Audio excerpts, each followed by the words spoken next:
Chapter 1 Memories. Extend your arm, cloak your lips, and let your kiss shield my soul through a lifetime of wandering. Spread your wings, embrace me, and shield me from a lifetime of worldly dust. The pride of the shield bearer, standing resolutely at the core of the team's fortress, shielding all from harm. This is the essence of a true warrior. In his past life, he was an ordinary person in reality, yet a top-tier player in the game, easily extinguished by a powerful conglomerate. In this life, fueled by anger and a thirst for revenge, along with the memories of a top-tier shield warrior, he shall forge his own myth before the enemy arrives, standing unyielding when danger descends unbreakable. In the eastern region of the Chilean imperial city, the Salenko Mountains, countless players congregated here, yet the atmosphere was not that of a raucous siege against a wilderness boss. Silence reigned, for no one dared utter a word. Before a distant cliff, all beheld the figures clad in matching golden armor, each one embodying the supreme glory that represented Chilean imperial city, the renowned guild, Dragon Soul Domination. Like an insurmountable chasm, the primordial land, nestled deep within the Salenko Mountains, had only recently been discovered following the last expansion of Ultimate classes. There, before the cliff, stood the elite team of Dragon Soul Domination, while some of the guild's higher-ups formed a semicircle, surrounding two shadowy figures ahead. One fire mage quietly estimated the distance. Wow, is this a movie? We were just in the thick of battle, and now it's suddenly silent. I'm not an extra. Just give me the charge signal, huh? He pondered for a moment, and then, with lips barely moving, summoned the fire element above his signature skill, Meteor Annihilation. He flung it forth. Damn it, you just had to do that, didn't you? Cried out a priest standing nearby, panic-stricken. You're asking for trouble. Almost instantly, a beam of morning light pierced through, only to revert back to darkness. The fire mage crumpled, the number 7,800 hovering above him before he collapsed. Unaware of your own demise, the rogue revealed himself, twin daggers glinting like stars in his nimble hands, a top-tier player from Dragon Soul Domination, with the ultimate rogue class. Holy Shadow Dance. Achio, should we bring that idiot fire mage in too? Amidst the anxious stares of countless players, a shield warrior, the ultimate class of Twilight of the Gods, casually crushed the fire mage's meteor with his robust right arm. Don't disturb me. The renowned guild leader of Dragon Soul Domination, Zue Chinchio, an unassuming frost mage, was said to have never even acquired an ultimate class. Yet in the presence of these top-tier players, he wielded absolute authority, and it couldn't possibly be solely because he was the leader. Few believed this, yet even fewer comprehended why. Hey, can someone tell me what those guys are doing? Who's that? A rogue from the crowd inquired. Are you from another main city? The Beastmaster replied, while petting the hunting dog at his feet, that there is Zue Chinchio, the leader of Dragon Soul Domination. You didn't know that? No need for you to tell me, meant the one in front. He looks so familiar. Also, the rogue added in frustration, dude, your pet is chewing on my pants. Is he? Sorry, brother. Big Yellow just loves bones. The Beastmaster, tall and dark-skinned, eyed the rogue. I was thinking your frame is a bit too thin. No wonder Big Yellow likes you. By the way, do you have a return scroll? Mine's always slipping my mind. The rogue, not named Bones, tearfully handed over a return scroll. I'm not quite sure myself, but it seems to be something about a forced acquisition. Do you remember the fate of the leader of Blood Rose last week? Goodness, I heard that poor girl in reality has already committed suicide. Who knows what she suffered before Sai? What was that guy's name again? Lin Junna. Isn't Lin Jun the former leader of Dragon Soul Domination? With the guild practically in his grasp, how could he have let it slide to the point of being killed back to level 0? The rogue mused. Meanwhile, not far off, a thunderous roar reverberated, making Lin Jun feel as if his heart were being cleaved in two. How many times had this happened before? He could no longer keep count, for it wasn't just his body that was shredded, but also the essence of his pride. Do you know how many times this has happened? A cold voice called out, echoing like a curse. Each time he became a wisp of white light, only to be forcibly resurrected at the same spot. The man standing before him's a Chinchio, a once contemptible waste in his eyes now gazing at him as if he were mere vermin. Beg me, Zue Chinchio, undeniably handsome, with a faint smile curling his lips, struck the pose of a victor. Bro, you used to be so arrogant. What's happened now? The guild you built is now in my hands. Your best mate, Thunder, has already deleted his account. Oh, sorry. I should say he's untraceable due to abnormal brainwave and thought signal detection. Heh. Remember when I first approached you and what I said? Lin Jun naturally recalled the first encounter with Zue Qinxiu, who had seemed eager to resolve matters with money, offering 3 million to buy out the guild's upper echelons, essentially bribing them to make Lin Jun and Thunder exit. In reality, they had crossed paths, and when that figure threw stacks of cash in Lin Jun's face, Thunder real name Lei Taipeng, the rigid northeastern brute, had charged at him. But when the doctor gently informed him that his dear friend had become a vegetable, Lin Jun wept. "What's wrong, Brother Jun? Can't remember anymore?" Zue Qianqi's mockery rang out as Lin Jun struggled to keep his fiery eyes focused on the man he knew as Winter Melon, the man who had so long eluded him. Unbeknownst to Lin Jun, the figure known as Winter Melon was an advanced class hidden profession player, a cursed sorcerer. With a flick of Winter Melon's hand, a beam of black light pierced into Lin Jun's body, and he was once again forcibly resurrected at the same spot.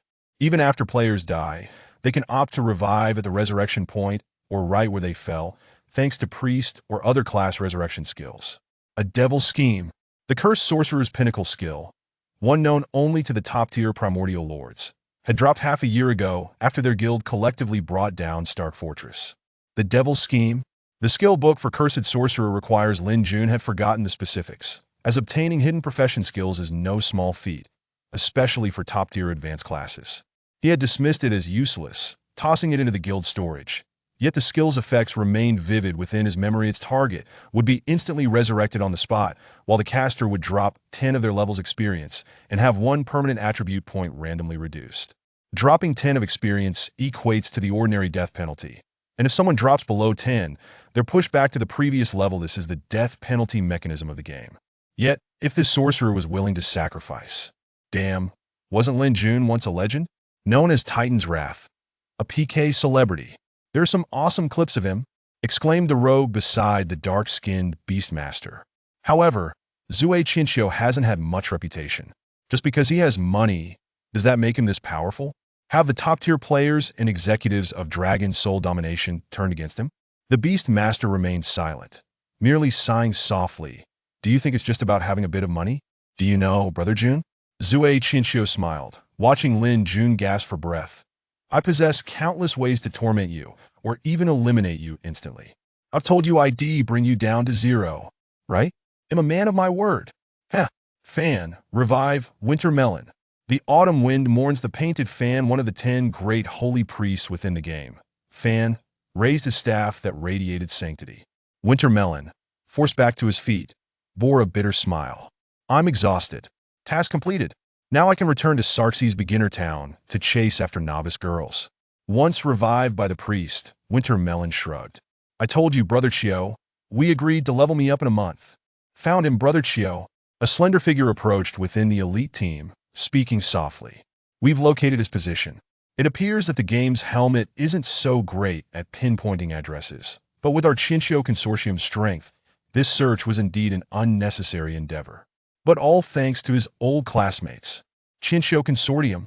Lin Jun's heart raced in alarm. Even someone like him, living at the lowest rungs, knew of this influential conglomerate purportedly commanding Asia's economic lifeline. Though he had suspected Zue Qinxiu held connections, to think he could be an heir to such a behemoth of power rendered his quest for vengeance a mere fantasy. "Mouse, Xiaoshan, glasses, you delinquents." Yet fleeting anger surged as he realized it was his long-acquainted classmates who had compromised his location. His gaze darkened, fixating on those erstwhile allies Xiao Yu, Fan, the rogue. Their faces, once familiar, now appeared as strangers who had defected from his command and united with a common enemy. "I'm sorry, Xiao Jun." Amidst the weight of Lin Jun's stare, the middle-aged figure, the strongest tank in Dragon Soul Domination and arguably in the entire game, Smoke Rod, finally averted his gaze. "Whatever Zue Qinxiu create, I can obtain. If you don't want to end up like your brother, you'll live from today on like a dog, begging for scraps." "Oh, I almost forgot to tell you." Zue Qinxiu chuckled darkly. "That grumpy old man? I had a hand in his downfall too." "Oh, and that girl, Blood Rose? I heard you had a bit of a fling with her. Do you know? She cried that night, calling out your name." "Ha! All right, brothers, let's go. Old man Weiwei. Lin Jun wept as he watched their figures fade. He mourned the father of his best friend, Lei Taipeng, who had treated him like his own grandson. And Weiwei, if this is a nightmare, let me never awaken from it. As Lin Jun gazed at his tattered attire, the game system's visual effect showed its starkness with an empty equipment slot, all loot having been claimed or automatically removed due to insufficient level. After a moment of contemplation, weariness weighing upon him, Lin Jun departed with heavy steps.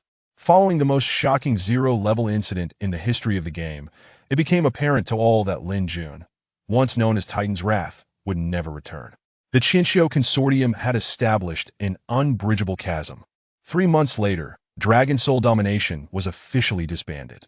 Concurrently, the Qinxiu Consortium announced its financial entry into the market, establishing the Qinxiu Domination Guild and embarking on the legendary journey of the first guild in the game. 6 months later, with flames of the fire element in his left hand and the power of thunder in his right, not only was he a hidden profession the son of Thor, but he also became a legendary dual-element mage. Zue Qinxiu commenced his path to glory within the annals of the game's history. 9 months later, the 10 paramount guilds of Qilin Imperial City merged into Qinxiu Domination, and it seemed nothing could halt Zue Qianqi's relentless march. In August 2018, during the peak of summer, along the overgrown roads beside the Holy Hall Park in BJ City, Lin Jun cloaked himself in camouflage as he awaited Zue Qianqi's arrival. He had waited for an entire 7 hours, having spent everything he possessed to learn that today, Zue Qinxiu would pass this way. His hands trembled with excitement as he firmly grasped his pistol. Suddenly, he caught sight of Zue Qinxiu, the man at the end of the road closer, and yet closer still. In an instant, he felt a powerful arm grip his throat, followed by excruciating pain coursing through his limbs. Lin Jun understood that this was the end had it not been for that man's orders. His neck would have likely been the first to snap rather than his limbs. So dull. Zue Qinxiu approached with his arms crossed. The desperate struggles of weak creatures are amusing. Yet, I'm afraid I'm quite busy today, so farewell. As the bullet pierced through his skull, Lin Jun thought of Thunder, the old man, and Weiwei. If only everything could reset. Lin Jun slowly closed his eyes. Chapter 2. Scorned by thieves in the novice town of Saxes, a flurry of voices echoed. Join the party for rabbit farming. Just ensure you have long arms. Coordinates 322.169. We need level 3 warriors or swordsmen. Only hunting elite wild dogs. No wandering around. I just want to ask if anyone has completed the cat tooth quest. Hey buddy, elite wild dogs care to join? A voice called out. Did you call me? Lin Jun turned to see the speaker. A rogue named Moonset without trace. Yes, what level are you? How have you allocated your points? Moonset without trace had taken notice of Lin Jun, the warrior, long ago. When the game had just launched, countless players had been scrambling and exploring. Yet this warrior seemed to merely wander about cluelessly. However, Moonset was no ordinary player. He was a rogue from the Eternal Friendship Elite Team, a well-renowned guild in the gaming world that is an elite rogue. He could sense Lin Jun's gaze, which was anything but the bewilderment typical of a novice. I'm just level 1. I fear I can't be of assistance to you. Lin Jun smiled, waving his wooden sword. Look, it's still a starter wooden sword. Really just level 1? Moonset thought, nodding at Lin Jun before turning his attention to others. I am starting to believe in deities in this world. Lin Jun mused inwardly. I have truly been reborn. Perhaps the gods heard my plea just before my demise. Or maybe, this is my opportunity. Regardless of whether this is a dream after death, it is a chance for my revenge. Lin Jun was a top-tier player in his previous life, possessing the title of Titan's Fury. Yet he had found no opportunity against the immensely wealthy top conglomerates. Now reborn, filled with hatred and fury, and equipped with gaming experience that surpassed any other player, Lin Jun was convinced that what he could not achieve in his past life was within his grasp this time. Everything would begin anew, and he intended to reclaim all that he had lost. If it weren't for the time wasted contacting Thunder at the start, I could have completed the quest in exchange for an iron sword by now. Lin Jun shook his wooden sword in frustration. He had been reborn a day before the game's launch, and in that rented room, his first action was to contact his close friend Thunder. He merely wished to hear Thunder's booming voice once more. along with the old man Thunder and that girl, Wei, with whom he had an unfulfilled romantic tension. Forget that barbarian. Every second is incredibly precious to me now. In the game, there existed numerous unique quests and trigger-type items, the rewards of which could catapult anyone far ahead of the average player. Lin Jun recalled that his immediate goal was to reach level 3 and complete the Wildcat quest, for it would lead to a mysterious follow-up quest. Known as a hidden task, of course, the triggering conditions might require luck for most players. The players in the game were divided into human, demon, beast, and elf races, with special races like dwarves and dragons being rare finds.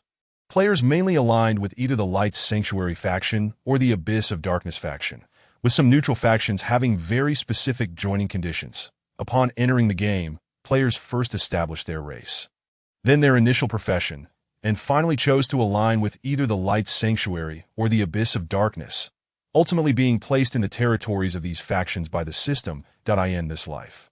Lin Jun undoubtedly chose the Shield Warrior once more. Lin Jun accessed his character panel, noting that in this game, the primary attributes were strength, intelligence, endurance, constitution, and agility. For physical attack classes among humans, 1 point of strength equated to 2 points of physical attack, 1 point of intelligence to 3 points of magical attack, and 0.2 points of magical defense. 1 point of endurance increased physical defense by 2 points and magical defense by 1 point. And 1 point of constitution added 5 points to health. Agility, meanwhile, increased the player's movement speed and critical hit rate. Players began with 10 initial attribute points, allocated according to their chosen profession, before reaching level 10. Each time a player leveled up, their 5 main attributes would each increase by 1 point, while also providing 2 attribute points for free allocation.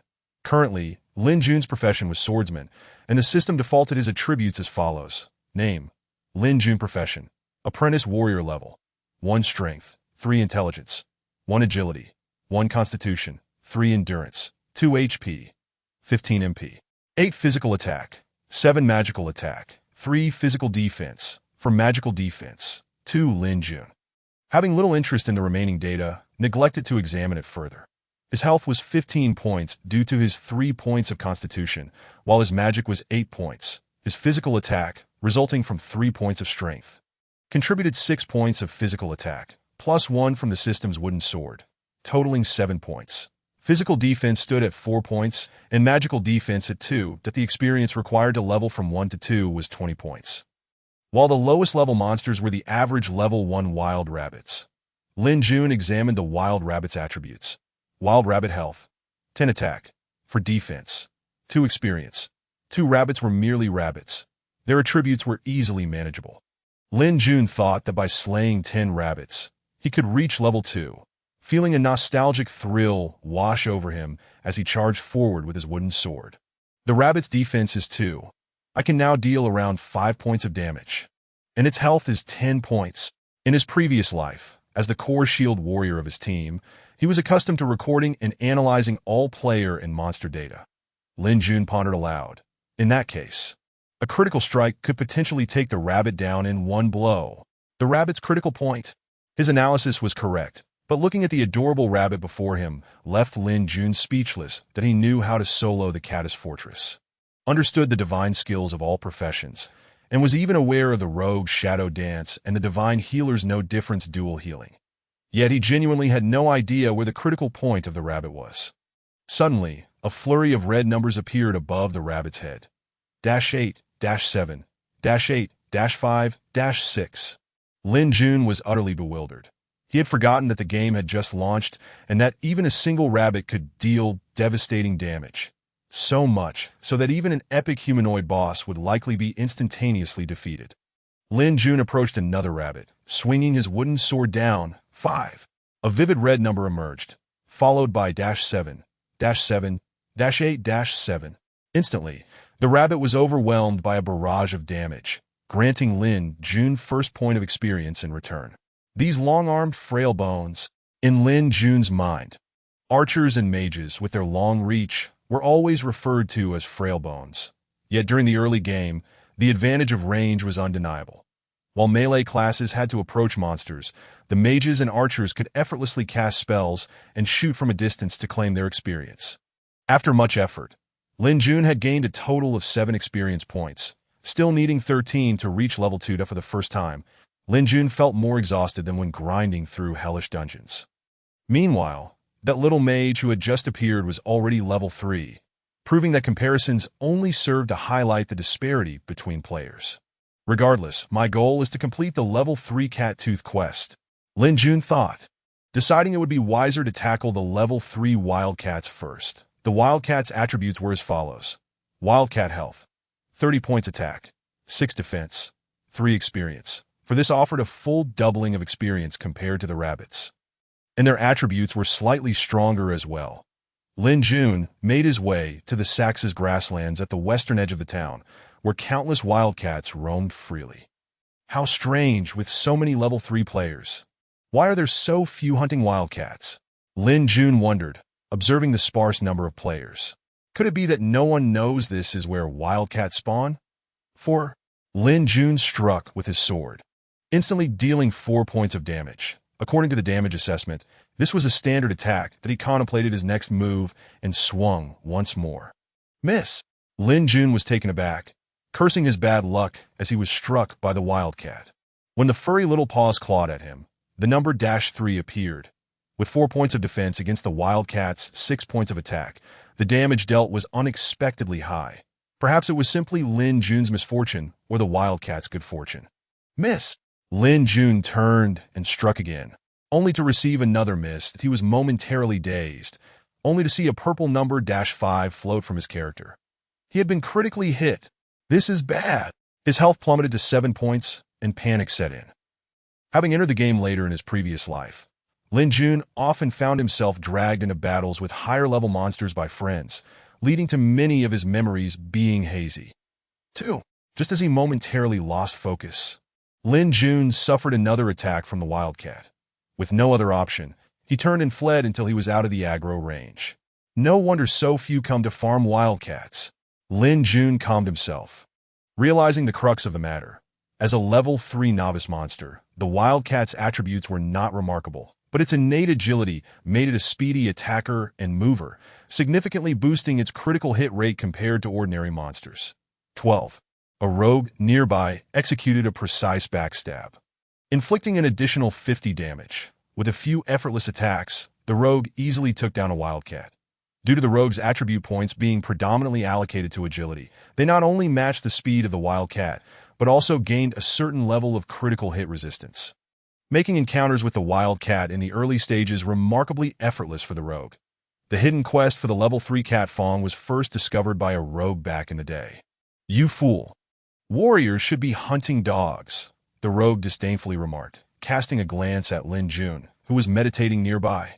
10-8-9, 2 mages passed by, momentarily wearing expressions of disbelief as they observed Lin Jun.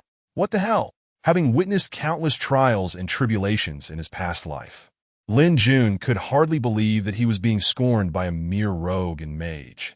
His mind instantly recalled his best friend's catchphrase. What are you staring at? Keep staring, and I'll take you down. You believe it? Chapter 3. The Cat Demon Leader. Ding ding. Lin Jun's heart raced at the sound of an incoming message, but he exited the message panel to find Wrath of Thunder. It was Lazy. Lin Jun, filled with anticipation, eagerly connected the voice call. Is that you, Lazy? He inquired softly. Oh my goodness. A high-pitched voice erupted on the other end. Do you know, Bro Jun, what it means to be a high-tier race? Do you understand what luck entails? You're really still alive. Lin Jun hardly paid attention to what Lazy was saying. He was simply overwhelmed with disbelief at hearing that familiar voice again after such a long time. Lazy, you re-alive.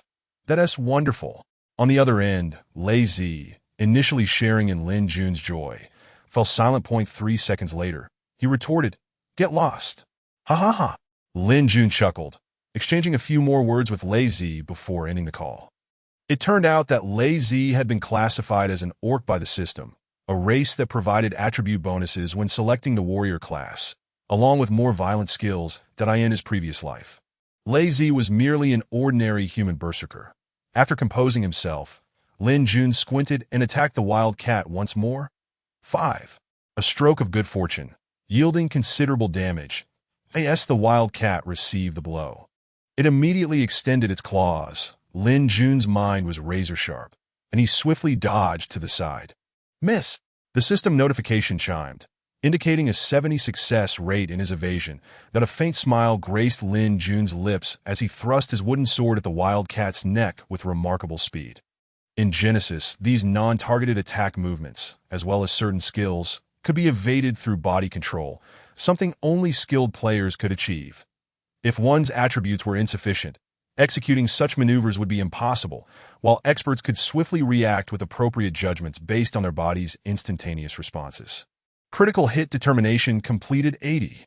Upon receiving this system prompt, 16, a golden number floated up, and Lin Jun earned 4 experience points.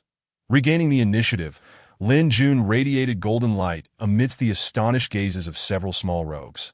He had leveled up. Without hesitation, he allocated 2 attribute points to strength, resulting in the following attributes. Name: Lin Jun class, apprentice warrior level, 2 strength, 6 intelligence, 2 agility, 2 constitution, 4 patience, 3 HP, 20 MP, 13 physical attack, 13 magical attack, 6 physical defense, 6 magical defense. 3. His instantaneous physical attack had effectively doubled. Lin Jun calculated that after a standard attack, adding a system-given universal skill for swordsman, heavy sword slash, he could potentially defeat the wildcat with just 1 more standard attack. Heavy sword slash, 22. Lin Jun's heart leapt with joy. This constituted a high damage output. This level 4 wildcat had merely a few more hit points than an ordinary level 3 wildcat, and was swiftly vanquished. Ding! A crisp sound echoed as Lin Jun's gaze sharpened. He had obtained an item, a dagger. Bronze dagger quality, green attack. 5 agility, 1 not bad. Lin Jun mused. In Genesis, equipment quality is categorized by color: green, blue, purple, pink, orange, and red. Green equipment typically adds a single attribute, while blue adds up to 2. And purple can include 3 additional attributes. Equipment of pink quality or higher might offer 3 or more attribute bonuses, as well as additional skills and special effects. The dagger's attack value was fairly standard, but its added attribute of agility was precisely what a rogue required. If it had been intelligence, it would have been rather disappointing. Hey, looks like a dagger. Several rogues gathered around, with even 2 mages approaching, drawn not by the sound of the item drop, but by the fleeting green glow that piqued their curiosity. Lin Jun announced the dagger in the nearby chat, causing several rogues to drool. How much? Selling for 30 copper coins? Damn. ILL, offer 40. Lin Jun waved his hand and stated solemnly, "This dagger is yours for 100 cat fangs." Bro, why do you need so many cat fangs? Handsome, you're mistaken. The level 3 quest requires only 20 cat fangs. Are you collecting for a friend? 100 cat fangs? I only have 4 on me. Guess I'm out of luck. No worries, if you want to trade, you can take your time to collect or reach out to your friends. Lin Jun added, "This offer stands until I gather 100 cat fangs." You said it. Then, I'll go ask my friends how many they have. The rogues quickly dispersed with newfound determination. Lin Jun shook his head. He knew very well that 100 cat fangs would be insufficient. He vividly recalled that in his previous life, a player named Musashi Kojiro had farmed wild cats for an entire week, amassing a staggering 2,000 cat fangs that no one knew what he was thinking. Later, when interviewed, he sheepishly admitted that those 2,000 cat fangs were actually to express his feelings to a female player, showcasing his perseverance and determination. Yet this seemingly foolish act triggered subsequent hidden quests, earning him the very first misprinted skill book on the entire server. Speaking of skill books, there are several categories in Genesis. Ordinary skill books, the most common type, which any class can learn. Advanced skill books, typically obtainable only from bosses or high-difficulty dungeons and chests, featuring high damage and rare skills.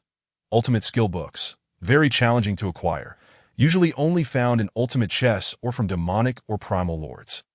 Free skill books, these are quite rare in Genesis, with their value lying in their versatility. For instance, if a mage obtains a free skill book for healing, the effects are self-evident. Misprinted skill books, these signify the birth of a top-tier player. The term misprinted refers to the skill description, and if one is fortunate, the effects can be utterly extraordinary. Lin Jun distinctly remembered that the player Musashi Kojiro received a misprinted skill book as a quest reward. Void Walk. Void Walk is a skill book usable only by mages upon their second advancement. The ordinary effect of Void Walk allows for instantaneous movement to a designated area. Cooldown, 20 seconds, and once maxed out, it's seemingly reduced to a 10-second cooldown, even with some extraordinary equipment. The cooldown could be diminished to about 5 seconds. After the introduction of ultimate classes in the previous life, certain artifact sets could further reduce this cooldown by 2 seconds, resulting in approximately 3 seconds. However, the misprinted Void Walk skill book that Musashi Kojiro obtained had a cooldown of merely 1 second. What did this imply? When Musashi posted his attributes on the forum, countless players were astonished, believing the system would retract this skill book. Yet, in the end, the system did not reclaim it. Instead, it provided some explanations regarding misprinted skill books, leading players to realize their rarity was on par with any set of artifacts. This skill book ultimately established one of the 10 greatest mages in Genesis, the Silent Mage. Silence is golden. Another item dropped. As the white light illuminated, Lin Jun stowed the cat fangs in his bag and then turned his attention to the new piece of equipment. Cloth shoes quality. White physical defense, 1 movement speed, 1. Lin Jun chuckled softly. Shoes were not particularly vital equipment in the early to mid-game, as they only provided slight physical defense and movement speed. However, this movement speed enhancement was so minimal that even acquiring a pair of artifact-grade shoes would not surpass the agility bonus from a blue-grade weapon. Nonetheless, shoes were the easiest equipment to gain additional skills. Glancing at the number of cat fangs in his inventory, 34, Lin Jun smiled wryly that he knew that dedicating time to this quest was worthwhile. Yet the sheer tedium of it was unparalleled. "We're hunting the leader," a rogue exclaimed from a distance. Lin Jun's gaze sharpened. There stood a wild cat, its fur an almost purplish-red hue. Typically, wild cats sported blue fur, and this wildcat leader was slightly larger than the ordinary ones. "Shall we engage it or not?" The rogue who first spotted the leader inquired. His companion provided the answer with a swift strike. 2. A purple number floated up. "What the hell?" "No damage," the rogue shouted. The wildcat leader retaliated with a claw swipe. 12. "No critical hit. Such high attack," the rogue exclaimed, only to be swiftly defeated by the cat demon. This must be the attributes of a level 5 leader. Thankfully, its attack isn't too outrageous, Lin Jun pondered. "However, I wonder how much health it has that if I go all out, I should be able to take it down solo." At last, the mage's fireball spell has struck with a critical hit. Lin Jun observed the blood vessels of the wildcat leader, noting the sudden decrease of 4 hit points and the extent of the blood vessel's retraction. After a brief contemplation, he surmised, in that case, the leader's health isn't substantial. It should be just under 100 hit points. With the arrival of several nearby players, in a mere few seconds, the wildcat leader's health dwindled to less than a third. However, of the originally more than 10 players, fewer than 5 remained. "Brother, are you a warrior or a swordsman? Block the attacks and let us deal damage." A thief nervously urged Lin Jun. 2 mages nearby echoed, "Exactly. When the loot drops, we'll allocate based on need. Don't hog it all." Lin Jun remained unfazed, for these players had not extended a group invitation to him, clearly intending to abandon him once the battle concluded. Soon, apart from Lin Jun, only one thief remained, who, discontented, glanced at the wildcat leader's health and shouted, "Group up. We'll share the loot." Lin Jun smiled as he received a group invitation from the thief. He had maintained his enmity with the leader, and now was the perfect moment for him to capitalize on the situation. Who needed a group now? "Just you wait," the thief cursed, transforming into a flash of white light after Lin Jun declined the invitation. With several mages and archers approaching, Lin Jun narrowed his eyes, estimating, "The leader has about 20 hit points left. Given my attack, I deal approximately 5 points of damage, and his defense is likely around 10. Lin Jun had refrained from attacking earlier to observe and analyze the leader's attributes through the misfortune of those players. In any team, a shield warrior is the core. For as long as they stand, the team endures. His task was to gather all relevant data while coordinating the team's operations. Lin Jun excelled in this regard. Otherwise, he would not have led his guild to vanquish one formidable boss after another, earning a reputation for the Dragon Soul dominance. The nearby players were fast approaching the attack range. This was the only opportunity. "Let's see if the cat demon leader is worthy," Lin Jun thought, as his basic attack combined with a powerful sword strike instantly removed 9 hit points from the cat demon leader. Checking the cooldown of his powerful sword strike, which had 1.5 seconds left, he prepared to unleash it just before the other players initiated their attacks. Cooldown complete. Powerful sword strike. 12. The system announced, indicating that a critical attack had been successfully determined at 90. Subsequently, Lin Jun was informed that he had gained 10 points of reputation and increased his affinity with Sax's town by 10 points. Most gratifying for Lin Jun was that the initial players who had dealt damage were already dead and had returned to town, leaving him to claim the entirety of the experience. 80 points, exclusively for himself. Truly worthy of being a leader. It has more teeth than an ordinary wildcat. Lin Jun gathered all the spoils amidst the furious glares of the arriving players. He had yet to examine the properties of the equipment when he spotted the cat fangs. An astonishing total of 50. This was splendid. Including the previous ones he had collected, he now possessed 104 cat fangs, allowing him to return to town and accept a quest. Brother, this isn't fair. One of the mages who had previously fought and died stared at Lin Jun in disbelief. He had just seen the cat demon leader drop equipment. And if he wasn't mistaken, there were at least 3 pieces of green gear, possibly even a set. Damn, it's already been looted. The last deceased thief finally arrived, pointing an accusatory finger at Lin Jun and cursing. What the hell are you? We fought hard for this. And in the end, the monster was stolen from us. It seems you had no intention of inviting me from the start. Lin Jun replied calmly. You all were wiped out by the monster. And now you accuse me of stealing the kill. How ludicrous. Brother, cut me some slack. After all, you certainly profited greatly. The initial mage spoke with a smile. Do you have a fixed team? Our War Wolf family would welcome your inclusion. Lin Jun regarded this mage, named War Wolf Xiaoyu. Recalling that in his past life, he had some impression of the War Wolf family, noted for its mixed quality of members. Yet the leader was reputed to be quite loyal and of good repute. What if I choose not to relinquish the equipment? Lin Jun inquired with a smile at War Wolf Xiaoyu. You'd better try not to. Before War Wolf Xiaoyu could respond, the thief cursed. Believe it or not, I can have people block you from leaving the novice town. Our fierce family has numbers. Fierce family? Lin Jun paused, then asked, Is it the fierce, unmatched family? Unmatch my ass. It's the fierce mad family. You haven't heard of it? The thief, relieved, felt secure knowing that even Lin Jun's family was unknown, indicating he was likely just an ordinary player without a background. Chapter 4. The elite monster spawn point. Since it's not that sword unmatched kid's family, there's no need for further discussion. Lin Jun remarked to War Wolf Xiaoyu with a smile. I am only at level 3. Needing 2 more levels for unrestricted PK if I choose not to give up the equipment, having offended the fierce mad dog family. Would your War Wolf family still dare to take me in? Well, War Wolf Xiaoyu pondered, aware that he wasn't in the upper echelons of the family, merely a squad leader in the second-tier team, without the authority to protect others. Damn, what did you say about the Mad Dog family? The thief, having heard Lin Jun was only level 3, saw no reason to prolong the discussion, sneering, I've already sent your info to my family. Kid, be careful in the future.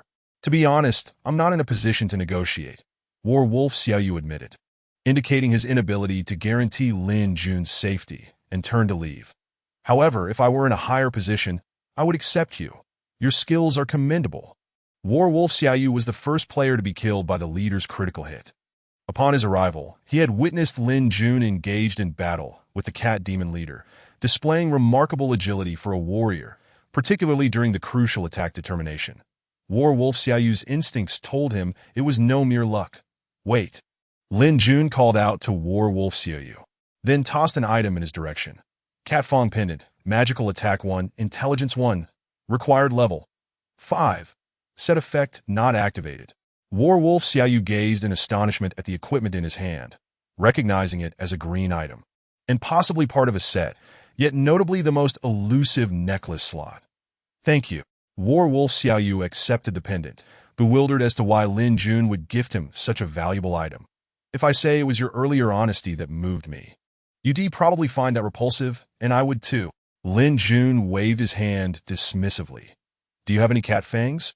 I do. War Wolf Xiaoyu handed over his 8 cat fangs to Lin Jun. who replied with a grin, "No need to thank me, that if possible, help me gather more cat fangs. You can exchange these items at market value for cat fangs and send them to me." With that, Lin Jun departed. The earlier leader had dropped several pieces of equipment. Regrettably, none were usable by him. The only piece resembling a set was a necklace, which provided no benefit to Lin Jun's build. However, War Wolf Xiaoyu seemed like a good fit. Being part of a sizable family, the demand for equipment would undoubtedly be significant. The equipment dropped from the leader, while useless to Lin Jun, would be highly sought after by a large family that if War Wolf Xiaoyu promoted it, he could acquire many cat fangs. Conversely, if he kept everything for himself, Lin Jun would leave empty-handed. In the past, I would just store pink gear in the warehouse. Even a few green items wouldn't pique my interest. Lin Jun mused as he arrived at the eastern side of the town.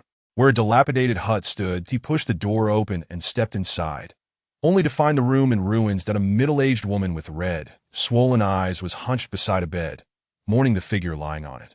Upon hearing Lin Jun's entrance, she lifted her gaze but quickly returned to her sorrow. "Madame Daphne, is there anything I can assist you with?" Lin Jun inquired. "My husband has been poisoned and is in great pain. I require 30 cat fangs to grind into powder for him to consume, which will alleviate his suffering. Adventurer, can you assist me? I assure you, I will reward you if you collect them." "Madame Daphne, here are the cat fangs you need." Lin Jun presented her with 100 cat fangs. "Wonderful. You've gathered so many. This will surely ease Alan's discomfort. Come, I keep my promises." Daphne rummaged beneath the bed and handed Lin Jun a reward. "Refined iron sword. Physical attack 7. Lin Jun smiled, recognizing this as a little trick of his. Offering 30 cat fangs would yield only the most basic rusted iron sword, physical attack 3, while 50 cat fangs would grant a regular iron sword, physical attack 5. Only upon delivering 100 cat fangs would one receive the best reward for this quest, precisely what Lin Jun now held, a refined iron sword. Noticing there were still 4 cat fangs remaining in his bag, Lin Jun handed those over as well. "My God, you even have extra cat fangs. Unfortunately, this won't completely cure my husband's toxin." Daphne searched her pocket and then presented Lin Jun with some items. "However, I will still provide you with a reward, as the wild cats are not easily dealt with. Healing potion slowly restores 50 health points while out of combat. Cooldown 10 seconds. Indeed, a small red potion." Lin Jun recalled that in his previous life, someone had discovered a little secret. By offering 100 cat fangs, one could obtain a green gear iron sword.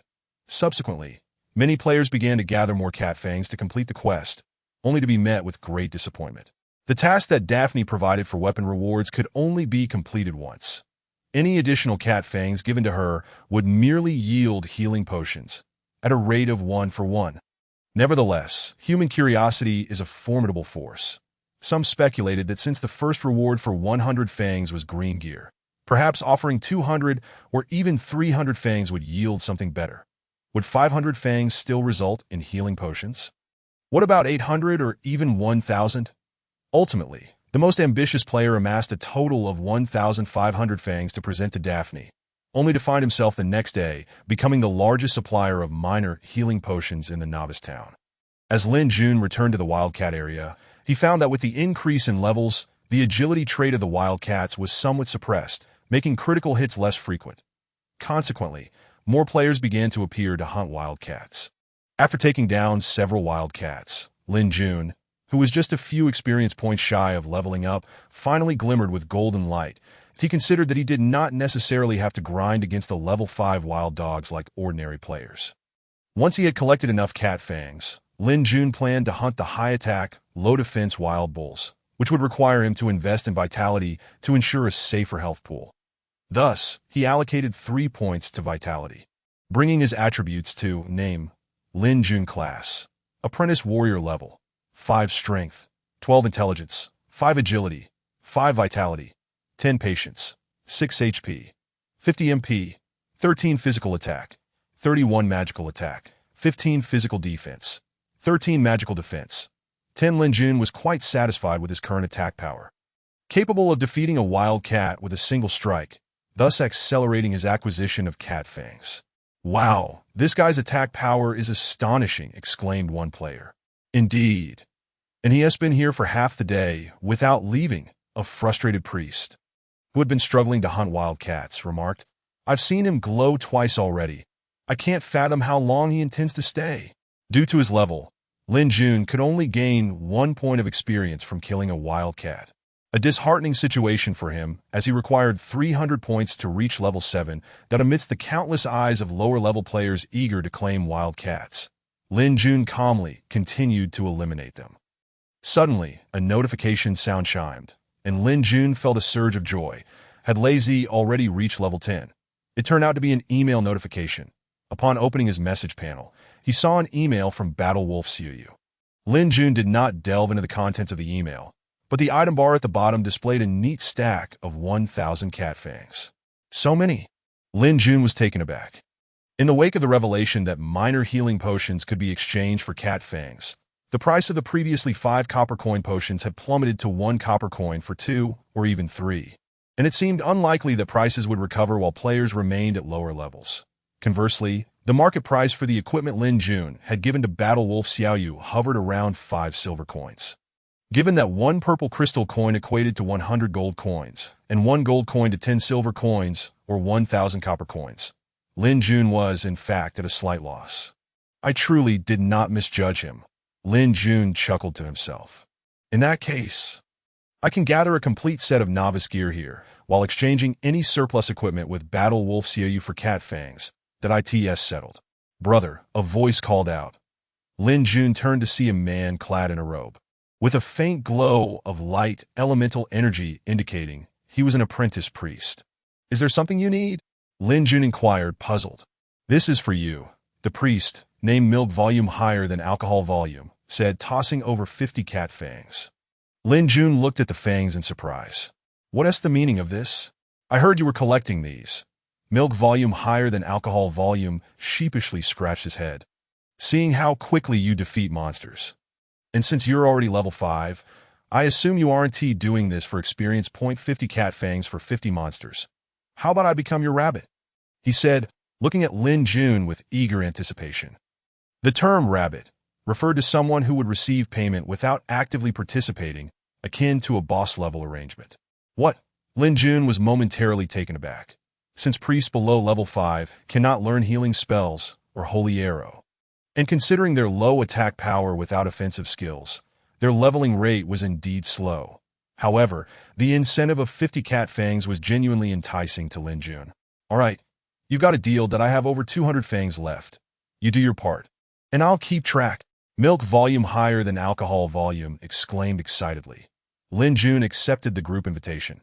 After successfully executing a heavy sword strike to dispatch a wild cat, Lin Jun approached the next one while asking, "Where did you acquire so many cat fangs?" Naturally curious, Lin Jun found it implausible that an ordinary player could gather over 200 fangs in such a short time. "It's rather embarrassing to explain," Milk Volume Higher Than Alcohol Volume said with a wry smile. "My friends are a bit eccentric. They only hunt for experience and bosses. Now they've gone off to hunt elite wild boars, leaving me behind, saying they'd take me along once I hit level 5, that the spoils from the elite wildcats and bosses we fought before are all with me." Lin Jun's heart raced. It appeared that Milk Volume Higher Than Alcohol Volume's team comprised high-tier players who exclusively targeted elites and bosses. They were now hunting elite wild boars, a feat achievable only by a second-rate guild's elite team or higher. "What level are you now, and how many cat fangs do you have left?" Lin Jun inquired. "Almost level 4, with 221 cat fangs remaining. Should I just give them all to you, and you can help me kill 200 monsters?" "No need for that many." Lin Jun felt overwhelmed by the increasing number of capable players hunting wildcats, making it impossible to continue his own grind. "Follow me to that area." After some thought, he decided to hunt the elite monsters in fixed locations. There were several favorable spots for elite wildcats, where a normal party could manage, but a few locations were particularly challenging, spawning 5 to 6 cats at once, an ordeal for typical players to endure. "Brother," along the way, seeing that ordinary players had already claimed several prime elite spawn points, Milk Volume Higher Than Alcohol Volume could no longer contain his frustration. These spots are certainly taken. We might as well head back if we're going to take it slow. Finally, they arrived at the coordinates 444.315. Lin Jun observed the stone ahead, where 5 elite wildcats, larger than normal, roamed nearby. Boss, are you really planning to grind here? Milk volume higher than alcohol volume exclaimed in despair. Even if you're level 5 now, your defense might be a bit higher, but the elite monsters are also level 5, without any level suppression. You won't withstand their critical hits. Milk volume higher than alcohol volume was well aware of this spot, as many players knew it too. The 5 elite wildcats shared aggro, meaning that if one was attacked, they would all retaliate. Moreover, the elite monsters were incredibly fast and had high critical hit rates. Players at level 5 or below struggled to survive in this area. If anyone surpassed level 5, why would they choose to hunt wildcats, given the low experience? Wait, if you reach level 5, don't leave right away. Lin Jun seemed unconcerned about whether he could solo the monsters. I'll need your assistance later. That's no problem, but the current issue... Wait, what? As Lin Jun charged into the attack range of the elite wildcats, milk volume higher than alcohol volume was left speechless. You really intend to solo them? Brother, I still can't cast healing spells. In truth, milk volume higher than alcohol volume believed that even if he could cast healing spells, it wouldn't enable anyone to solo these monsters, that he had experienced this with his friends before. Even the most skilled player in their group struggled to solo them, ultimately having to switch locations. Critical damage is 4. Lin Jun silently calculated the wildcats' data. They deal about 12 to 13 damage, although the critical hit is only 4 points. Their attack frequency is rapid, and their health is approximately 50, thankfully manageable. Understanding the data makes things simpler. I'll retreat for now. After a moment of thought, Lin Jun dashed out of the attack range and sat cross-legged. Boss! I told you this spot isn't suitable. Observing Lin Jun's actions, milk volume higher than alcohol volume sighed, ready to approach, when he was suddenly astonished by the scene before him. Chapter 5. The Steps of Shadow Dance after fully recovering his health. Lin Jun charged back into the aggro range. With his arms slightly lowered and knees bent, he prepared himself like a cheetah ready to pounce. The first elite wildcat lunged at him, but Lin Jun deftly sidestepped the attack. Subsequently, the remaining elite wildcats attacked in succession, but Lin Jun's body fluidly turned, his eyes keenly tracking the wildcats' attack patterns and distances to predict his next evasive maneuvers. Most importantly, his footwork, a few simple turns, allowed him to evade several guaranteed strikes from the elite wildcats. This was a skill that thieves aspiring to become top-tier classes must master, known as the legendary shadow dance technique, dismantling an opponent's offense with the simplest of movements while seizing the opportunity to deliver a fatal blow at any moment. In his previous life, Lin Jun had engaged in fierce duels with numerous elite shadow dancers, and the techniques he witnessed left an indelible impression upon him, even though his agility was insufficient to execute the shadow dance steps flawlessly. Lin Jun stubbornly practiced relentlessly. If a shield warrior could be both impeccable in defense and graceful in movement, they would become a veritable mobile fortress, instilling dread in all adversaries. To be candid, Lin Jun's shadow dance techniques would have likely been no match for any genuine shadow dancer in his past life. However, in this current iteration, especially when confronted with these low-level elite monsters, Lin Jun appeared remarkably composed. Heavy sword slash. Seizing the opportunity presented by the elite monster's attack opening, Lin Jun swung his sword, striking one of them, though regrettably, in the rapid evasion, he failed to land a critical hit. 28-19. Following up with a regular attack, he simultaneously endured hits from 3 elite monsters. 2-5. Several numbers emerged above Lin Jun's head. It's over. Braving another attack, he successfully pierced the wildcat elite. 20. The cat demon elite let out a wail and transformed into a burst of white light. Meanwhile, Lin Jun's health, originally at 50, dwindled to 30 after enduring those 2 rounds of assaults. Miss. There was no chance to collect the loot dropped by the elite, as Lin Jun deftly slid his left foot to evade the pounce of 2 wildcat elites while bending down to avoid another attack from above. 5. Purple numbers floated above Lin Jun. reflecting his thoughts on dodging multiple attacks and exchanging blows with one wildcat that he knew he could not emerge unscathed. Maintaining a state of heightened concentration consumed not just the virtual data in the game, but also the energy and cognitive processing of a normal human being. 42. Lin Jun was overjoyed. This thrust delivered a critical hit, colloquially known as a double crit. A massive golden number floated up as Lin Jun followed up with another strike, dispatching yet another Wildcat elite. Miss! Sensing a rush of air behind him, Lin Jun rolled to the side to dodge the incoming attack.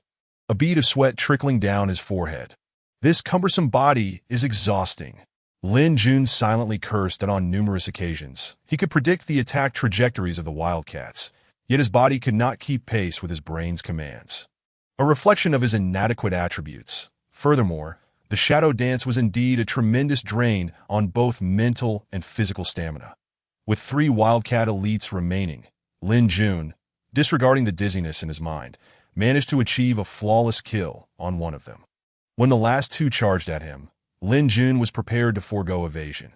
His remaining 28 health points were sufficient for the exchange. 18, 19, 29. He brought down another one at the cost of 15 health points. And after a brief mental calculation, thought, 13 health points are enough to secure the kill. Lin Jun exhaled in relief. Just as anticipated, with only 7 health points left, he felt the final Wildcat elite, exhaling a long sigh of relief as his tension eased. 4.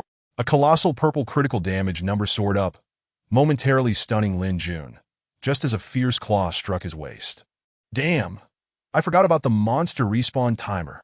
The first Wildcat elite he had slain had respawned right near him, and this minor oversight had directly led to his current predicament. Hold on. Completely forgetting that he could have drawn aggro elsewhere, Lin Jun's heart raced that he had secretly activated the recording function, determined to impress the arrogant rogue. Peanut and their team, 25. Lin Jun's heavy sword slash landed mercilessly on the Wildcat, while he slightly sidestepped to avoid its incoming assault, seizing the moment to unleash another regular attack. 18. Elated, just as he was about to deliver the final blow, a sharp pain struck his head. Forcing himself into shadow dance mode had become exceedingly arduous for him at that moment, causing his mind to blank out. The final Wildcat seized this opportunity. Lunging towards him, Daesyk closed in on his chest. He was left with no time to lift his sword. Knockback completion rate 65, skill not acquired, no skill, effects applied. A system notification rang out. At that critical juncture, Lin Jun's right foot swept horizontally, striking the Wildcat in the abdomen, executing one of the fundamental yet vital skills of a shield warrior, the kick that end the world of creation. All actions are freeform. It does not imply that a rogue without the backstab skill cannot attack a target from behind, nor does it mean a shield warrior without the shield bash skill cannot strike with their shield. Rather, they simply do not benefit from the special effects those skills provide. For instance, the spectacular kick just executed, while only inflicting 3 points of damage, successfully achieved the knockback effect, although the interrupt effect did not trigger. 19. Quickly following up with another strike, Lin Jun collected the dropped items and retreated from the area, resting in a meditative posture. What kind of footwork is that? Meanwhile, in the voice channel of Northeast Brothers, milk quantity higher than alcohol shared the video of the recent encounter. Soloing. 5 at once. Drifting Leaves exclaimed, "Wow, is he really that skilled? What a piece of garbage. I could just stand there and let that Wildcat scratch me," called out Brotherson derisively. It that moment, the usually silent Peanut remarked coldly, "More exquisite than the ghost step of shadow kill. Is that really a warrior? Isn't that a bit exaggerated?" Brotherson questioned. "Everyone knows the strength of shadow kill. This, you wouldn't understand." Peanut interrupted him, falling silent thereafter. "Alcohol quantity?" Drifting Leaves asked. "Should we contact the boss?" "I think it's not necessary for now." Alcohol quantity sighed. "Such individuals are typically lone wolves. They 1T join a team easily." ILL observed further. "You all continue playing. Skill is one thing, but I still don't know about their character." After exiting the channel, seeing Lin Jun lost in thought, Alcohol Quantity approached him with a smile. "That was truly impressive. I recorded the video. Hope you don't mind. By the way, can I see what you looted?" Lin Jun was currently examining the gear in his inventory, cat skin bracers. Quality. Green defense 2 set effect. Unachieved cat skin shoulder pads. Quality. Green defense 1 strength 1 set effect. Unachieved cat skin shoulder pads. Quality. Green defense 1 intelligence 1 set effect. Unachieved cat skin belt. Quality. Green life 20 set effect. Unachieved additionally. He had 12 cat fangs. Upon hearing Milk Quantity's inquiry, Lin Jun tossed the intelligence-enhancing shoulder pad to him. I'll continue now. Oh, great! Milk Quantity glanced at the thrown gear and couldn't help but exclaim, skilled individuals are indeed different. I feel like spring has arrived. With the shoulder pad, I must ask those rascals if they have any more cat fangs. I have to ingratiate myself. Just as Milk Quantity was inquiring about additional cat fangs in the channel, Lin Jun also contacted Battle Wolf Xiaoyu via voice chat, but the outcome was disappointing. 1,000 cat fangs were already the limit, and no one would farm low-level monsters for healing potions, as it would hinder their leveling progress.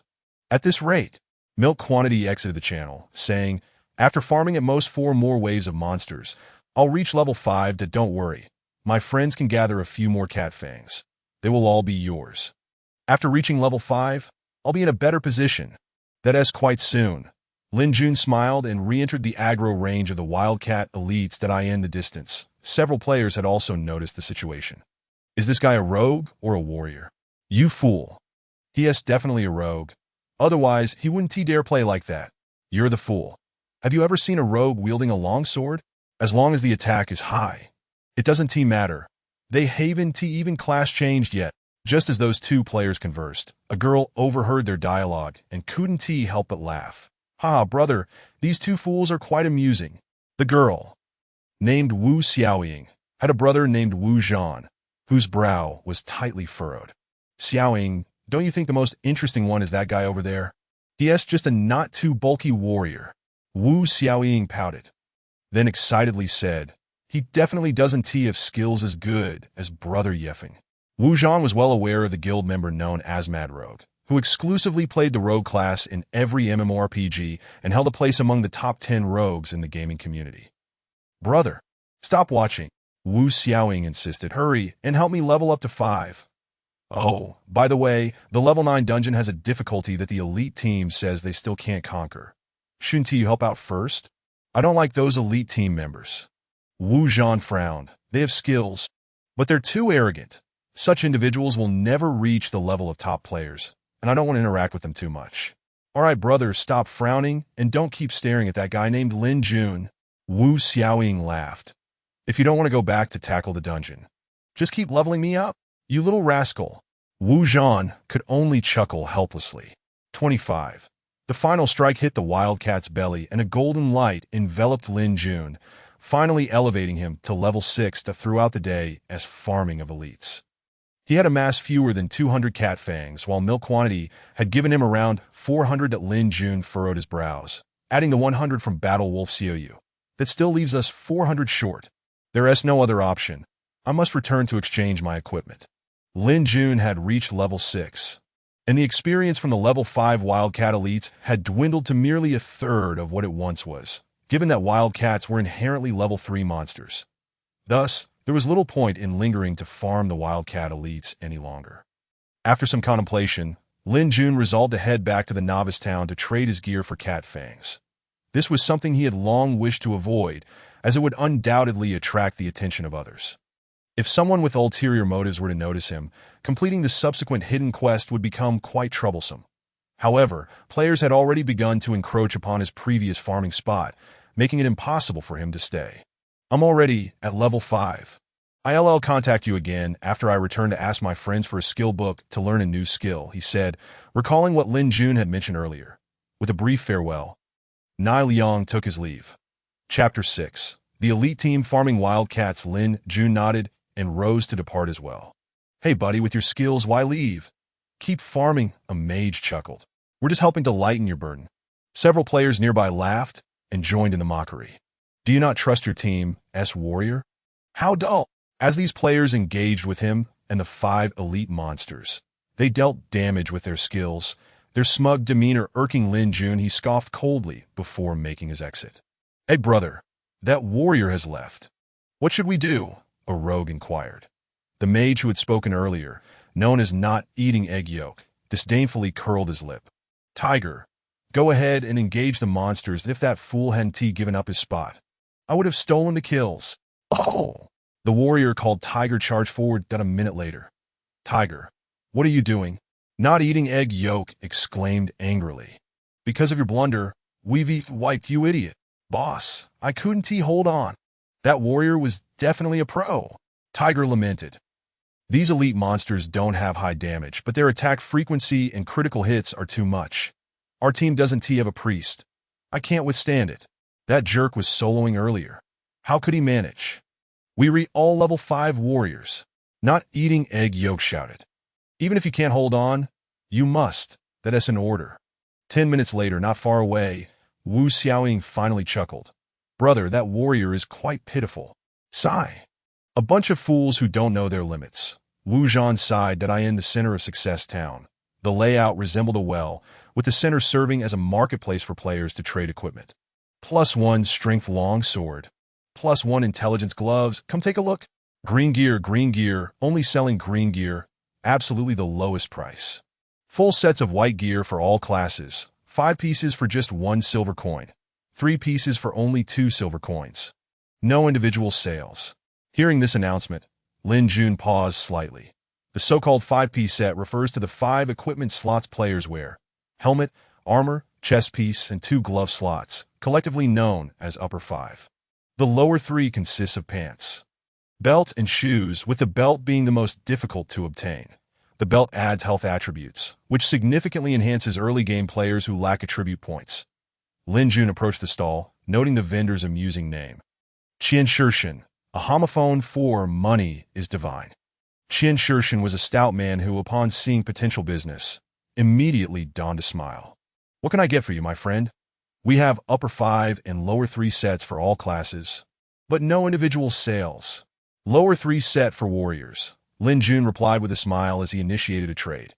After parting with 2 silver coins, Lin Jun acquired a coarse cloth belt, coarse cloth pants, and cloth shoes. Of course, those 2 silver coins were primarily to purchase the belt. The pants and shoes were relatively easy to obtain, even through quests. However, Lin Jun had ambitions beyond this. I would like to inquire, Lin Jun said after equipping the items. Turning to Qian Shirshin. Since you sell such a large volume of equipment, do you also purchase the gear players have? Generally, we don't purchase that, Qian Shirshin replied after a brief pause, smiling. Perhaps next time, you might find it interesting. Lin Jun understood Qian Shirshin's implication, that he recognized that in his previous life, Qian Shirshin specialized in reselling equipment materials, but he and his organization were not particularly high-end. They lacked the qualifications to handle truly exceptional gear, relegating them to second-hand equipment material merchants at most. Lin Jun felt an unwavering confidence, not merely due to his innate gaming talent, but also from a sense of urgency. He needed to fortify his defenses before the storm arrived. Just as his class dictated, he would withstand all dangers, unyielding as a rock, impervious to critique. His prior gaming experiences would place him ahead of many players, and while he might acquire numerous excellent items, he would lack the time to sell or barter them. Hence, he required a conduit for trading equipment materials in the game, an operation like Qian Shirshin's small-scale consortium that could facilitate resales. This would save Lin Jun considerable effort. Wait a moment. I feel like I've forgotten something. Lin Jun, lost in thought about how to establish a long-term cooperative relationship with Qian Shirshin's reselling team, realized he had overlooked his own needs. What a fool I've been. Gripping Qian Shirshin's plump hand, Lin Jun's eyes sparkled with excitement. Who are you cursing, you fool? Qian Shirshin thought to himself, then forced a smile. Is there anything else you need? Take a look at this. After a moment's consideration, feeling he had nothing of value to offer, Lin Jun presented the attributes of his fine iron sword. Qian Shirshin's interest was piqued immediately. Attack 7, this is a fine item that it's a shame this blue equipment doesn't add attributes. If it had some strength, it would be perfect. The market price would be around 5 silver coins, Qian Shirshin estimated. Noticing Lin Jun's frown and hastily adding, that price is quite reasonable. Once more level 9 players flood the level restriction dungeons, the supply of blue weapons will increase, making yours less valuable. Lin Jun shook his head. Level 9 restriction dungeons weren't so easily cleared. He could even guarantee that for the quality of the recommendation letter required for the level 10 job change, countless players who had already reached level 10 would avoid the novice town solely to farm high-quality recommendation letters. Lin Jun sensed that while one must be shrewd in business, Qian Shirshin was not a deceitful merchant. After a moment's thought, Lin Jun decided to use a small trick regarding the level 3 Cat Fang quest as leverage to acquire cat fangs and some basic equipment and skill books. After a brief conversation, Qian Shirshin's brow furrowed. The man before him exuded an air of calm confidence, a demeanor typically found in either top players or fools who fancy themselves as such. After some contemplation, Qian Shirshin chose to trust Lin Jun moments later. After a brief daze, he handed over 1,000 cat fangs, along with several pieces of equipment and a few skill books to Lin Jun. "Thank you for your trust," Lin Jun said with a smile as he accepted the items, subsequently sending Qian Shirshin the details of the quest trick in writing. "All right, I'll take my leave now." Lin Jun bid farewell to Qian Shirshin and departed, while Qian Shirshin, upon reviewing the message Lin Jun sent, was utterly thrilled. If this were true, the overall attributes of his team would ascend to a new level. After pondering for a moment, he eagerly entered the team voice channel. "Holy cow, is this real?" Qian Shirshin shared the trick with the upper echelon, prompting many exclamations of surprise. "It's true." Unable to contain his excitement, Qian Shirshin hastily gathered enough cat fangs from the players' stalls to complete the quest, and indeed, he received the fine iron sword. Though it's merely a weapon with 7 attack, it's a boon for those at the guild's grassroots level, and it requires little effort, just completing a quest. After all, some within the elite team wield weapons with inferior attributes. Indeed, simply exchanging 100 cat fangs is all it takes. With the elite team's attributes boosted, we can tackle dungeons more easily. Wait, where have all the cat fangs in the guild warehouse gone? That kid just took an additional 1,000 cat fangs. I took them all. Qian Shirshin replied, speechless. "What are you waiting for? Assign a quest to the elite team. We're not pushing the restriction dungeon this morning. Everyone, go farm wildcats." At that moment, the extravagant guild leader, known as Spending Money Under the Moon, erupted with fury in the channel. Meanwhile, in the opposing guild, Unstained Lotus, the guild leader inquired in their channel, "What's today's completion rate?" "Boss, we've reached 70 today," replied the guild's top mage, known for his stinginess. "At this pace, we should be able to clear the dungeon tonight, right?" The guild leader asked. "Clearing it shouldn't be an issue, but boss, I don't understand why many brothers have reached level 10 and completed the dungeon. Yet we must clear it on hell difficulty before transitioning. Is that recommendation letter truly that important? Don't ask too many questions, by the way. What's the elite team of that scoundrel guild up to?" "Boss, the latest news indicates," the stingy mage replied, "their elite team has all gone to farm wildcats." "What?" At this moment, Lin Jun was utterly indifferent to the petty disputes among the guilds. His body was trembling with excitement as he made his way to the grass hut on the eastern side of the town. With a sigh, Lin Jun pondered the ramifications of the previous life's misleading information, or perhaps the trigger conditions were entirely different, resulting in significant losses for him. "Madam Daphne, I have found some cat fangs, and I hope they will be of assistance to you." Lin Jun smiled as he addressed Daphne. "Oh my god, so many, it's simply my heavens." Daphne became momentarily flustered with excitement, but after a few seconds, she gradually regained her composure. "Great adventurer, please forgive my momentary lapse. I express the gratitude of all the residents of Saxis Town on their behalf." Simultaneously, Lin Jun received a notification. The intimacy with all residents of Saxis Town increased by 1,000 points. This news left Lin Jun utterly bewildered, not merely because such a reward for a hidden quest should be substantial, but primarily due to the fact that the rescue of a common woman's husband had seemingly impacted the entire town. Why had the intimacy of all residents increased? Observing his newfound status of affectionate, Lin Jun noted that relationships between NPCs and players in the game were categorized into 5 stages: aloof, neutral, friendly, affectionate, and revered. Neutrality required 100 points of intimacy, friendliness required 500 points, affection required 1,000 points, and reverence required 5,000 points. This relationship directly influenced task triggers and transaction discounts, among other benefits between NPCs and players. To express my gratitude, Daphne handed him a scroll of parchment. This parchment reveals the reason behind my husband Alan's injury. But I believe you can certainly achieve it. Completely perplexed by Daphne's words, Lin Jun opened the scroll, discovering it to be a treasure map, marking the location adjacent to Sax's town in the Corunda Valley. Lin Jun was quite familiar with the entire map of the game world and quickly discerned the treasure's location. In the Tomb of the Fallen on the western side of the valley, Lin Jun felt a tightening sensation in his chest. This was not right. The Tomb of the Fallen was a gathering place for level 20 monsters, divided into 3 tiers. The second tier was populated by level 25 monsters, while the third tier housed level 30 creatures.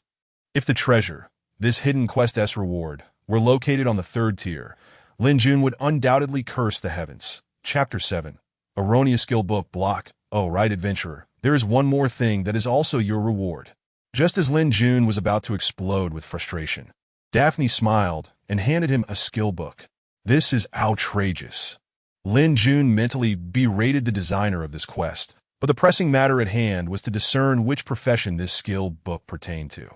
In his previous life, the rogue Musashi Kojiro had acquired the mage's second-tier skill book, Void Walk, ultimately benefiting others since he was a rogue.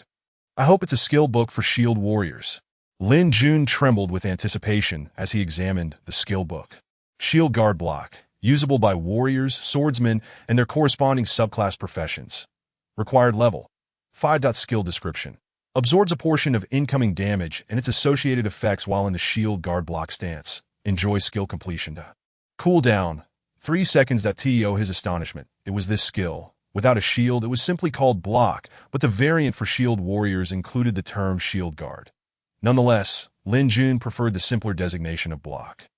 Ecstatic with joy over this skill, he reveled not only in its extraordinary 3-second cooldown, knowing the original cooldown was 10 seconds, but also in the fact that he had never heard of any equipment that could reduce the cooldown of the block skill. What thrilled Lin Jun most was the skill description. The original block skill merely stated it could absorb a portion of damage without mitigating control effects. This erroneous skill book, however, could mitigate control, thereby fully showcasing the advantages of shield warriors. Although it might not be as formidable as some of the other erroneous skill books he was aware of, it was still something he could utilize, allowing Lin Jun to breathe a sigh of relief. After all this time spent, it was finally worth it, and this skill could be used at level 5. Otherwise, even if he had obtained an ultimate skill book with no cooldown, he would still face delays in advancing. Casually tucking the skill book away, Lin Jun also stored the treasure map, thanked Daphne, and hurriedly exited as countless players outside were clamoring for blood-replenishing potions. Lowering his head to avoid drawing attention, Lin Jun left the premises. He certainly did not want to be inundated with saliva from the players if they discovered he could no longer exchange for potions. A rogue. Upon walking a short distance, Lin Jun's body suddenly tensed, a sense of danger washing over him, but he sensed a rogue lurking nearby, a natural predator of shield warriors, who often boasted high defenses but lacked agility. A moment's lapse could allow a rogue to toy with a shield warrior with ease. Is it over there? With his heightened senses from 2 lifetimes, Lin Jun quickly discerned a faint breathing sound emanating from behind a distant barrel. However, he could not act rashly. He knew not whether the figure was friend or foe, nor their intentions, especially since he was currently carrying the treasure map from the hidden quest. Regardless of who you are, please refrain from following me so stealthily. Lin Jun coldly regarded the direction of the sound before cautiously departing. After Lin Jun left, a figure materialized, revealing the flustered visage of Battle Wolf Xiao Tian, whose forehead was slick with cold sweat. This was the first time he had been so brazenly observed after using his stealth skill. Were it not for the revolutionary nature of this holographic online game, Battle Wolf Xiao Tian would have certainly suspected Lin Jun was utilizing hacks. It's best to avoid provoking such a character. Heart still racing, Battle Wolf Xiao Tian patted his chest, his deep-set eyes betraying not the naivety of youth, but a keen awareness that instilled a sense of dread within him for the first time. As Lin Jun slowly approached the warehouse manager, Old Man Magus, he received a voice notification. Lin Jun placed the treasure map into his personal storage, only to realize the voice was from Thunder. Overwhelmed with excitement, he quickly connected that Thunder's voice came through. "Brother June, what level are you?" "Level 5. What about you? Why are you so slow?" "I've already reached level 9, Sai." Detecting the despondency in Thunder's tone, Lin Jun inquired, "What's wrong? What else could it be? We can't get past the dungeon, damn it." "Are you referring to the level 9 restricted dungeon?" Lin Jun pondered before responding with a smile. "Is your team stuck on the difficult mode?" "Hey, Brother June, how did you know? You're not level 5. You must be level 9 too. Have you conquered the hell mode?" "No, I truly am only level 5. By the way, have you joined a guild?" "How's it been playing dungeons with the guild?" "I joined the Battle Wolf family," Thunder lamented. "But I can't get into the elite team. They say my skills are too poor, that I'm currently stuck in the second-tier regular team." "Is every high-level player in the Battle Wolf family pushing this restricted dungeon? No one has gone straight past the normal difficulty to the Corunda main city?" Lin Jun questioned. "No, at least not from the Battle Wolf Guild. The guild leader stated that the second-tier team must clear the difficult mode before being allowed to go to the main city. The elite team is in a worse position. They've been informed that without clearing the hell mode, they cannot go to the main city," Thunder explained. Lin Jun was momentarily taken aback. It seemed the higher-ups of the Battle Wolf Guild possessed some wisdom. Lin Jun was well aware that this level 9 restricted dungeon allowed players in Saxus Town to reach a maximum level of 9 before seeking out the mayor for a quest to clear the dungeon. Upon completion, the mayor would grant differing colored recommendation letters based on the difficulty level cleared. A white letter for normal difficulty, a blue letter for difficult difficulty, and a purple letter for hell difficulty. This recommendation letter would directly influence the rewards received upon reaching level 10 and transitioning to a new class in the main city that in his previous life. Many players disregarded this mechanic and rushed through the normal difficulty, only to receive the most mundane transition rewards, while others who conquered the hell difficulty obtained the coveted purple recommendation letter, sometimes even unlocking hidden classes. Some even garnered clues to corresponding class artifacts. "In my opinion," Thunder interrupted Lin Jun's thoughts with a casual tone, "I might as well head straight to the main city. I've heard that some guild elite teams cleared the difficult mode and transitioned without receiving any special rewards." "That is certainly true. Just because the odds are higher doesn't guarantee extraordinary rewards," Lin Yun mused, though he spoke with unusual seriousness, declaring, "I say, Thunder, you must clear the hell mode before transitioning to the main city. Trust me." "Why so serious?" Thunder replied, disheartened. "Then I'll wait for you. Once you reach level 9, take me along to the dungeon. I know your skills are good, Brother June. Don't flatter me." "I'm hanging up." Remembering he had many matters to attend to, Lin Jun chuckled and ended the call. The level 9 restricted dungeon is indeed a concern. After some contemplation, Lin Jun realized that now equipped with the extraordinary block skill, his immediate need was a shield to better leverage the dual advantages of the shield warrior. A makeshift shield will suffice. Lin Jun silently contemplated, and soon formulated a plan. After slightly organizing his belongings, he departed from the small town and ventured into the Saxus grassland. As he passed the eastern spawn point of the Wildcats, he was rendered speechless. The elite groups, Drunken Gold and Unblemished Lotus, were shamelessly monopolizing the area, mercilessly slaying the unfortunate Wildcats with relentless strikes. Countless players, bewildered, could not comprehend the unfolding chaos. Resigned, Lin Jun exited the Wildcat territory and delved further east, arriving at the spawn area of the buffalo. Numerous players were fervently forming teams to grind. Even the spawn points of many perilous elite monsters were overcrowded. And no matter how formidable the elite monsters, they could not withstand the sheer number of players. Often, they would be obliterated within seconds of spawning. The buffalo, averaging level 7, boasted high attack and critical damage, but possessed low health and defense, alongside a sluggish attack speed that if a poll were conducted, the buffalo would undoubtedly be crowned the most beloved monster in Saxus Town and its vicinity. It seems there is no alternative. The hidden silver chest in the camp behind has surely been claimed, Lin Jun mused. He knew of an abandoned camp located at a discrete coordinate behind the buffalo spawn area, which contained a locked silver chest. Naturally, Lin Jun intended to open the chest before steadily grinding for experience. Unfortunately, judging by the density of players in the area, that chest had likely been looted, as Lin Jun had already squandered too much time hunting wildcats for their fangs. Since the original goal was to acquire a decent shield, Lin Jun hesitated for a few moments before resolving, I shall proceed directly to open the golden chest within Wolf King Valley. Beneath Lin Jun's feet lay the spawn area of the buffalo. Averaging level 7, continuing eastward for several hundred meters led him to the spawn region of the wild boars, which averaged level 8 and had notably high attack power. They often spawned in groups of dozens, sharing aggro, making it challenging to pull and kill them individually to the rear of the wild boar group. There was also a silver chest, but the overwhelming number of wild boars made it likely that many players had attempted to lure them solo, only to meet disastrous ends. Lin Jun's target was the Wolf King Valley to the southeast of the wild boar spawn area, where the primary monsters were wild wolves averaging level 10. Deep within the valley lay a golden chest. However, the allure of its rewards did not captivate Lin Jun as much as the technique required to open it. He recalled a thread from his previous life where someone had shared a little trick. If a rogue approached the golden chest while invisible, it would yield the standard rewards of an ordinary golden chest.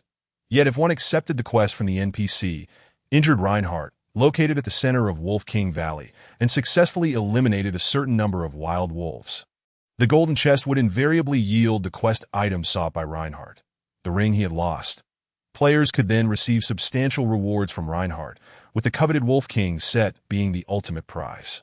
This set, one of the powerful armors suitable for novices, was particularly well suited for warriors. The golden chest had a respawn timer of 5 days. If someone were to claim it first, Lin Jun's efforts would be in vain.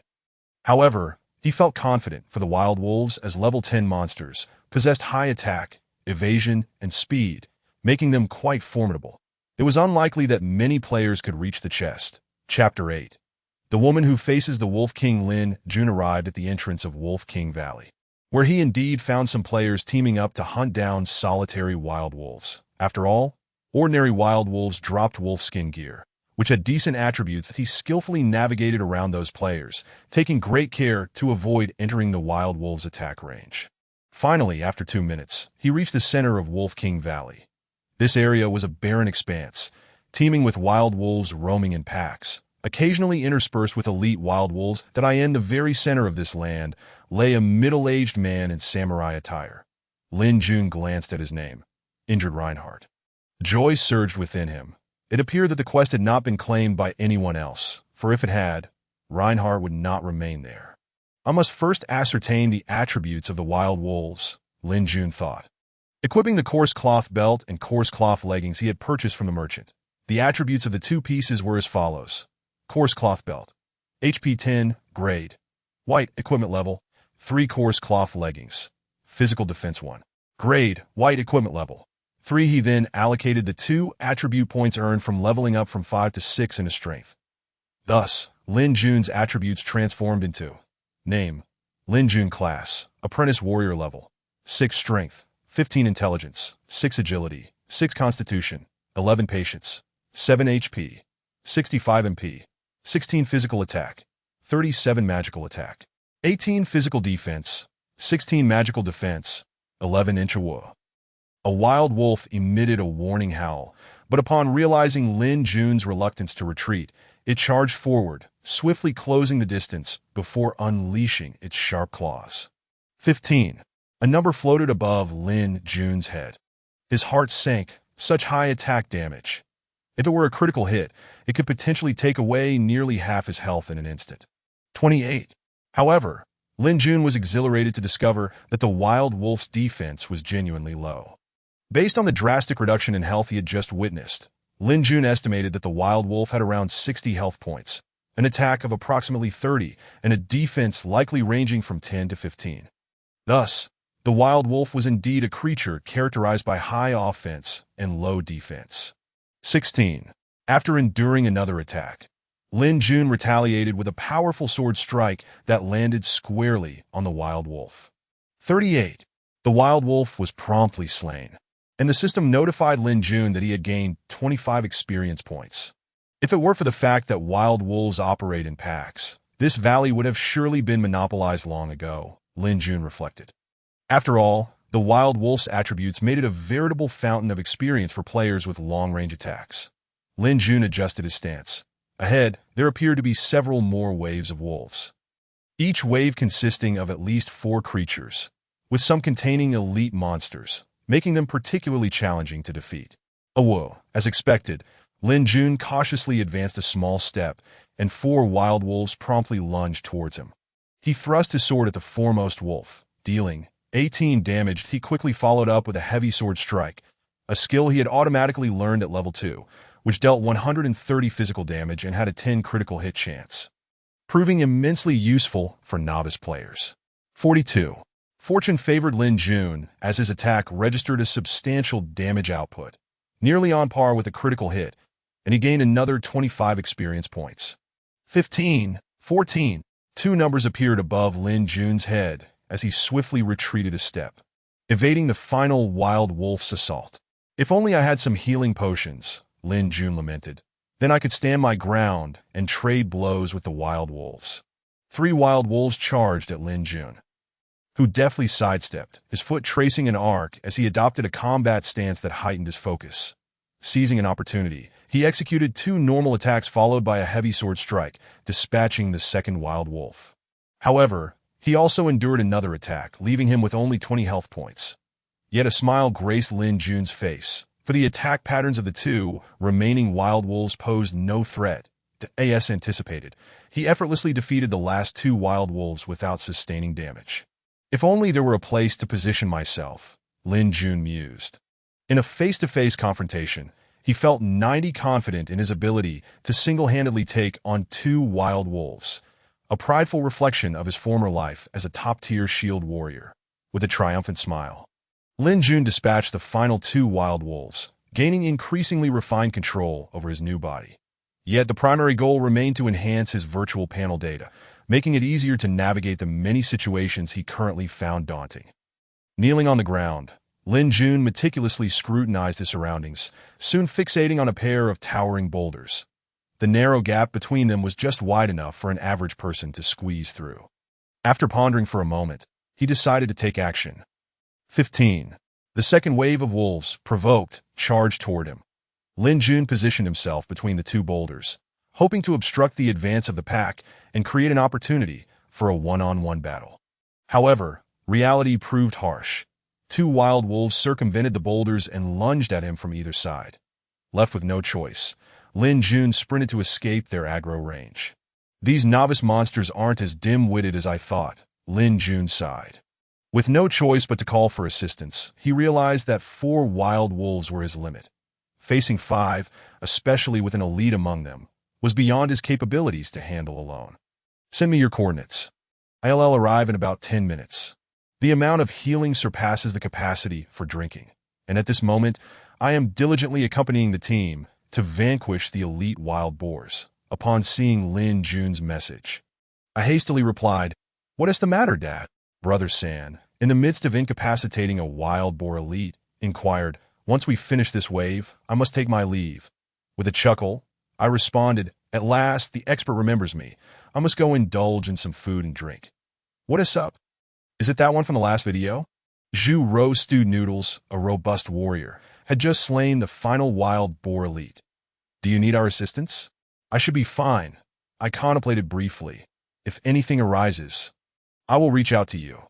"Oh, you foolish one," lamented the diminutive rogue, Northeast Little Whirlwind. "Our team of experts is here to help you level up, and you still want to leave? Off you go.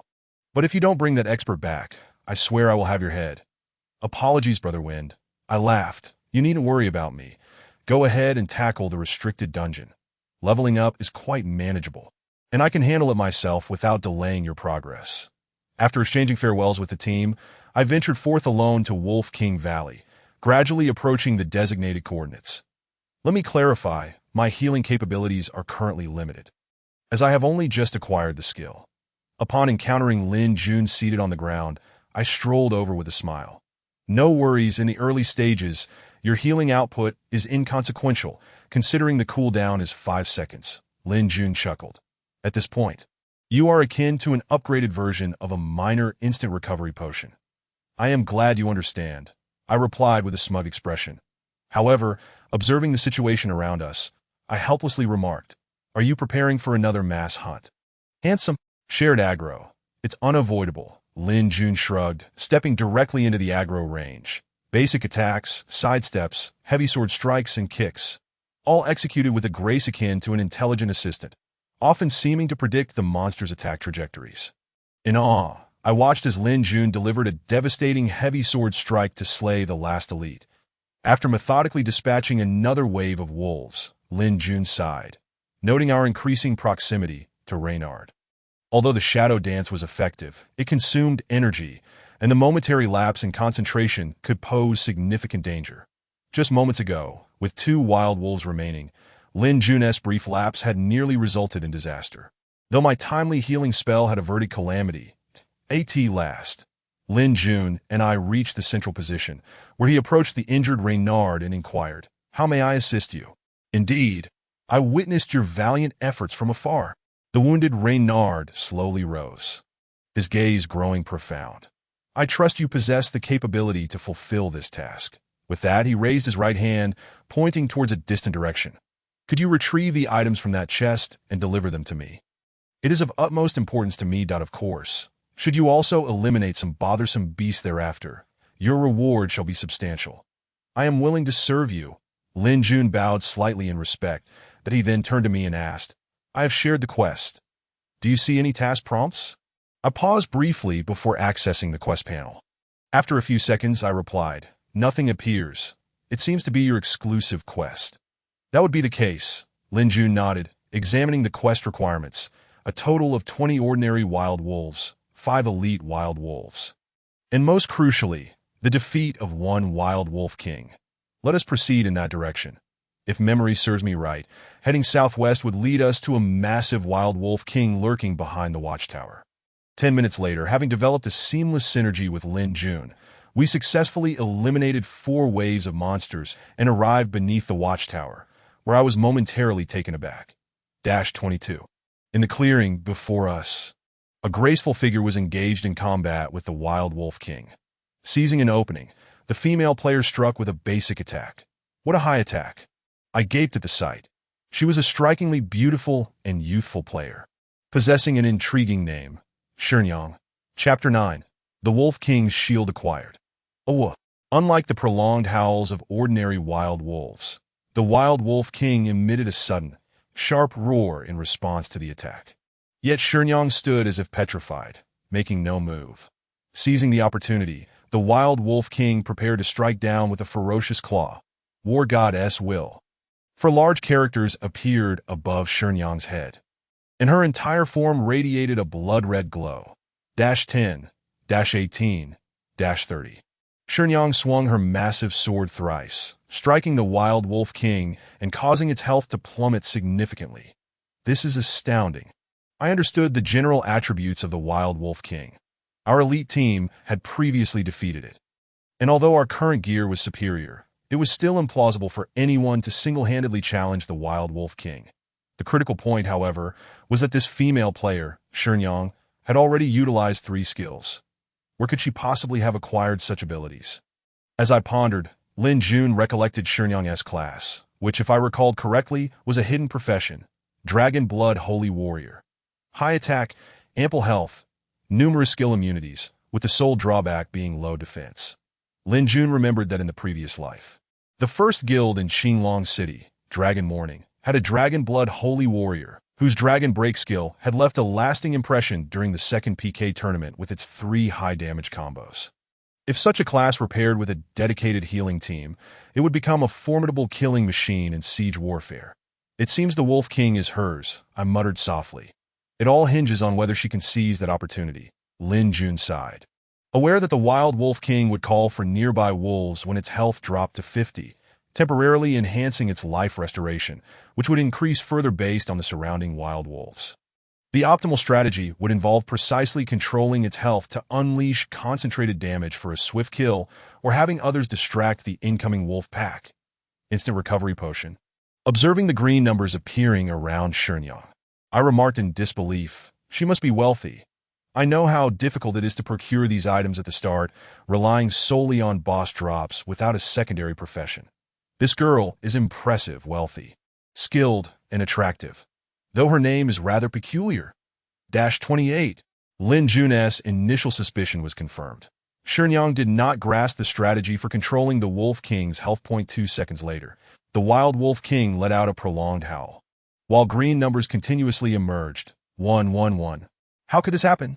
Shenyang panicked, having believed she could achieve the kill alone, consuming an instant recovery potion, with the cooldown for the next bottle at 20 seconds. She doubted her ability to endure amidst so many wild wolves for that duration. I should have brought Kyre along, gazing at the gathering wolves. Despair washed over her, until she noticed that a few packs were approaching from the direction near the watchtower, and there seemed to be players nearby. Hey, you two warrior, come help me tank, and priest, come heal me. Shenyang called out casually. All losses will be covered by our Butterfly Dance Guild. She invoked the name of Butterfly Dance, a renowned haven for beautiful players in the gaming world, confident that these two male players would assist her. Hey, did you hear that? To her surprise, after a 2-second wait, the two players remained unmoving. Panic ensued as Shenyang exclaimed, There are 3 seconds left. Please help. Thank you. I need to share the kill of the Wild Wolf King, as I have a quest, but all rewards from its drops will belong to you, Lin Jun declared as he charged towards the Wild Wolf King. If you agree, let us form a party. You bastard. Shenyang contemplated that the request was not unreasonable, yet remained irked by Lin Jun's demeanor, reluctantly sending a party invitation. 5. Lin Jun dealt a nonchalant strike to the Wild Wolf King before turning to charge into the wolf pack. I still have a 10-second cooldown on my skills, Shenyang shouted at Lin Jun. Lead the wolves in circles. Try to keep as many. Shenyang halted mid-sentence, witnessing this seemingly novice charging forward, yet managing to avoid instant death. He was positioning himself adeptly. Initially, Shenyang had noticed the wooden structures beneath the watchtower. But though only one wild wolf could pass between the two logs, wolves would still rush in from either side, making it unfeasible. The difference between wood and stone is that the former provides visibility, Lin Jun silently explained to himself. Stone is too massive, obstructing the wild wolves' attack routes, but this intricately constructed wooden structure grants me the sight I need. Of course, for ordinary players, this subtle distinction might not hold much significance, but for Lin Jun, it was sufficient. He dodged the incoming attack with a sidestep, then kicked back the wild wolf emerging from the left, while the one on the right exchanged blows with him. Times, he even managed to evade their strikes. The wild wolves, howling without a place to strike, circled nearby, soon to find an opportunity for attack. I can't hold on any longer. Lin Jun's gaze sharpened slightly as he noted that on the far left, a solitary wolf had finally crossed the wooden fence beside the watchtower. This offensive action immediately invigorated the other wolves, forcing Lin Jun to abandon his position and retreat. Whoa! The Wolf King let out a mournful cry as it faced its demise. A flash of light passed, and Shenyang did not bother to collect any items. Instead, she positioned herself directly beside Lin Jun, with timely healing from her substantial abilities, coupled with Shenyang's remarkable attack power. The pack of wolves ultimately transformed into experience points, propelling Lin Jun and Shenyang to ascend 2 levels. Shenyang shared in the Wolf King's defeat, thus experience was allocated without regard for damage dealt. Your skills are quite commendable, Shenyang remarked as she disbanded the team and inquired, What quest are you undertaking that necessitates slaying the Wolf King? Did you receive it from that NPC in the center? Are you familiar with him as well? Lin Jun asked. Of course, I've been here for half a day, and that insufferable NPC has ignored me despite my repeated inquiries, Shenyang exclaimed. That is indeed curious. I approached him for that quest, Lin Jun replied, understanding that this was a unique task, yet puzzled as to why Shenyang, who had been there longer, had not been able to accept it. Never mind, I must be off. The guild is calling for a dungeon run. Shenyang waved her hand dismissively as she departed. Do you still require my assistance after you turn in your quest? Niliang asked with a smile, pointing toward Shenyang's retreating figure. Unfortunately, the guild has summoned me as well. No, you should attend to your own matters. Thank you for your help this time, Lin Jun replied with a smile. Even with your exceptional abilities, you cannot complete a level 9 restricted dungeon solo that if you were to form a party, I doubt you would even consider an ordinary recommendation letter, Niliang remarked before leaving Lin Jun somewhat puzzled by his words. as he was aware of the level 9 dungeon restrictions but could not comprehend Nai Liang's reasoning. "What are you implying?" Lin Jun replied lightly, a smile gracing his lips. "How about joining my team if you're interested?" Nai Liang suggested with a grin. "We're all roughnecks. I secretly shared your video with a few, and some of them are itching for a confrontation. I will consider it." Lin Jun waved his hand amicably. "I need to turn in my quest now." After bidding farewell to Nai Liang, Lin Jun returned to the center, where Leonard rushed to greet him. "Look at that victorious smile, young man. I knew I had not misjudged you. Here, take this. I hope you can withstand the final test." Lin Jun reached out to accept the golden key from Leonard. In truth, unlocking this chest posed no significant danger. What mattered most was whether the chest remained. Progressing slowly along the path, Lin Jun finally arrived at the designated coordinates, clearing away the dense underbrush. He felt a surge of joy upon discovering that the chest was indeed still there. Inserting the key and turning it, it opened. Wolf King Gauntlets, grade green, physical defense 5, strength 1, required level 8 set not yet realized. Wolf King Belt, grade green, health 20, constitution 1, required level 8 set not yet realized. With 2 pieces of the Wolf King set emerging from the chest, Lin Jun was ecstatic. After retrieving these 2 pieces of equipment and a handful of silver coins, the most important item revealed itself. Wolf King Shield, grade blue, defense 10, block completion rate 5, required level 8, set not yet realized. Lin Jun swiftly equipped the Wolf King Shield, immediately receiving a system notification indicating an increase in the completion rate of certain skills. He understood that possessing this shield would significantly enhance his capacity to utilize blocking and shield strikes effectively. However, as he had yet to undergo his class transition and lacked the shield strike skill, there was no need to deliberately execute the shield strike action, as the stunning effect inherent to it would not manifest. Such trivial damage was unnecessary. "Once I reach level 9 here," Lin Jun muttered softly to himself, "I wonder how many top-tier guilds in the major cities have completed the hell-level restricted dungeon." Moreover, Lin Jun's gaze deepened. "My goal is not merely hell difficulty." Chapter 10. The Contest of Level-Restricted Dungeons in the World of Creation. There are 4 major cities: Qinglong, Baihu, Zhuke, and Xuanwu, with the royal city of Qilin above them. Upon establishing a character, players are randomly assigned to one of these 4 city regions, each of which contains the town of Sakesis. However, many unique quests and NPCs are shared. Once triggered in one area, they cannot be reactivated in another. Lin Jun knew that the town he occupied was, in fact, the novice town within the Qinglong city region, where many of the top players belonging to elite guilds could occasionally be encountered. "I must reach level 9 as soon as possible," Lin Jun declared, delivering a kick that regrettably failed to trigger a knockback effect. Frustrated, he executed a heavy strike, dispatching the wolf. -10. Block completion rate 30.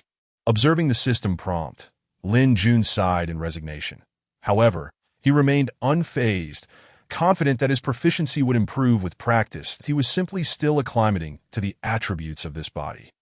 As Lin Jun continued to engage in mindless solo grinding against the wild wolves, the creation forums erupted with activity, as the elite Guild Moonview Pavilion from the Baihu City Novice Town had achieved the first kill of the Hell-level restricted dungeon, signifying an 80 completion rate. "Did you see the mage from Moonview in the video? Their damage output is absurd. Do they have purple gear?" "It's unlikely they have purple gear, but they probably possess a blue set. Their damage exceeds our mages by 3-fold. You all are rather lacking. Anyone can see that their first kill was due to that warrior. He is exceptionally tanky.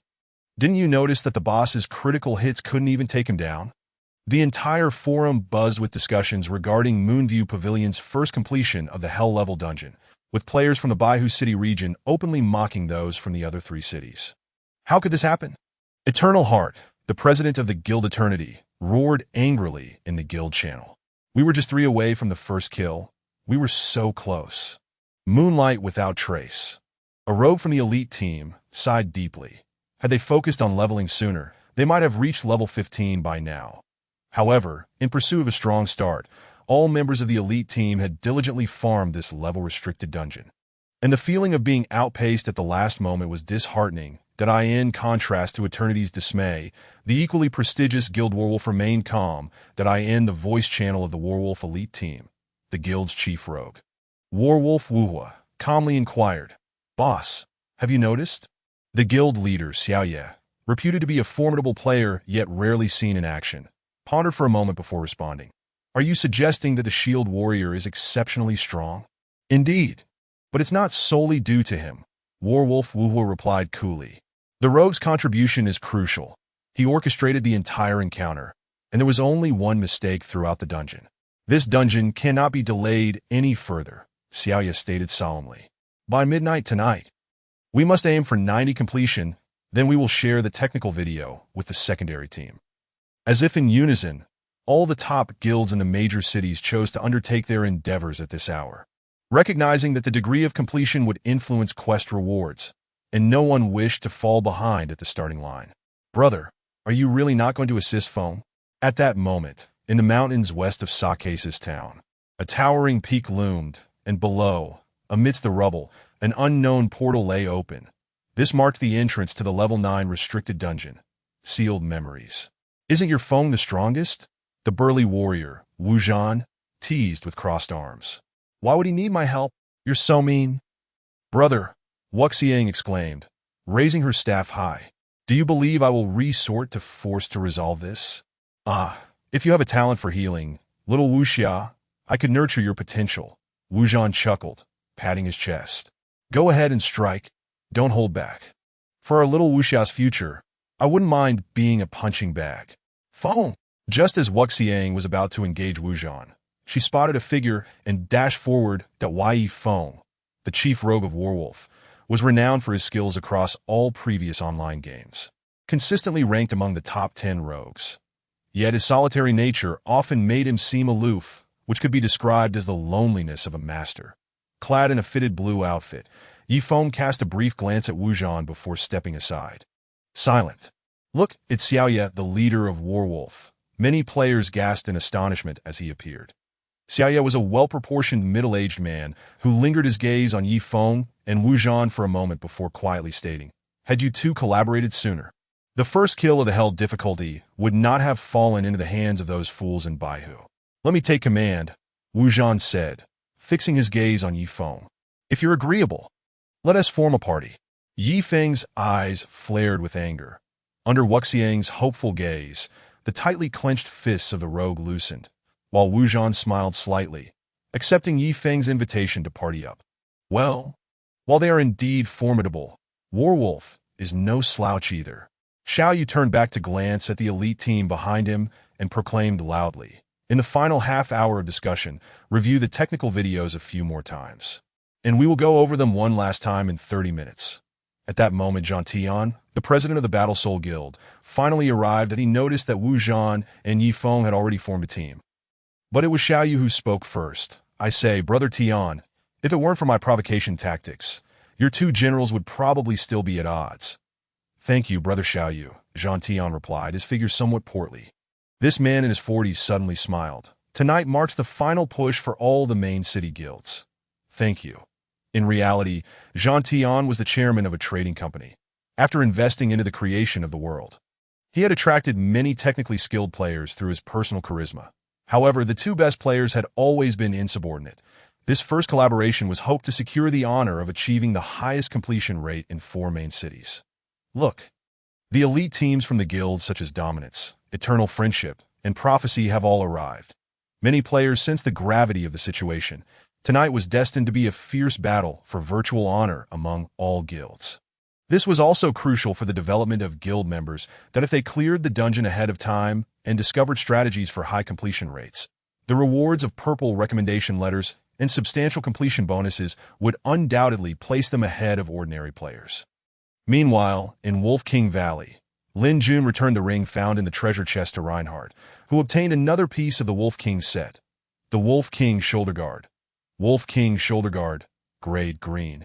Logistics Defense 3, Strength 2, Physical Critical Rate 1. It was indeed an extraordinary piece of equipment. Not only did it increase strength by 2 points, but it also added 1 to the physical critical rate. Lin Jun was exhilarated, But Reinhardt interrupted. "Adventurer, if the opportunity arises, please give this ring to my beloved. There has been a misunderstanding between us, and I fear I will not have the chance to explain it to her myself. But perhaps this is for the best." After Reinhardt spoke, the ground behind him suddenly shimmered, revealing something akin to a teleportation portal. At that moment, Reinhardt underwent a remarkable transformation. His previously frail and diminutive form suddenly became robust and towering, his murky eyes now gleaming with clarity. Reinhardt slowly closed his eyes, as if communicating with the portal before him. "Mr. Reinhardt, what is the name of your beloved?" Lin Jun inquired several times, but Reinhardt seemed not to hear him, remaining silently focused on the portal. "What kind of task is this?" Lin Jun recalled the introduction to this quest from his previous life, and it appeared he had not encountered such a situation before. However, this time, for some reason, the plot had changed. Beep beep. A notification sound rang out. Lin Jun glanced at the screen and smiled. It was a voice message from Lei Zi. "Brother Jun, have you reached level 9 yet?" The voice of Lei Ting came through. "You know, tonight is truly peculiar. All the guilds seem to have synchronized their progress in pushing through dungeons." "That is to be expected," Lin Jun pondered before replying. "Today marks the 3rd day since the server opened, and all guilds are not lagging behind. If I am not mistaken, some guilds must have cleared hell difficulty by now." "Do you even need to guess?" Lei Ting responded in exasperation. "The White Tiger's Wangyue Pavilion is currently boasting on the forums." "Who doesn't know that? I seldom visit forums," Lin Jun thought in surprise. This time was indeed different from the last.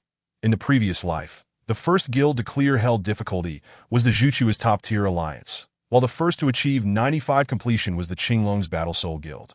"I am currently serving as a squad leader in the second-line team of the Battle Wolves," Lei Ting chuckled. "Brother Jun, you haven't attempted the restricted dungeon yet, have you? If you want, I can take you through the hard difficulty, especially since you are currently on your own, no matter how skilled you are. Forming a wild team is futile. This dungeon is indeed beyond my solo capabilities." Lin Jun contemplated before asking, "Are there any trustworthy individuals in your team that I could befriend? I would like to take you through the highest difficulty level of the restricted dungeon." "There are indeed some. Fanzi, Shuaihu, and a few others are good buddies of mine. They were the ones who initially helped me join the second team." Lei Ting pondered before expressing his doubt, "But their skills are quite average. And I have seen the technical videos provided by the elite team for hell difficulty. I doubt our equipment and skills." "Rest assured, trust me," Lin Jun said with a mysterious smile. "Moreover, you are mistaken. I am not aiming to clear hell difficulty, but rather the hidden difficulty, the legendary difficulty." Chapter 11. The Hidden Dungeon of Legendary Difficulty. Lei Ting followed Lin Jun's instructions to seek out his friends, while Lin Jun sold off his surplus equipment at the Novice Town's auction house at the lowest price. Lin Jun needed to acquire some decent gear. Clearing a legendary difficulty restricted dungeon required not only skill, but also equipment and cooperation. After scanning the auction house, Lin Jun was overjoyed to find a pair of Wolf King gloves available. As the Wolf King set only required 5 pieces to activate its attributes. With the gloves, belt, shoulder guard, and shield already acquired, he only needed one more piece to significantly enhance his attributes. Without haggling with the seller, Lin Jun snatched it up for 2 gold coins. Although the market price was only 1 gold coin, time was of the essence. With 2 gold coins remaining, Lin Jun looked over his entire equipment setup. He decided not to consider jewelry for now, as none would provide remarkable attributes in the coming days. His only priority was to replace either his weapon or armor.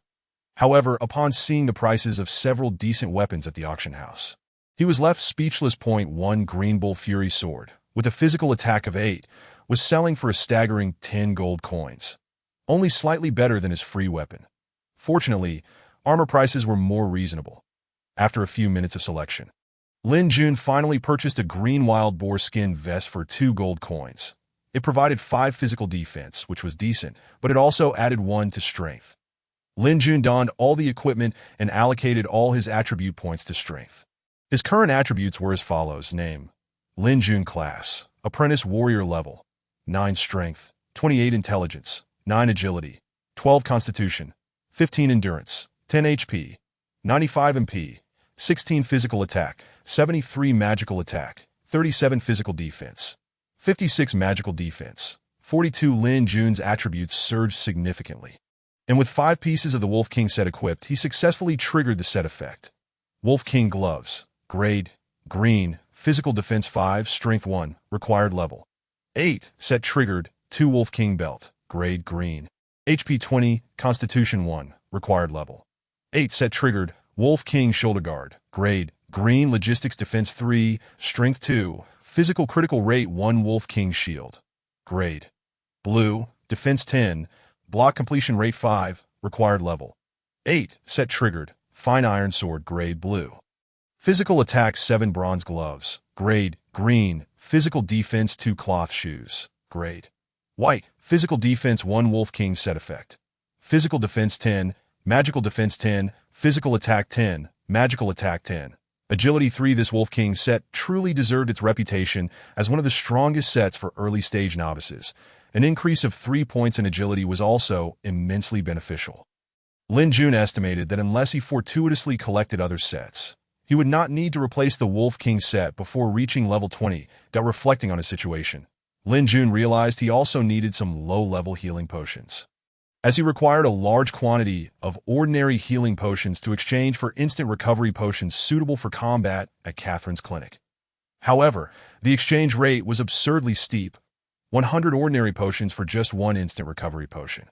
Consequently, few players were willing to seek out the NPC for trades. Unfortunately, Lin Jun had already depleted his funds. His 4 gold coins were gone in an instant, and the price for instant recovery potions at the auction house had skyrocketed to 50 silver coins per bottle, which was exorbitant. Nevertheless, Lin Jun still had over 500 cat teeth, which would allow him to redeem 5 bottles, albeit sparingly. Lin Jun approached the cottage where Madame Daphne resided, waiting for the previous player to exit before entering, ready to trigger the cat teeth exchange for healing potions as before. "Greetings, Madame Daphne. I have brought some cat teeth." Lin Jun presented the 500 cat teeth. "Hello, Lin Jun, my dear friend." After inexplicably completing a hidden task to save Alan, the intimacy level of all residents in Sax's town had increased by 1,000 points, resulting in all NPCs now regarding Lin Jun as friendly. Just as Daphne was about to say something else, a powerful aura suddenly enveloped the area, a terrifying force pressing down upon Lin Jun, making him feel exceedingly uncomfortable. "Tell me, why do you carry the aura of Emily?" Daphne's husband, Alan, a robust middle-aged man covered in various scars, appeared somewhat frantic. Upon realizing his inappropriate demeanor, Alan gradually relaxed his grip but continued to gaze at Lin Jun with a look of tension. "Emily?" Lin Jun contemplated, then produced the ring given to him by Reinhardt. Looking innocently confused, "This is the only item on me that I am unsure of. Is it this?" "Yes, that is it."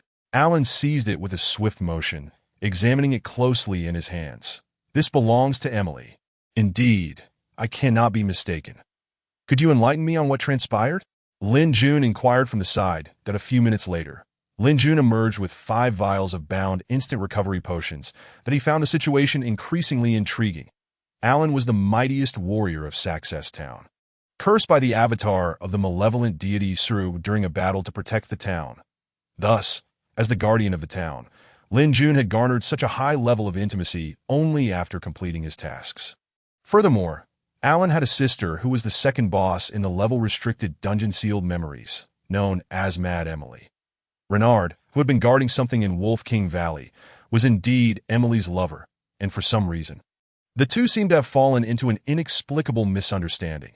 What a series of interconnected quests this is, Lin Jun pondered as he approached the mountains leading to the restricted dungeon, attempting to decipher the relationships among these events in his mind.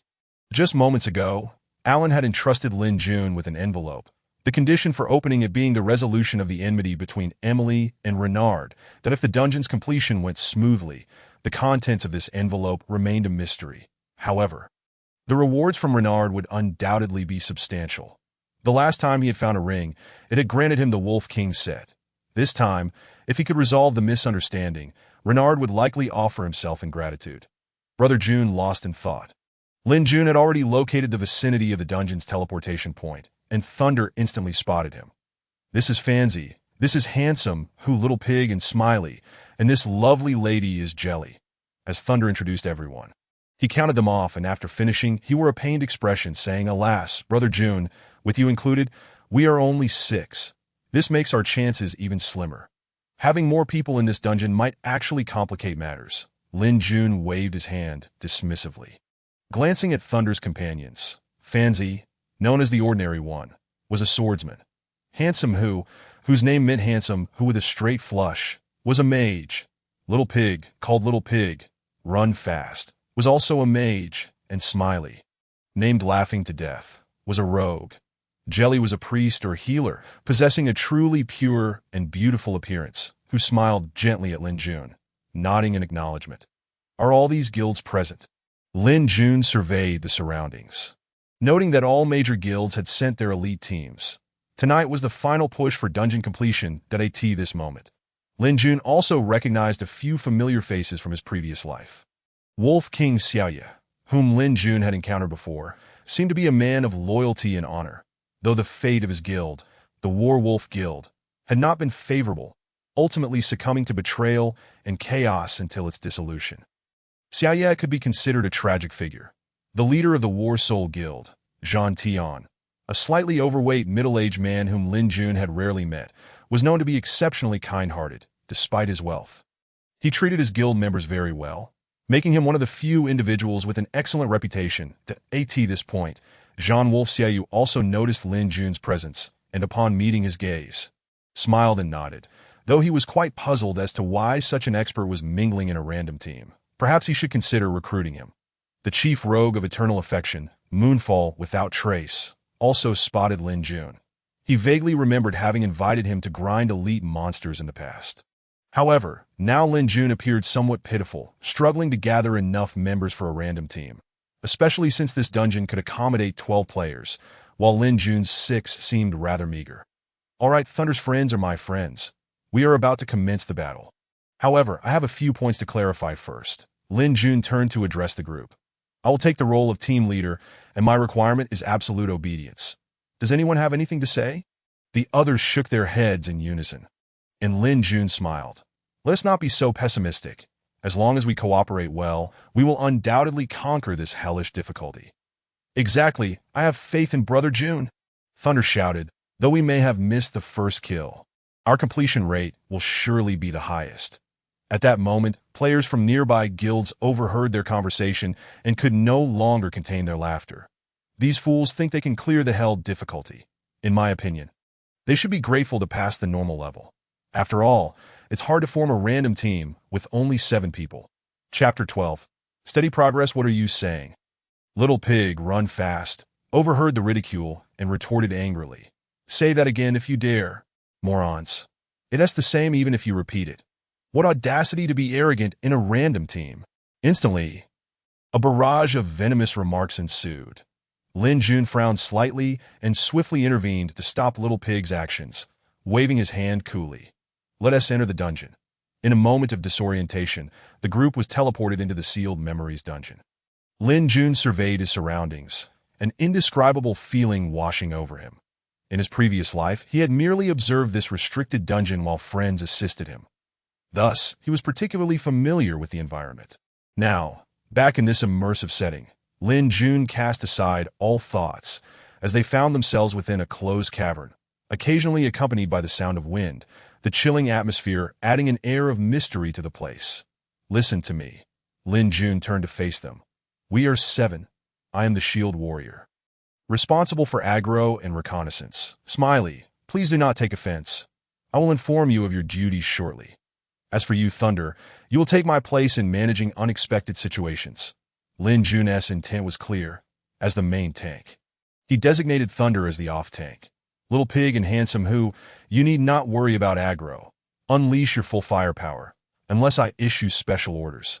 Little Pig and Handsome Who nodded in agreement, while Fanzi, the Ordinary One, furrowed his brow. Brother Jun, if Thunder is the off-tank, does that mean I will be solely focused on damage output?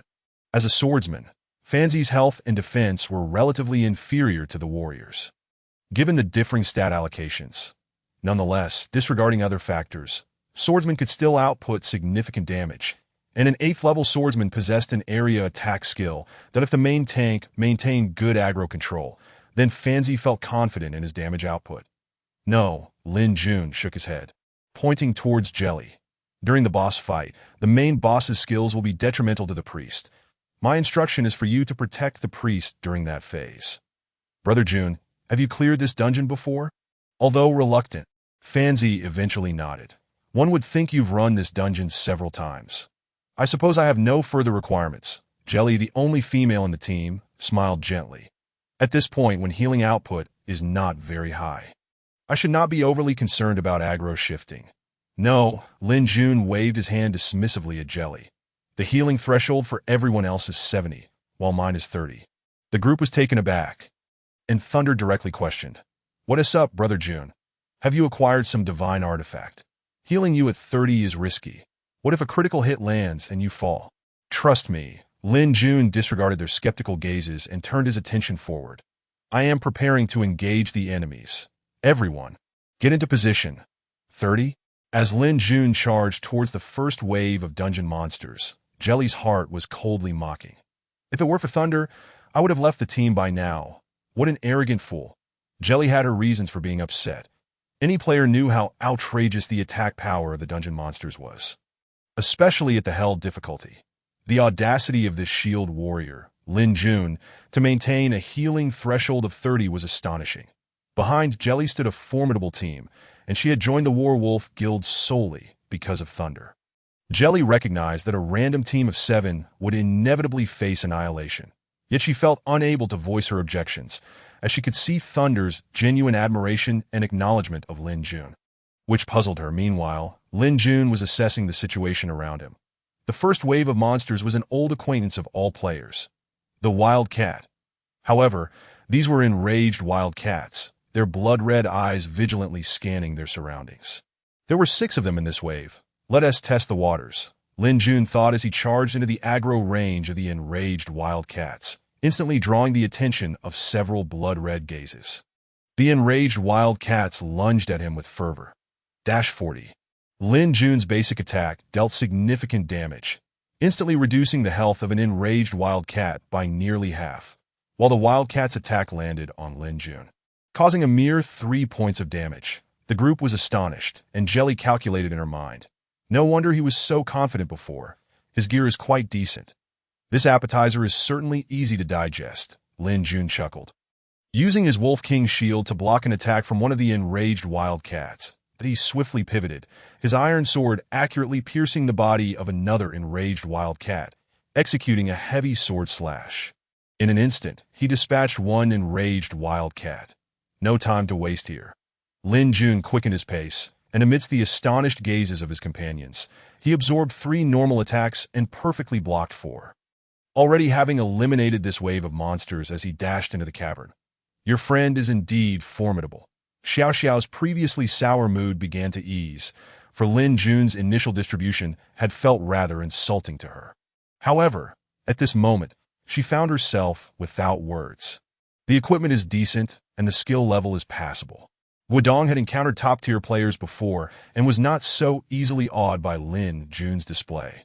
After all, many elite guilds had videos showcasing experts who could single-handedly take on early waves of monsters, though their equipment was undeniably superior. The skill level was another matter entirely. Is this wave comprised of bulls? Lin Jun observed the frenzied wild bulls ahead, estimating at least 10 in number, that he furrowed his brow, but felt no fear. While the bulls boasted impressive attack and critical strike capabilities, their agility left much to be desired, so Lin Jun was not overly concerned. Be cautious of the bull's charge, as several wild bulls charged from a distance. Lin Jun prepared to block with his shield. Finally, Guodong could no longer hold back and offered a warning, knowing that the true threat of the bulls lay not in their attack power, but in the knockback and potential stun caused by their charge. One misstep could lead to Lin Jun's immediate demise. Bang bang! A series of terrifying sounds echoed as Lin Jun's left hand, holding the shield, tingled with numbness. He paid a price of 17 health points, yet remained neither knocked back nor stunned. This level of physical coordination and strength was not something a novice shield warrior could easily comprehend. Such remarkable control. Guodong stared at Lin Jun in awe. The man had managed to control his body to such an extent, akin to making a basket in a basketball game while being physically struck. This mastery over one's body was a hallmark of the truly powerful. Thank you for the reminder, Lin Jun nodded to Guodong. His refined iron sword dealt 40 points of damage to the frenzied wild bull, and with a heavy sword strike, fortune smiled upon him as a critical hit occurred, causing the bull to vanish instantly.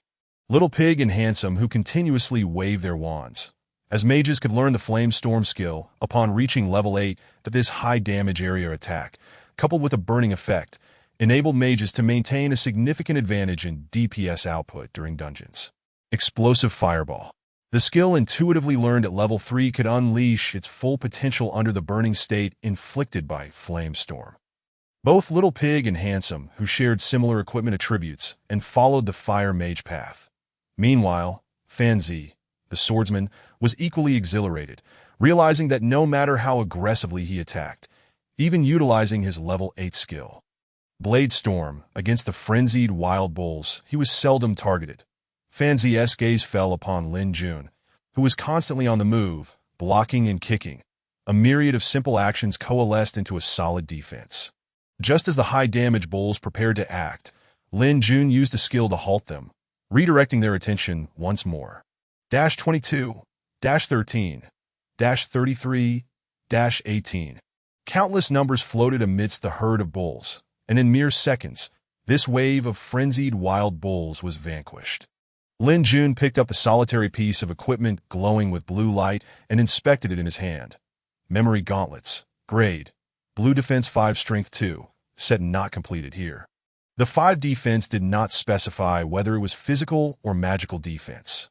In Chuangshi, if defense was directly indicated as a certain amount, it indicated a dual defense bonus. For instance, if Lin Jun's Wolf King's shield stated defense 10, that would mean both physical and magical defenses increase by 10 points. This is a specialty. Lin Jun smiled as he placed the equipment in the public display for all to see. As per usual, let's place bets. After a few system dice were rolled, Lei Ting happily took the gauntlets, as this memory set was even more formidable than the Wolf King set, arguably the strongest set for novices. This wave consists of frenzied wild wolves. Lin Jun and his companions advanced to an open area, where, curiously, only a few frenzied wild wolves roamed amid the scattered rocks, concealing unknown dangers. Xiao Xiao, be ready to report data shortly, Lin Jun called out to the only rogue in the team. Understood. Xiao Xiao had seen videos released by other guilds, and the tactical videos left for the second team had indicated that wolves would randomly respawn from all directions during battle and attack players. A particularly challenging segment before the first mini-boss. -35. Lin Jun struck with great force, inflicting significant damage.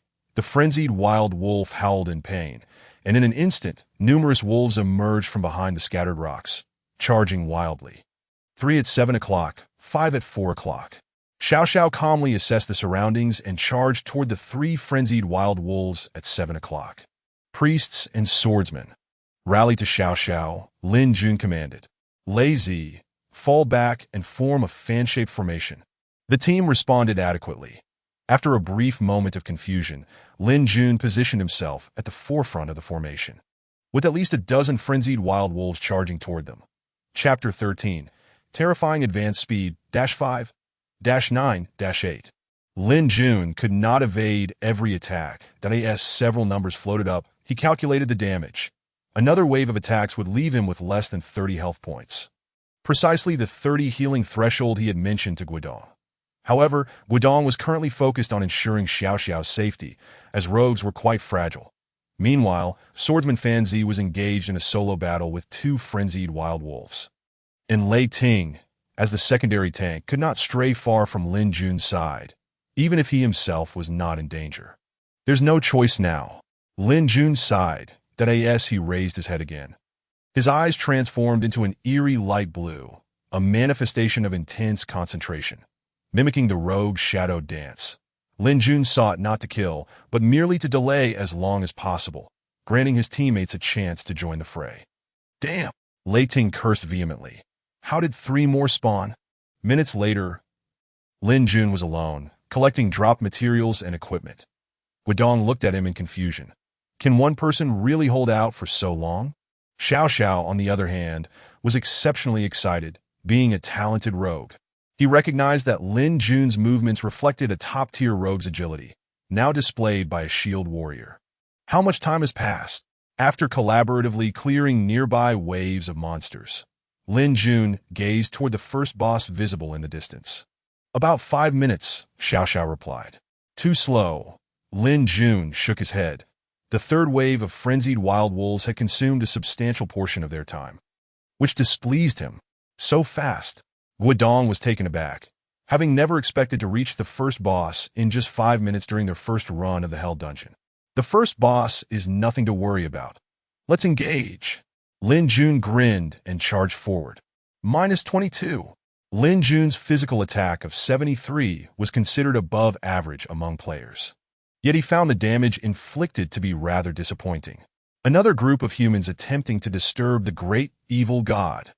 The first boss, the talking frenzied monkey, was a colossal, drunken figure, his purple-red skin exuding an unsettling aura. His slightly intoxicated eyes now blazed with fury. Monkey has decided to kill you all. Shut up. Lin Jun retaliated with a heavy sword strike. -58. A massive purple number erupted, bringing Lin Jun joy. Excellent. I need not worry about the mage and rogue's damage overflow for now. You have made me feel pain. Monkey roared, swinging a fist toward Lin Jun. Block. Lin Jun raised a shield to meet Monkey's fist, feeling a jolt of numbness course through his body. Lin Jun thought to himself, what immense strength. -15, -12, -8, -9. The enraged monkey seemed fixated on Lin Jun, relentlessly pummeling him with his enormous purple fists. Lin Jun, however, was in peak form, successfully executing multiple blocks with over 80 completion, mitigating a substantial amount of damage. Accursed wretch! As Monkey's health dipped below half, he raised both hands and slammed them into the ground. -35. A tremendous amount of damage instantly registered on Lin Jun, while several teammates, especially the two mages, suffered close to 60 points of damage. Their health almost depleted. The only one unscathed was a rogue Xiao Xiao, who had been meticulously monitoring Monkey's health that he had seen in a video that the first boss would unleash a high damage area attack after dropping below half health. With a chance to stun, the best course of action was to leap away. My apologies. Lin Jun had not perused the videos others had shared online, but he recognized his oversight. Even if he were to respawn, he could not possibly retain every boss characteristic in memory. This was a lapse on his part. -22. Unfortunately, Lin Jun was struck by Monkey's stun, immediately suffering another ordinary attack, leaving his health below 40 points. Heal the two mages. Lin Jun shouted to the team. Be careful yourself. Have your instant recovery potions ready. Guodong called out. No problem. Lin Jun raised his shield high. He had grown accustomed to Monkey's attack rhythm, and indeed, he perfectly blocked the next strike. How is your block cooldown so short? Lei Ting inquired. Bewildered, while swordsman Fan Zi directly asked, my block has a 10-second cooldown. Is yours a free skill? That's not important. Just be cautious when the boss hits 10 health. Lin Jun was naturally reluctant to divulge any secrets, and thus deftly shifted the conversation. Rest assured. Understood, several voices chimed in response. Lord of the Abyss. After several seconds, the frenzied monkey finally succumbed. Who will check the corpse? Lin Jun sat cross-legged to recover his health and inquired. I'll do it, smiled Xiao Xiao as he dashed forward, extending his hand. I've always had good luck. As if to validate this assertion, a smile spread across Xiao Xiao's face, and shortly after, he posted several pieces of equipment in the public notice board. Just some ordinary items, Lin Jun remarked, glancing at the green gear. Evidently, apart from the rare set from the dungeon, nothing else piqued his interest. After a few of them rolled for loot distribution, Lin Jun, brimming with anticipation, led the group forward with haste. Knowing that the second boss, Mad Emily, was the crux of his current chain quest. Stop right there, you humans. Accompanied by a low, thunderous roar, Lin Jun finally caught sight of Emily's visage. Contrary to the imagined visage of a green-skinned monster with fangs, Emily retained her human form, albeit with disheveled hair. Her features hinted at a once kind and gentle girl. Humans are deceitful, cunning creatures. Emily growled before floating forward. You are still human, sister. Lin Jun mused as he raised a shield in defense. 28. The damage surpassed that of Monkey's previous attacks. Lin Jun noted. 29. He dealt considerable damage with a swift motion. However, Emily's health bar barely budged, and Lin Jun's heart sank. At this rate, she must possess nearly 1,000 health points. 11, 3, 5, 8. His teammates' damage output was lackluster. And Xiao Xiao, the rogue, hesitated to strike from behind. Just moments ago, a backstab and a critical strike had drawn Emily's ire, resulting in a near-fatal blow for Xiao Xiao. When she reaches 50 health, mages, priests, and rogues retreat 10 yards. Lin Jun commanded calmly. Hypocrisy, cunning, deceit, resembling the loathsome aura of the abyss. Mad Emily extended her hands, crying out in anguish, as a black mist swiftly enveloped the ground beneath her. 10. 10. 10. The curse inflicted steady damage every 3 seconds, provoking a headache for Lin Jun mages. Unleash your full output. Rogues, stay back. This curse is utterly repugnant. 1 minute later, Lin Jun and his companions had whittled Emily's health down to approximately 25. Yet the black fog persisted, steadily draining Lin Jun's health, which left him feeling increasingly agitated. He knew that upon reaching 20 health, Emily would summon a doppelganger, identical in attributes and attack patterns, essentially doubling the curse's effect, and he would likely not endure long enough to survive. 22, 25. Critical hits erupted, reducing Emily's health to 20, startling Lin Jun. Oh no, I forgot to remind them to control their damage output. Come forth. My friend, our hatred for humanity is one and the same. Emily clasped her hands before her chest, and with a grotesque twist, her doppelganger manifested before the group. Hypocrisy, cunning, deceit, resembling the loathsome aura of the abyss. Lin Jun's worst fears materialized as Emily's doppelganger also bore only 20 health. After a chant, yet another wave of black mist spread forth. If 2 layers stack, it would undoubtedly lead to our annihilation. What should I do? His oversight in not warning his teammates could yield dire consequences. The optimal strategy was to unleash all high-damage skills just before reaching 20 health, thereby ensuring that even with 2 Emilis, little health would remain. Yet at that moment, the 2 mages had just utilized their level 8 skills and were now on cooldown, leaving them devoid of ranged damage. While Xiao Xiao the rogue and Fan Zi the swordsman were melee fighters, and stepping into the black mist would spell doom. What should we do? Everyone pondered. Even Jelly and Xiao Xiao understood Emily's mechanics, but this team was newly formed, and it was implausible for everything to unfold as anticipated. The teammates' blunders were unpredictable. What is that? Lin Jun, who had been intently observing Emily, suddenly noticed something at the center of Emily's chest. A crystal skull pendant emanated a faint glow, an element overlooked amidst the chaos of battle. Yet Lin Jun's keen eye proved pivotal. Without a moment's hesitation, he dashed into the double-layered mist. 10, 10, 14, 25. In an instant, Lin Jun's health plummeted to a third, having mitigated one of Emily's attacks, but it still inflicted a damage value of 14. Jelly, heal me, without Lin Jun needing to voice his request. A radiant light descended upon him. 40. The green numbers were a comforting sight, and Lin Jun raised his shield high. Shield Bash. Mimicking the trajectory and technique of the Shield Bash skill, the Wolf King's shield crashed against Emily, producing a resounding bang. Not only did the sound of the shattering skull pendant resonate, but also the noise of Emily being knocked to the ground. It even triggered the knockback effect. Lin Jun had not learned the Shield Bash skill, but this was one of the few signature techniques he had mastered from his previous life. Although it did not deal damage, the knockback effect was incredibly potent, successfully shattering the skull pendant. 1 layer of black mist has dissipated. Thunder. Standing behind Lin Jun, observed the scene clearly. At that moment, the thrill of narrowly escaping death filled him with an unexpected joy. Was that a skill or a free action? Jelly discerned the nuances. No damage means it's a free action skill. It should be shield bash. I didn't expect him to pull that off. I thought only Old Cat could wield a shield warrior to such heights. Mages can commence their attack, rogues and swordsmen close in, with mastery over the mechanics. Victory appeared within reach as Lin Jun smiled slightly and raised his shield. Let us finish this in 20 seconds. 8 minutes and 30 seconds. Jelly stared incredulously at the data. This astonishing speed of progression. Was it truly the product of their 7-member team? Chapter 14. Dungeon completion. 100. Rogue Xiao Xiao continued forward to loot the corpse, but regrettably, there was still no sign of the memory set. Brother Jun, why are you passing up these shield warriors' gear? Noticing some equipment Lin Jun had chosen to forego, Xiao Xiao inquired. Unnecessary. It does not significantly enhance my attributes, Lin Jun replied with a smile, waving his hand dismissively. It seems there is nothing noteworthy before the next boss. Indeed, Xiao Xiao confirmed.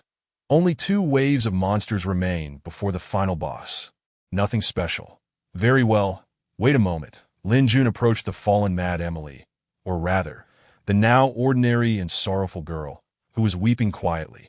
Hello. Lin Jun crouched down, but Emily, still in distress, ignored him. He produced Leonard's ring and presented it before her. May I inquire?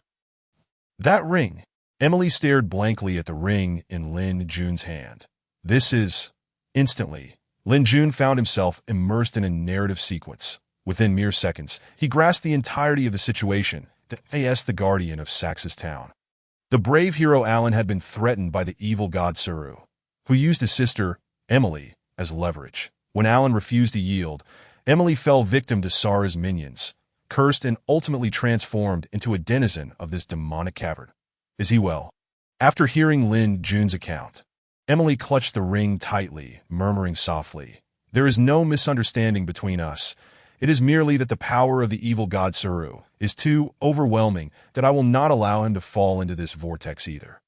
So that is the case, Lin Jun thought, piecing together the information. This task assigned by Leonard was to resolve their animosity, which seemed rather straightforward. Now it appeared he was meant to. Indeed, after a brief silence, Emily raised her gaze to Lin Jun and said, Since you are recognized by my brother, I can trust you, but you must demonstrate your strength. Lin Jun promptly received a notification regarding the acceptance of the quest that he glanced at the task panel. Gain Emily's trust. Eliminate sealed memories dungeon's dark sorcerer Lucas, requiring a level of hell or legendary. What on earth? Lin Jun pondered. When suddenly Xiao Xiao bellowed, Look at the dungeon completion rate. It's already at 80. Really? That's impossible. Jelly instantly pulled up the task panel, confirming the completion rate of 80 that after considering, Jelly remarked. Only defeating the final boss would yield a full clear, meaning at least 80 completion. But we haven't even faced it yet. How could it be at 80? Everyone, no need to overthink it. Lin Jun discerned the cause. It was undoubtedly due to the hidden chain quest he had accepted. He preferred not to elaborate further. A 100 completion rate is necessary to unlock the legendary level. Let us move on. The preceding events seemed to have consumed a fair amount of time. Lin Jun pondered for a moment and decided to sprint forward, effectively drawing all the monsters from the 2 waves preceding the final boss. Wow, Brother Jun has gone mad, Thunder exclaimed, cursing as he joined the fray. 22, 30, 35, 28. After the bountiful harvest from the 2 bosses, the equipment of the 2 mages in the party, namely Little Pig and Handsome, who underwent a significant upgrade, as for Xiao Xiao. One might say her luck was both remarkably fortunate and woefully unfortunate, as several commendable blue items turned out to be exclusively for mages. If those arrogant fellows from Moon's Shadow were here, Jelly had been keeping a close eye on Lin Jun, and now, gazing upon him as he faced a dozen monsters without showing any sign of panic. She murmured, Now that's a true master.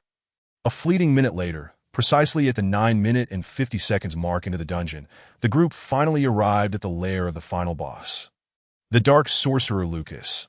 This was the very end of the cavern, shrouded in elements of darkness, with a chilling, damp atmosphere enveloping everyone. Yet, the most discomforting sight was the man at the center, clad in a black robe and adorned with a purple crown. This particular dungeon had long troubled all top guilds, primarily due to this final boss. The preceding monsters posed little challenge after prolonged cooperation, but Lucas's array of area attacks and instantaneous control skills, especially the mana spring activated when his health was low, significantly accelerated his energy accumulation, nearly doubling it. High damage, instant cast. This was what made Lucas a formidable adversary. Mages, maintain your distance and position. Unleash your full power, Lin Jun instructed the others. Fanzi, your duty is to protect the priest Jelly. Thunder, be vigilant in case the aggro shifts, and Xiao Xiao, focus on dealing damage and reporting data. With no further admonitions, Lin Jun charged ahead alone. 30. The damage number instilled a great deal of confidence in Lin Jun, although Lucas's attacks were high. Even a boss could not escape the vulnerability of mages. With a defense of around 40 his health, Lin Jun noticed the health gauge and pondered, he has 1200 health. What a scoundrel with his stat allocation. This is your grave. Do you understand? Lucas turned his gaze, revealing a young and handsome sorcerer. At that moment, dark elements coalesced in his right hand, launching a dark flame missile towards Lin Jun. 32. The missile raced towards him with incredible speed, and a number promptly appeared above Lin Jun's head. The regular skill boasts an attack power of around 80. Lin Jun thought, astonished. What a high attack! Block! Lin Jun's reflexes kicked in swiftly as he raised his shield to deflect the skill. 28. Skill completion at 13. Lin Jun was momentarily stunned. Mastering the timing for blocking such a magical skill was exceedingly difficult, and that completion rate hardly mitigated the damage. 22, 33, 28, 9. Meanwhile, the team's assaults on Lucas were manifesting, and as Lucas's health dwindled to 80, he slowly raised both hands. Be quiet now, my friends, dark shackles. With Lucas's incantation, countless ethereal chains of darkness surged from the void above, launching an attack on everyone. A 3-second attack interval. Xiao Xiao loudly reported. The damage is substantial. Brother Jun, if the boss shifts aggro and simultaneously casts dark shackles, our fragile ones will surely fall. Understood. Lin Jun was momentarily taken aback, realizing why numerous top guilds had faltered here in the past. With 12 individuals in the dungeon, the output was naturally higher, but Lucas's area attacks could easily sow chaos among smaller teams. Coupled with aggro shifts, critical hits, or teammate blunders, it was all too easy for allies to fall one by one, leading to a chain reaction of defeat. Echoing Xiao Xiao's words, 55. Xiao Xiao's backstab produced a critical hit, and purple numbers floated above Lucas's head. However, Xiao Xiao was stunned as an ethereal chain of dark fire struck her. 48. Such high damage without a critical hit was primarily due to her low defense as a rogue. This is a gift for you. My friend, Lucas smiled slightly. Having previously targeted Lin Jun with various missile attacks, he suddenly formed a gesture with his hands, Curse of Death. A dark red light appeared in Lucas's grasp, surging toward Xiao Xiao. Be careful, Lin Jun exclaimed. Caught off guard and a beat slow. 40, 42. Just in time, a green light appeared as Jelly opted for a healing spell, perfectly timed that Lucas's right hand lifted once more, and another dark flame missile struck Xiao Xiao. 48, 50. Without hesitation, Xiao Xiao gulped down a low-tier instant recovery potion, momentarily rolling backward to evade Lucas's attack range.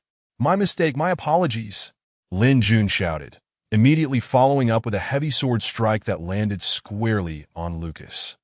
As a level 8 warrior, Lin Jun had no skills to learn from NPCs, leaving him with only this single attack skill to draw aggro. His body swayed slightly as he conserved stamina with minimal movements. Maintaining perfect control, continuously inflicting damage on Lucas to prevent aggro shifts that in truth, under normal circumstances, a shield warrior could not independently contend with a boss if a shield warrior maintained stable damage output. A sudden critical hit or a fortunate high damage roll could easily take down a player. However, Lin Jun, with his adept bodily control and a block every 3 seconds, managed to hold his ground. Meanwhile, Lin Jun had grasped the rhythm of the battle, and as his mood inevitably relaxed, he reflected on the previous task, a faint smile curling at the corners of his mouth. Eliminating Lucas should bring the dungeon completion to 100. That would lead to the legendary dungeon, where one earns the golden recommendation letter. Chapter 15, Legendary Difficulty, The Emergence of Strength. Be careful, Brother June. Thunder's booming voice abruptly drew Lin Jun back to reality. This is a gift for you. My friend. Lucas smiled slightly, unleashing the curse of death once more, this time targeting Lin Jun. 30. The damage from the curse of death was not particularly high, yet it applied a curse effect to Lin Jun, increasing dark spell damage he received by 30 for the next 10 seconds. 12. To everyone's astonishment, with barely a step's distance, Lin Jun managed to block the instantaneous dark flame missile, with 82 skill completion mitigating a significant portion of the damage. What reflexes? Fanzi, a swordsman who often took on the role of tank, understood just how extraordinary Lin Jun's seemingly ordinary skill had been. I am becoming quite angry, my friend. Lucas's health quickly dropped below 20. His eyes clouded in crimson, and the calm demeanor he once held vanished. He began to wildly swing his arms, launching several dark flame missiles at Lin Jun with the ferocity of a rocket launcher. This is bad. Jelly's speed, while not slow, was hampered by the cooldown on her healing spell, causing her to be a second late in releasing it. 40, 18 miss, 40, 38. After absorbing the first dark flame missile with a block, Lin Jun swiftly dodged to the right as another missile whizzed past him. This guy. That dodge was purely luck. How absurd. Jelly wiped her brow, silently thanking her lucky stars. 2 minutes later, Lucas's body slammed heavily to the ground, and Lin Jun too collapsed, seated on the ground. This battle, anticipated to be the most challenging, had surprisingly felt the easiest for his teammates, as Lucas's overwhelming damage had necessitated Lin Jun to absorb all attacks, providing his allies with a conducive environment for dealing damage. 12 minutes and 38 seconds. Xiao Xiao announced the final completion time, excitedly approaching Lucas's corpse while exclaiming, "This speed for a first run is quite commendable." Currently, the fastest is the Battle Soul Guild, with data posted on the forum 5 minutes ago, clocking in at 9 minutes and 41 seconds. With a 95 completion rate, this record has surpassed the first completion by Moonlit Pavilion. Completion rate, of course. Xiao Xiao suddenly recalled something and opened the dungeon panel, her expression brightening as she turned her gaze towards Lin Jun. Lin Jun merely smiled faintly. 5 seconds later, a system announcement reverberated throughout the entire server. System. Congratulations to players Lin Jun, Thunder Fury, Ordinary 1, Little Pig Run, Handsome Who, and Laughing to Death for achieving a 100 completion rate in the Sealed Memories dungeon at Hell difficulty. In the contest of heroes, the kings reigned supreme. Let us extend our congratulations to them. Everyone received a substantial amount of experience and monetary rewards, although all players remained at level 9, as only upon reaching the major city to change classes could they attain level 10. Brother June, I thought you would hide your name. Thunder gazed at the excited crowd and chuckled. Initially, I intended to keep this concealed. Lin Jun smiled lightly before continuing. This approach should enhance your experience within the guild. The group paused momentarily, and then Xiao Xiao sighed directly. Indeed, at the very least, this first clear reward will draw the attention of the higher-ups, ensuring we are better off than we are now. Absolutely. Thunder pondered for a moment, and then offered a wry smile. Those face-saving idiots. By our actions, we have brought glory to the guild. Naturally, they will strive to maintain appearances. Just wait until the forums and guilds inundate us with messages. You should quickly activate the filters. Lin Jun, however, remained unfazed, generally ignoring any messages unless they came from friends or renowned players from his previous life. After some exploration, Xiao Xiao excitedly exclaimed, "A special item has dropped. Memory Belt, Grade Blue, Health 30, Constitution 2, Set Not Achieved." Xiao Xiao's luck had indeed exploded this time, as belts were notoriously difficult to obtain. "I'll take this," Lin Jun stated. "I can contribute an additional 2 gold coins that I want to partake in the distribution of other equipment." "Who cares about gold? Just take it, Brother Jun. Why say more?" Thunder boisterously replied. "Exactly, Brother Jun." Xiao Xiao, having developed a sense of admiration for Lin Jun's remarkable tactics after this dungeon run, added, "Without you, Brother Jun, we would likely still be struggling against the first boss." Observing the nods of agreement from others, Lin Jun smiled and stowed the memory belt into his backpack. The remaining ordinary gear was distributed according to need, and Xiao Xiao approached to inquire. Brother Jun, shall we head straight into the legendary dungeon later? Is there anything we should be wary of?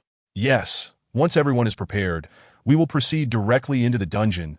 As for other concerns, Lin Jun contemplated before responding. The three bosses in this legendary dungeon only have slightly higher attack power and evasion rates, with a few other attributes elevated. There is nothing particularly alarming to note. After all, even at the legendary level, it remains a novice village dungeon. How formidable can it truly be? Simultaneously, following the recent system announcement, the forums and exclusive channels of various guilds erupted in excitement. What is happening? Which guild are these people on TV from? I don't recognize a single one. Does anyone have any information? Someone looked it up earlier. It seems to be from the Werewolf Guild on the Azure Dragon side. And they're not even part of the elite team, just a wild party from the second team. What the hell? Is Werewolf that impressive? Are the second team members this formidable? Has the elite team already tackled the epic boss? In the Werewolf Guild channel, Xiaoye was filled with confusion. These individuals are indeed from our second-line dungeon team. How did such talent end up in the second team? Who is the imbecile responsible for the assessments? Step forward. I must point out, boss, Werewolf were emphasized that Lin Jun is not one of our Werewolf members. Are you suggesting that Lin Jun is the key player who achieved the 100 completion record with those ordinary players? Xiaoye inquired. Currently, that appears to be the only possibility.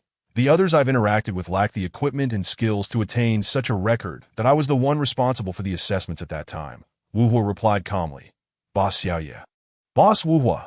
Werewolf Xiaoyu's voice came through. I know him. Remember the last time I borrowed a cat tooth from the guild warehouse to trade for equipment? He was the one who provided me with the gear. Li Yun. Just moments earlier, within the depths of the hellish dungeon, Wu Zhan held his great sword defensively against his chest. 22. The 80 completion of his free skill mitigated much of Lucas's curse of death damage. I am growing increasingly furious, my friend. As Lucas's health dropped below 20, preparing to unleash his mana spring, Wu Zhan swiftly lifted his right foot, executing the free skill, kick, instantly interrupting Lucas's incantation. 77. A purple number floated above Lucas's head. And after transferring damage, Yefeng quickly maneuvered to evade significant harm while simultaneously racking up high damage numbers against Lucas. Still at 95, Yefeng ultimately delivered a finishing blow to Lucas, yet upon glancing at the dungeon panel, he coldly remarked, "Can someone explain how those individuals in the Werewolf second team achieved a 100 completion rate? Could it be hidden treasure chests or tasks that require activation and triggering?" Wuxiang mused, rubbing her slightly sore arms in disbelief. We've fought this many times. Our speed has certainly improved, but we've yet to exceed 95 completion. Let it go. The boss has spoken. Midnight is the final deadline. A fire mage interjected. Let us hasten our efforts to complete a few more runs while keeping an eye out for anything we can activate. If we still can't reach 100, we'll just take the purple recommendation letter to the main city. Damn it. Yefeng angrily waved his dagger. Meanwhile, Wu Zhan reflected on a name, Lin Jun, that seemed to be the same person from last time. Legendary level dungeon restrictions activated. Once everyone had recuperated, they proceeded directly into the dungeon. 2 waves? Observing Lin Jun entering the aggro range of the first 2 waves of monsters, even though she had grown accustomed to his reckless nature. Jelly tightly gripped her staff, fearing that a delayed healing spell might lead to disaster.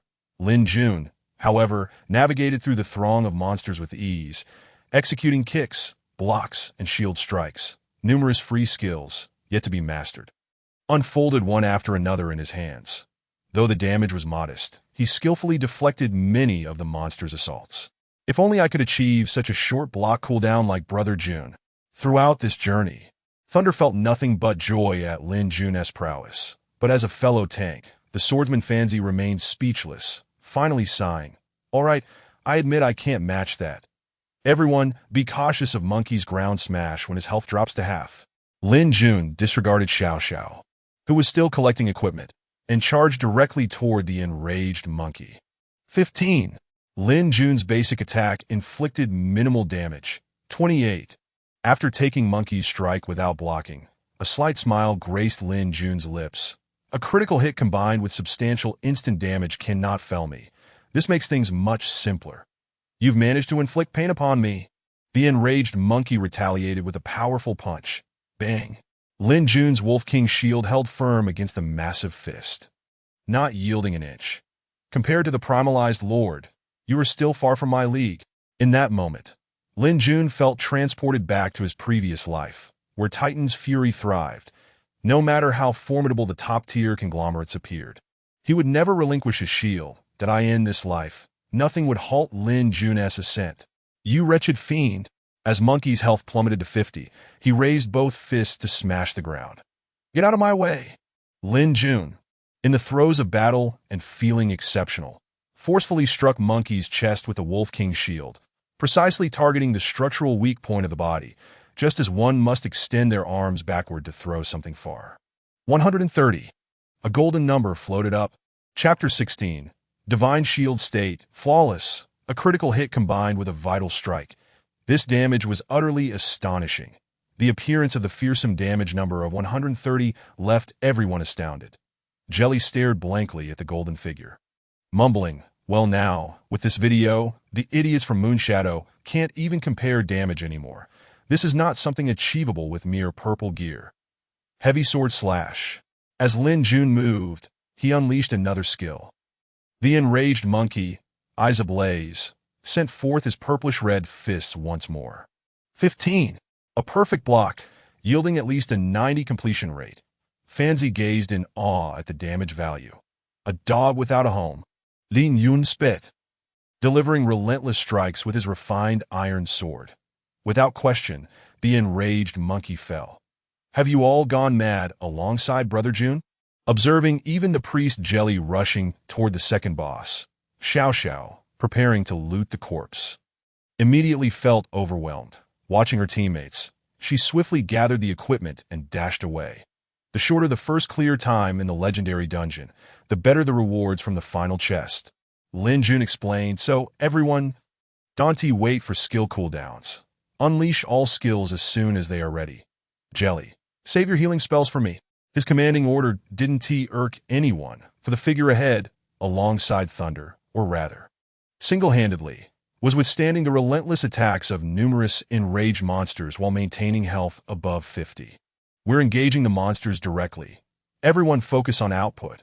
Watch your positioning when aggro shifts, and I will manage the threat. After declaring this, Lin Jun surged into the fray of the frenzied Emily. Hypocritical, cunning, deceitful, just like the foul aura of the abyss that repulses. The frenzied Emily extended her hands and cried out in agony as a black mist rapidly spread beneath her feet. Direct range skills? Lin Jun was taken aback. This was rather troublesome. There was no choice but to continue targeting Emily's skull pendant at her chest. However, how could the boss of a legendary dungeon be so easily countered? Emily's figure swiftly evaded Lin Jun's entanglement, while a dark aura eroded everyone around. Let's see where you can hide. Noticing that Emily had retreated to the wall, Lin Jun measured the distance and executed a clever maneuver to block her escape route, simultaneously bringing down his Wolf King shield forcefully upon her. Stunned, Lin Jun rejoiced. It was indeed a stroke of luck, even though it did not inflict any damage. Damn human, arise my. At 80 health, Emily attempted to summon her doppelganger. But Lin Jun, who had her firmly cornered, was now the master of the situation, with all escape routes and attack ranges within his control. Lin Jun's gaze sharpened as he kicked out with his right foot, delivering a powerful blow. Emily was momentarily stunned, her words interrupted. Vanish! Emily clapped her hands forcefully, but Lin Jun pressed forward instead of retreating, executing another shield bash that once again thwarted Emily's offensive. It seems the legendary Emily's movements have significantly slowed. At this moment, Lin Jun, who was adeptly countering her attacks, was oblivious to his teammates behind him, even forgetting to output damage. His shield once more blocked Emily's assault. It seems she isn't the one who is slowed down. A bead of sweat trickled down Lin Jun's forehead, prompting him to realize, this is not the imitation shadow dance state. This is the divine shield state that I failed to fully grasp in my previous life. Each class possesses abilities that inspire pride and reverence. The Rogue Shadow Dance state is the epitome of the highest power hidden in darkness, while the Priest's Divine Healing state makes it exceedingly difficult for anyone to perish.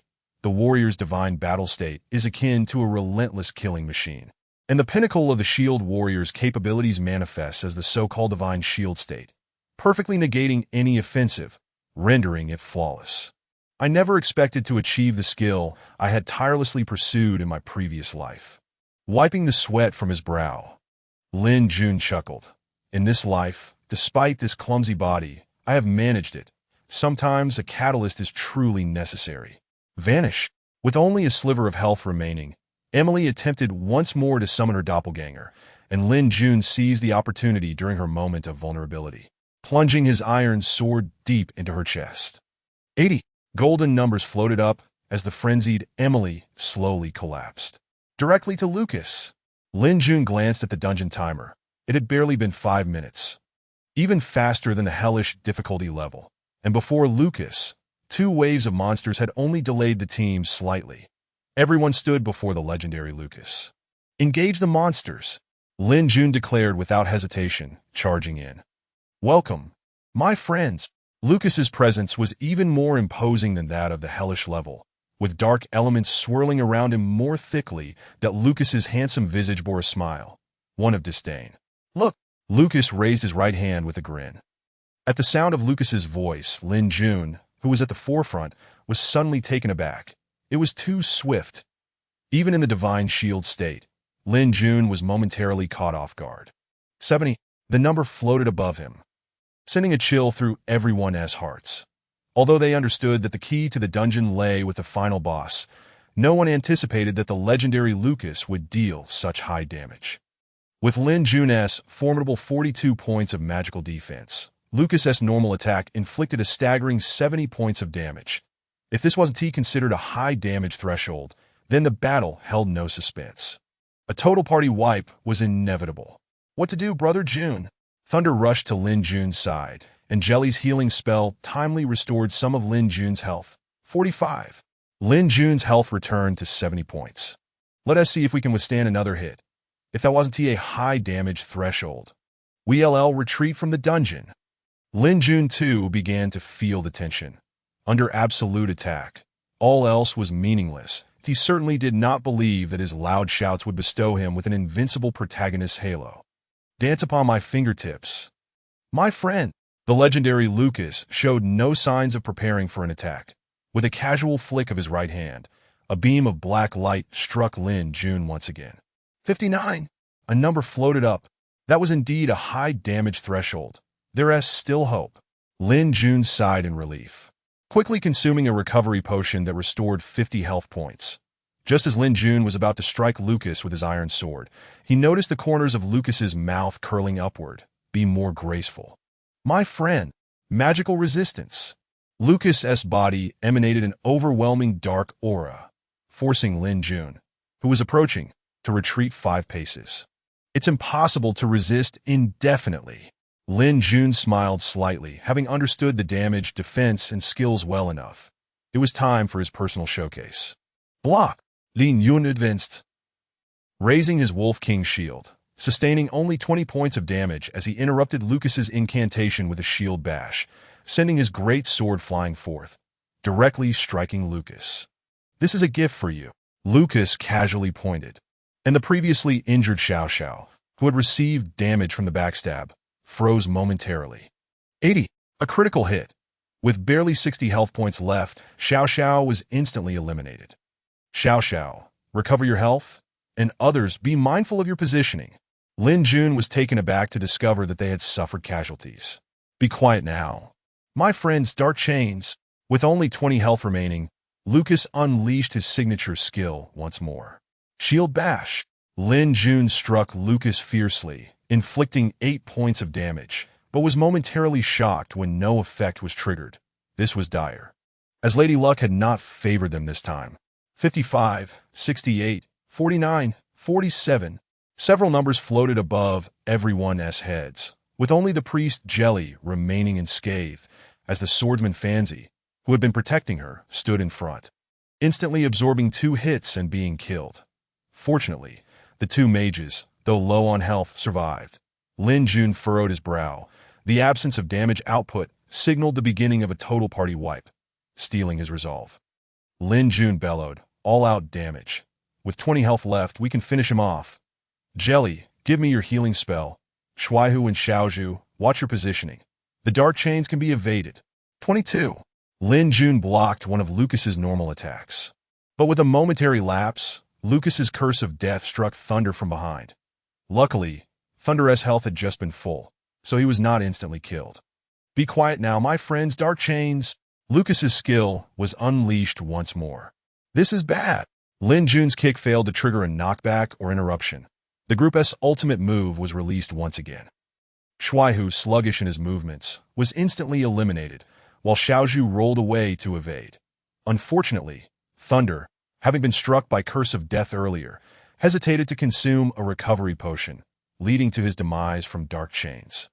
This is a gift for you. The nearly defeated Lucas showed no signs of stopping. Casually pointing again, the Curse of Death struck Jelly, thankfully without a critical hit. Gripping her staff tightly, the injured Jelly cast a healing spell upon herself and Lin Jun. Farewell, my friends. With the Team S formation in disarray and various casualties, Lucas's aggro had temporarily shifted, and he set his sights on the already weakened Jelly. Raising his right hand, a dark element was unleashed. 88. The terrifying number appeared above Jelly. Lin Jun sighed internally. If only he had the shield guard skill from his class advancement, he could have saved Jelly. Regrettably, that skill could not be executed through physical movement. 45. Just before her demise, Jelly's healing spell landed squarely on Lin Jun, restoring him to full health. Thank you. This was the trust of a teammate. Embodying their collective will, Lin Jun's Wolf King shield struck Lucas fiercely once more, this time targeting his head. Magical resistance. As Lin Jun hit Lucas, he was forced to retreat several paces again. Be quiet now. My friends, dark chains. Lucas unleashed his skill yet again. Let us gamble on luck. Lin Jun took off running. He observed that with Lucas's health so low, he could bring him down with at most 2 more attacks. But if he continued blocking, he would lose the opportunity to close in, especially without the healer. 55, 50, 77. With just 13 health points remaining, Lin Jun had just consumed a recovery potion, but his iron sword slashed across Lucas's throat just as Lucas's right hand began to rise. 55. Although it wasn't a critical hit, it was enough damage. Thank you, my friends. Lucas fell heavily, as if in relief. Chapter 17. The White Recommendation Letter System. Congratulations to the team assembled by the mysterious player for achieving the first kill of the Sealed Memories dungeon at legendary difficulty. In the Battle of Heroes, the king reigns supreme. Let us extend our congratulations to them. Lin Jun plopped down, opening the dungeon panel. Although the completion rate was only 85, it was more than sufficient. The rewards for the first kill of a legendary dungeon were extraordinarily generous. Lin Jun estimated that upon his class advancement, he could directly level up to 13. That was quite perilous. As the crowd gradually emerged from the revival point, their faces were still aglow with excitement. It was well understood that while the first kill of a legendary dungeon was significant, the true prize lay in the recommendation letter from the mayor, which was tied to the level-restricted dungeon. Otherwise, numerous top-tier guilds would not have become so entangled in this dungeon for so long. The Hell difficulty is represented by purple. What color do you think the legendary difficulty recommendation letter is? Little Pig inquired. Haven't you checked the information? The Hell difficulty should yield a golden recommendation letter. Laughing responded. I can't take it anymore. My friend messages are about to explode. Thunder bellowed. Isn't this supposed to be anonymous? Why are they still messaging me? You fool. Lin Jun jested. Only our team has achieved 100 completion of the dungeon. Who else could possibly claim the first kill at legendary difficulty? I see. Thunder chuckled foolishly as he sat down. I'm going to open the treasure chest, having finished looting Lucas. Laughing suddenly remembered another dungeon chest that could be opened and dashed excitedly towards it. It's purple, Laughing exclaimed, momentarily stunned before eagerly showcasing all the equipment in the team channel. Purple gold longsword, grade, Purple physical attack, 20 strength, 3 physical critical rate, 3 required level. 15 purple gold chestplate. Grade. Purple physical defense, 10 anti-crit rate, 5 constitution, 2 strength, 2 required level. 15 memory helmet. Grade. Blue magical defense, 8 intelligence, 3. Set not activated. The memory set had no level restrictions. But these two purple items, despite their excellent attributes, required level 15 for use. Lin Jun waved his hand. Let us gamble. Gamble on what? Laughing shouted. It's all yours, Brother Jun. I doubt anyone would object. Just as a few were about to voice their opinions, Lin Jun shook his head. The success of a team is a collective effort. I have no right to provide special treatment that if you're unwilling, I will forfeit. Your friend certainly has a unique character. Jelly winked at Thunder with a smile. After everyone rolled their dice, the purple gold longsword was claimed by Jelly. The purple gold chestplate went to Lin Jun, while the memory helmet was taken by Handsome, who, the remaining green gear, which might typically incite fierce competition among players, was entirely forsaken by Lin Jun, as he deemed it unnecessary to frequently change equipment. All right, everyone. Lin Jun smiled. Let us disperse. Hurry and claim your recommendation letters. Good luck to you all. We're off, Brother Jun. Goodbye. They all exchanged farewells as they exited the dungeon. I say, Brother Jun, how foolish can you be? Thunder was still dissatisfied with Lin Jun's earlier actions. Do you realize how much those pieces of equipment could enhance you? Why play the hero? Thunder. Lin Jun glanced at him with a smile. Trust me, find me a reliable priest. That Jelly will do just fine. AT level 15. I'll take you all to farm a set of level 20 purple gear. Are you serious? Thunder burst into laughter, inexplicably believing Lin Jun's words. Then that's settled. I'm going to change my class. I'll contact you at level 15, and I'll recruit the priest. I'll charm Jelly, just like that. Bye. Lin Jun stared blankly at Thunder, who vanished in an instant. In his previous life, this clumsy giant seemed to have no romantic entanglements. How was it that in this life he had already formed a connection with a stunning beauty? Lin Jun pondered, and just then, a task prompt indicated that Emily's trial quest had been completed. Excited, Lin Jun retrieved the envelope given to him by Alan from his backpack, gently opening it. Lin Jun was taken aback. Alan's recommendation letter. Task item. Take this to the professional mentor in the Imperial City to change your class. Good luck. Lin Jun froze. He knew that the best reward in the previous life was the golden recommendation letter, given after completing the legendary difficulty and seeking out the mayor, who provided the highest quality recommendation. But what was this letter from Alan? Why was it white? Wasn't white the color awarded for completing ordinary difficulty dungeons? Could the game designers not have made this envelope rainbow-colored? Lin Jun, not foolish enough to believe this letter was merely an ordinary recommendation, smirked internally as he vanished from the dungeon. With a recommendation letter in hand, Lin Jun mused that there was no need to seek the mayor anymore. He made his way toward the teleportation point in the town. He set his destination. Qinglong City. 1 gold coin. Teleportation commencing. Golden recommendation letter. In the Battle Soul Guild, Yi Feng clenched his fists tightly. One of the top 10 legendary rogues in the online game. He had never lagged behind. This was crucial for the first class change, potentially leading to hidden classes or clues for top-tier skills or equipment. Yet, it had been snatched by a few novices from the guild's second-tier team. Watching as Handsome, Who and Little Pig flaunted their golden recommendation letters, Yi Feng quelled his rising fury. Find out who this Lin Jun is. Similarly, the first kill of the legendary difficulty level-restricted dungeon and the golden recommendation letter had gone viral on the forums. Those with keen insight noticed Lin Jun's name, but many were still curious about the advantages conferred by the golden recommendation letter. Under the watchful eyes of the masses, at the behest of all players, Little Pig and Handsome, who were the first to reach the Imperial City for their class change, to everyone's astonishment, aside from gaining 3 times the experience and monetary rewards, they received no special bonuses at all. Both merely changed to the most ordinary fire mage, the third player to change classes with a golden recommendation letter. Fanzi's outcome further disappointed everyone, as he too received no hidden class or any clues for equipment.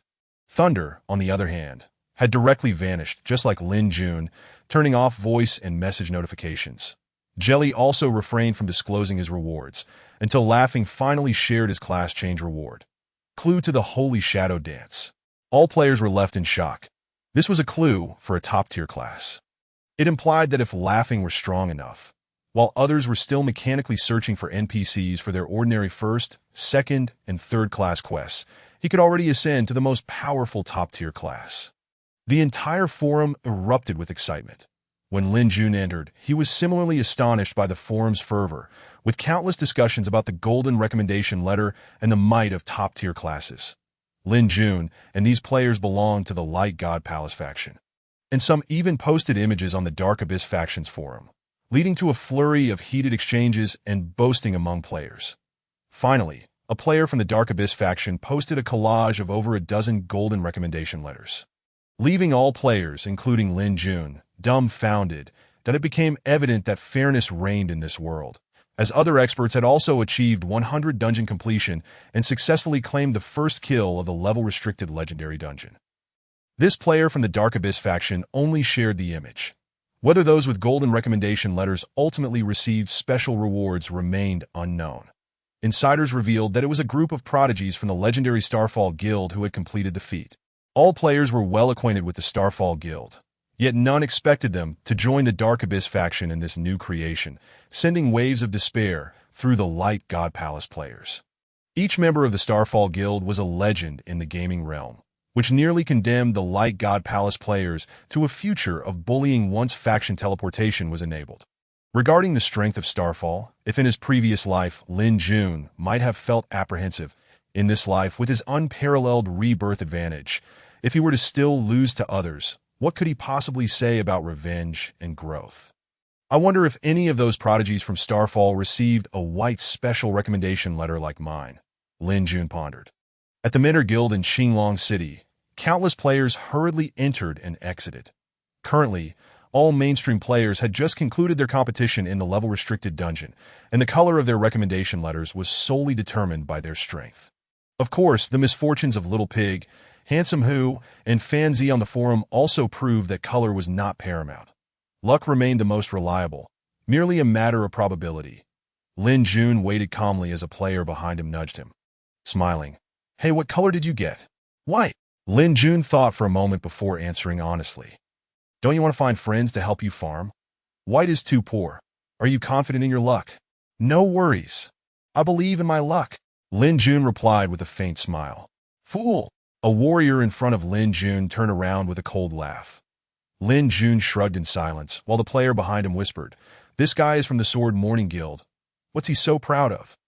Without a guild, isn't he just trash?" Lin Jun chuckled softly without replying. "Hello, here is my recommendation letter." The warrior in front proudly brandished his recommendation letter in the air. "All right, let me take a look." The receptionist was Mentor Philly, who carefully examined the purple recommendation letter. After a few seconds, Philly smiled and said, "Mr. Eugens has a high regard for you. You are quite remarkable, young man." Although others were unaware of what rewards this player would ultimately receive, it was indisputable that the NPC's words indicated his rapid ascent. Relying on luck ultimately leads to failure. The player, known as Battle Madman, looked at Lin Jun and the player behind him with a haughty smile, saying, "As for luck being a part of strength, that phrase is the belief of people like you, isn't it? Oh my goodness, I say, Kwanggo, why are you wasting your breath on those novices? Hurry up and leave after you change your class. I wish to try my luck as well." A player from the Swordless Guild, clearly acquainted with Zhang Kuang, couldn't help but laugh heartily. "Are we really that familiar?" Lin Jun gazed up at Zhang Kuang with a look of confusion.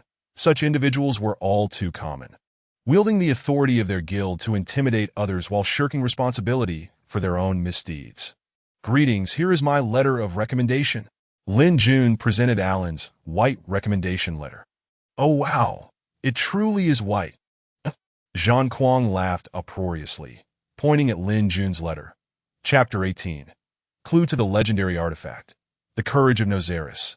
The group erupted in laughter, as even the least fortunate among them held blue recommendation letters. This white letter indeed seemed pitifully inadequate. "All right, my child, let me take a look." The mentor of the Shield Warriors, Phil, was an elderly man whose age prompted many to question whether he could still lift a shield. This is Phil's eyes suddenly widened, his hands trembling with excitement as he examined Lin Jun's recommendation letter repeatedly. Amidst the puzzled gazes of the other players, Phil sighed, returned the letter to Lin Jun, and remarked, "Child, I trust in the judgment of the brave Alan. Take this letter to Parker that I lack the capacity to guide you far along this path. He can provide you with the best assistance. Go now." Parker, or rather, the divine warrior Parker. He is a hero forged in the battle of the gods. An epic figure who resides in the divine realm of Qinglong City. Such illustrious beings do not concern themselves with ordinary players. Those who dare to linger may find themselves unceremoniously transported to another continent by these epic bosses. A truly catastrophic fate. What kind of absurd luck is this? An epic boss personally bestowed it? Good grief. Forget it. I'm not changing classes anymore. I want a white recommendation letter too, blue, purple, gold. None compare to the authenticity of white. Amidst the exclamations of astonishment, Lin Jun, who had wisely concealed his identity, exited with a look of exhilaration. Qinglong City was structured in a square layout, with the Lord's Mansion situated at the northernmost point, while shops, small residences, and NPC dwellings were scattered throughout the other three directions. The Divine Realm, which Lin Jun sought, was conveniently located at the center of the city, making it easy to find. Numerous players attempted to engage the epic NPCs in conversation, but Lin Jun made his way directly to a corner in the westernmost part of the hall, where a robust middle-aged man hovered in midair. The overwhelming aura and terrifying elemental energy emanating from him signified his formidable nature. He was none other than Parker, a remnant of the gods and a legendary shield warrior. Having earned the prestigious title of Twilight of the Gods in his previous life, Lin Jun was only aware that the guild member Yin Gon was the first to complete the class change to Twilight of the Gods. He still had a step to go before achieving the ultimate profession. "Hello, Mr. Parker." Lin Jun produced the recommendation letter. The essence of that young lad Alan. Parker, who had kept his eyes shut, opened them upon reading the letter. As he retracted his overwhelming aura, his keen gaze fixed intently on Lin Jun. "Even with Alan's recommendation, I do not believe you possess the qualifications to inherit the teachings of my master." Master? Lin Yun, well versed in the lore of the creation game, was taken aback that Parker's master was none other than the legendary shield warrior, the god of war Nozaris, who had swept through the divine realm during the War of the Gods a century prior to the sealing of the gods. Nozaris was originally a trusted aide to the god King Otto, but discontented with the decadence of the divine realm, he bravely led the unfallen deities to overthrow Otto's rule. However, during the War of the Gods, he could not withstand the combined forces of the divine and demonic races and was ultimately shattered, vanishing forever. Yet, the myth of a single man and his shield fending off countless gods and demons endured. "Tell me, what is your reason for taking up the shield?" Parker inquired coldly. "A reason." Lin Jun was momentarily lost for words. What could he say? Or rather, what compelled him to choose the shield warrior class, a role that stood resolutely at the forefront of battle? Enduring all harm, the elegance of mages, the agility of archers, the artistry of rogues. Each profession seemed far more thrilling than that of a shield warrior. In that moment, Lin Jun's mind wandered to his previous life, where many faces resurfaced. The betrayal of a guild executive, the comatose Lei Zi, the elderly man who took his own life by jumping from a building, and the girl with whom he had an unfulfilled romance. Wei, I do not possess any grand or illusory aspirations. Lin Jun felt a burning sensation in his eyes, memories of his past life flooding back. He sighed softly. "Perhaps I simply wish to protect my family and friends from harm." Parker fell silent, seemingly reflecting on Lin Jun's unremarkable response, devoid of any brilliance or surprise. Yet, after a prolonged moment, Parker waved his hand, and Lin Jun felt a warm sensation envelop his body. Elation surged within him. He had successfully completed the class change. And due to this transition, Lin Jun's previously stored experience propelled him to level 13. Furthermore, he acquired the passive skill defensive stance and 2 active attack skills, kick and shield strike, both available at level 10. At level 15. He could learn the shield warrior's first hate drawing skill, War God's Roar, a powerful area of effect threat generation ability. Though its icon was currently grayed out .as for the skills available at level 20, they were undoubtedly formidable. But reaching level 20 would require some time. You have one opportunity to reset all your attribute points for free. Parker said softly. This is for you, work hard. He tossed a scroll of parchment to Lin Jun, then closed his eyes, ignoring him thereafter.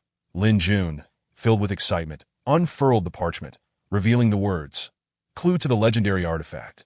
The courage of Nozaris. Lin Jun's joy was not solely due to the prospect of obtaining a legendary artifact. It was also because if he could assemble the complete set of artifacts left behind by the war god Nozaris, he would fully inherit his legacy, which was the most formidable and extraordinary aspect. Lin Jun bowed respectfully to Parker and, overjoyed, departed with the scroll. Once Lin Jun exited the Divine Realm, he checked his level. He was now level 13. After reaching level 10, players no longer gained any attribute points with each level up, and the rewarded attribute points decreased from 2 to 1. However, both health and mana caps would increase, and various attributes on the stats panel would experience minor boosts, no longer directly correlating with attribute points. This adjustment aimed to balance the disparities between levels, ensuring that player battles relied more on skill and tactical equipment than on level disparities, which only became overwhelming when the gap was vast, such as when a higher level acquired superior skills, leading to absolute dominance in combat. Lin Jun allocated all his attribute points to strength. His current equipment and attributes were as follows. Name: Lin Jun class. Shield warrior level. 13 strength, 34 intelligence, 10 agility, 13 constitution, 16 endurance, 11 HP, 120 MP, 16 physical attack, 88 magical attack, 40 physical defense, 57 magical defense, 44 Wolf King gauntlets, rarity, green. Physical defense 5, strength 1, required level. 8 set bonus trigger, Wolf King belt, rarity, green. HP 20, constitution 1, required level. 8 set bonus trigger, Wolf King shoulder pads, rarity, green. Physical defense 3, strength 2. Physical crit rate 1 Wolf King shield, rarity, blue. Defense 10, block completion rate 5, required level. 8 set bonus trigger, fine iron sword, rarity, blue. Physical attack 7 cloth shoes, rarity, white. Physical defense 1 Wolf King set effect. Physical defense 10. Magical defense 10. Physical attack 10. Magical attack 10. Agility 3. Currently, Lin Jun saw no need to allocate attribute points to constitution and endurance, as these attributes offered minimal enhancement to a shield warrior in the early stages.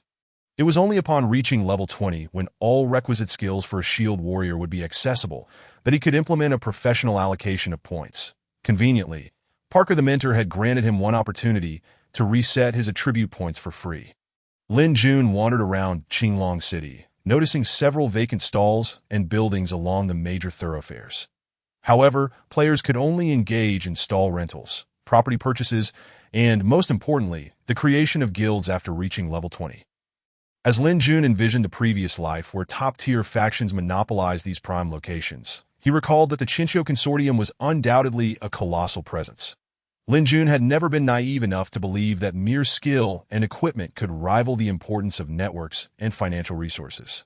With a preliminary plan forming in his mind, he contemplated the potential for a significant windfall when the relevant dungeon opened at level 20 or so. After a brief replenishment at the pharmacy, Lin Jun made his way toward the western city gate. Upon exiting the gate, he was greeted by an expanse of verdant fields, the vast Kalando Prairie. This enigmatic locale harbored creatures ranging from the modestly leveled 12-level brown bears to the formidable 80-level Forsaken warriors. Many players, having transitioned to their third class, often opted to linger in this expansive meadow. Indeed, the brown bears remained quite sought after. Lin Jun remarked as he arrived at the spawn point for the brown bears, a monster with an average level of 12, which presently ranked among the most favored targets for players in comparison to the 12-level three-tailed foxes and other creatures. The clumsy brown bears, despite their impressive health and defense, could be easily confronted due to their sluggish movements. I didn't expect so many people here for the flower bears. Lin Jun had intended to delve deeper and initiate combat with the 15-level flower bears, but he soon discovered that numerous players relished the thrill of tackling monsters beyond their level. The area for flower bears was bustling with players, many guilds establishing fixed points for monster farming, leaving his chances seemingly slim. It appears I shall have to settle for farming elites instead.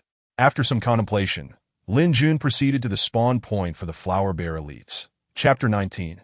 Wild PK Lin Jun surveyed the nearby spawn points and noted that only the eastern location, near a burly man, had the most monsters that he summoned a detection scroll from his backpack. This scroll, sold by NPCs in the royal city, could reveal the attributes of monsters whose levels differed by no more than 10 from the user's level. Naturally, such scrolls could only be purchased and utilized by those at least level 10. Flower Bear Elite. Health: 150 attack power, 60 physical defense, 40 magical defense, 20 experience points. 50. Lin Jun was taken aback. The attributes of this elite monster exceeded his expectations. Had it not been for the lamentably low sensitivity of the flower bear, he might have chosen another target, but its pitiful magical defense was likely to be a favorite among mages. Shield Strike? -60.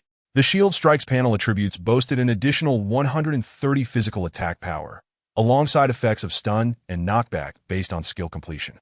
Great Sword Slash -71. Now at level 2, the Great Sword Slash's panel attributes had been enhanced to include 150 physical attack power, proving to be a highly effective skill. -3, -5, -11, -8.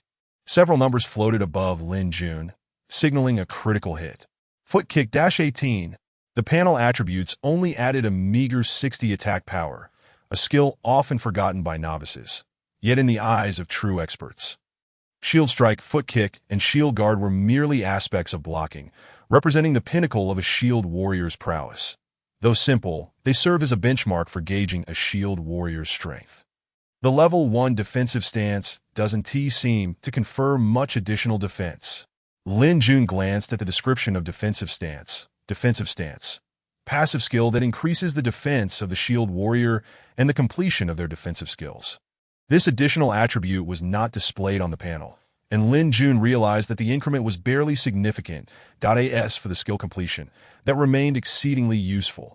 With 38 health points remaining, Lin Jun settled cross-legged, pondering that ascending from level 13 to 14 would require 3,200 experience points. This wave of 6 elite monsters was quite fruitful, yielding a total of 300 experience points, meaning he would need 11 more waves to reach level 14.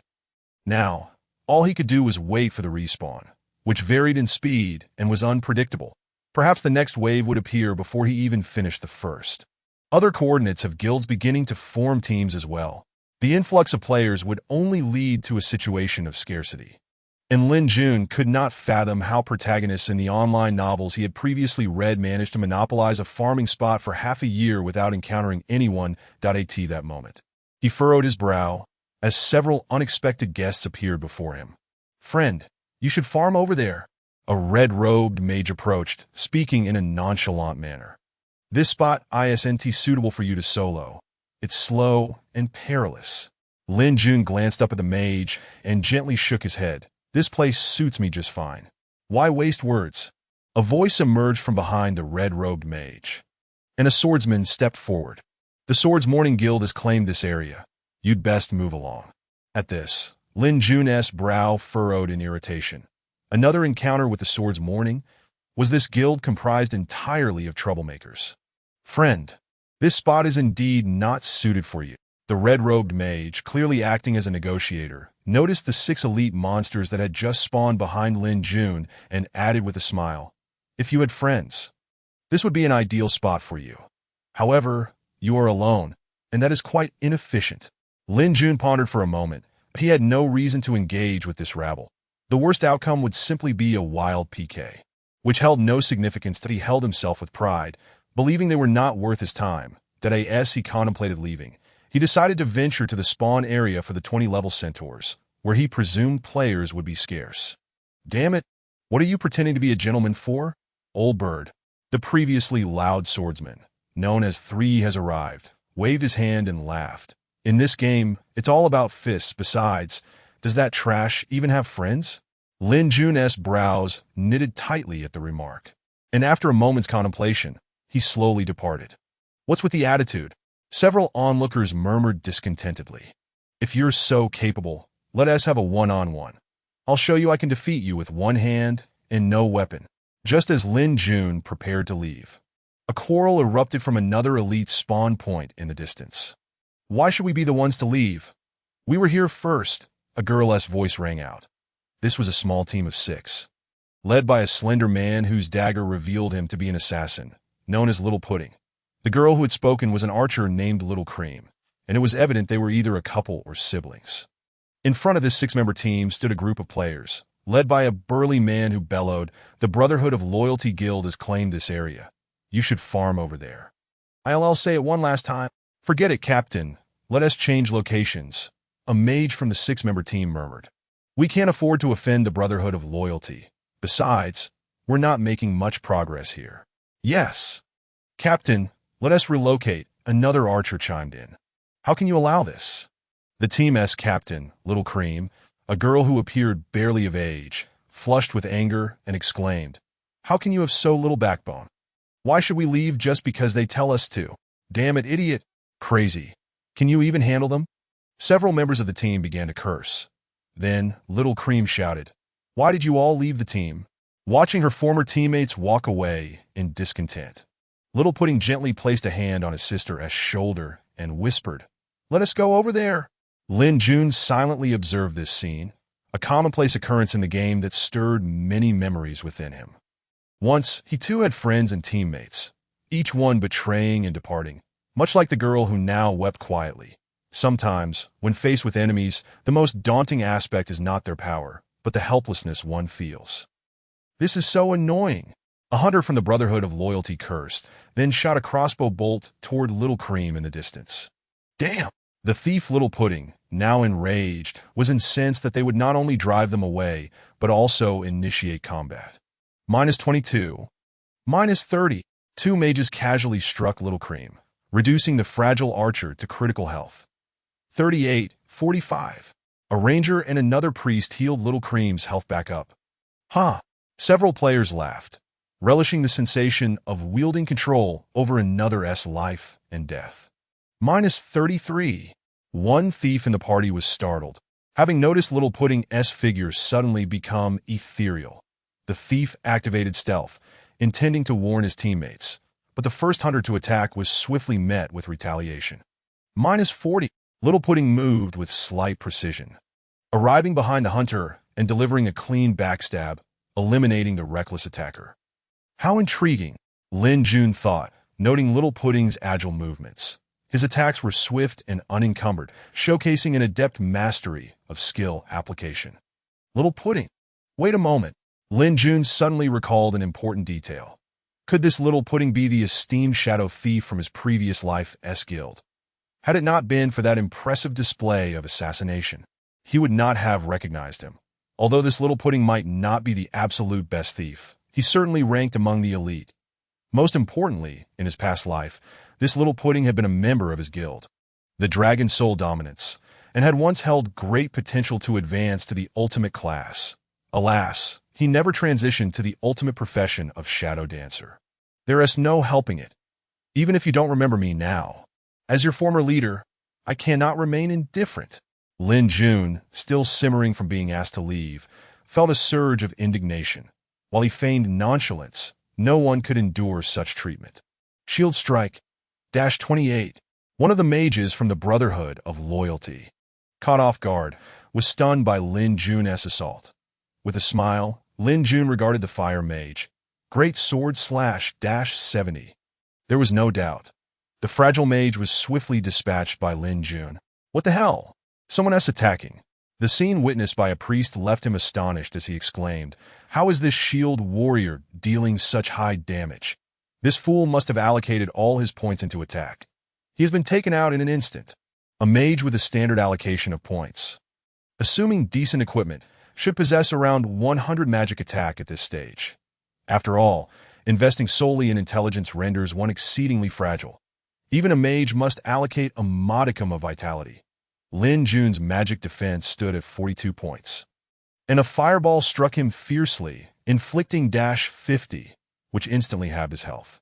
Indeed, Lacking equipment that enhances magic defense makes it painfully difficult to withstand a mage's onslaught. Lin Jun pondered, swiftly consuming a potion to restore his health to full capacity. Block! Lin Jun raised his shield high. Having chosen an excellent angle, 2 arrows and a fireball were perfectly deflected. After losing 22 health points, he found himself face to face with the nearest archer. Wind arrow. The archer's reaction was less than satisfactory, just as he was about to execute the level 10 skill. Wind arrow. Lin Jun executed a simple kick that interrupted the archer's action. Subsequently, a standard shield bash dispatched the archer with ease. Wow, this guy knows how to play. The captain of the Brotherhood of Valor, also a shield warrior, was nervously commanding his teammates. 2 mages and the priest fall back. Where has the hunter gone? Set traps. Archers, reserve wind arrows for the rogue. All 3 warriors, hold the front line. Do not let that shield warrior approach. The ranger in the team cast several buffs on the frontline warriors.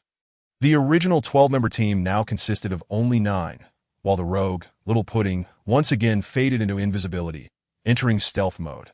Chapter 20. The Invitation of the Moon's Descent 22-8.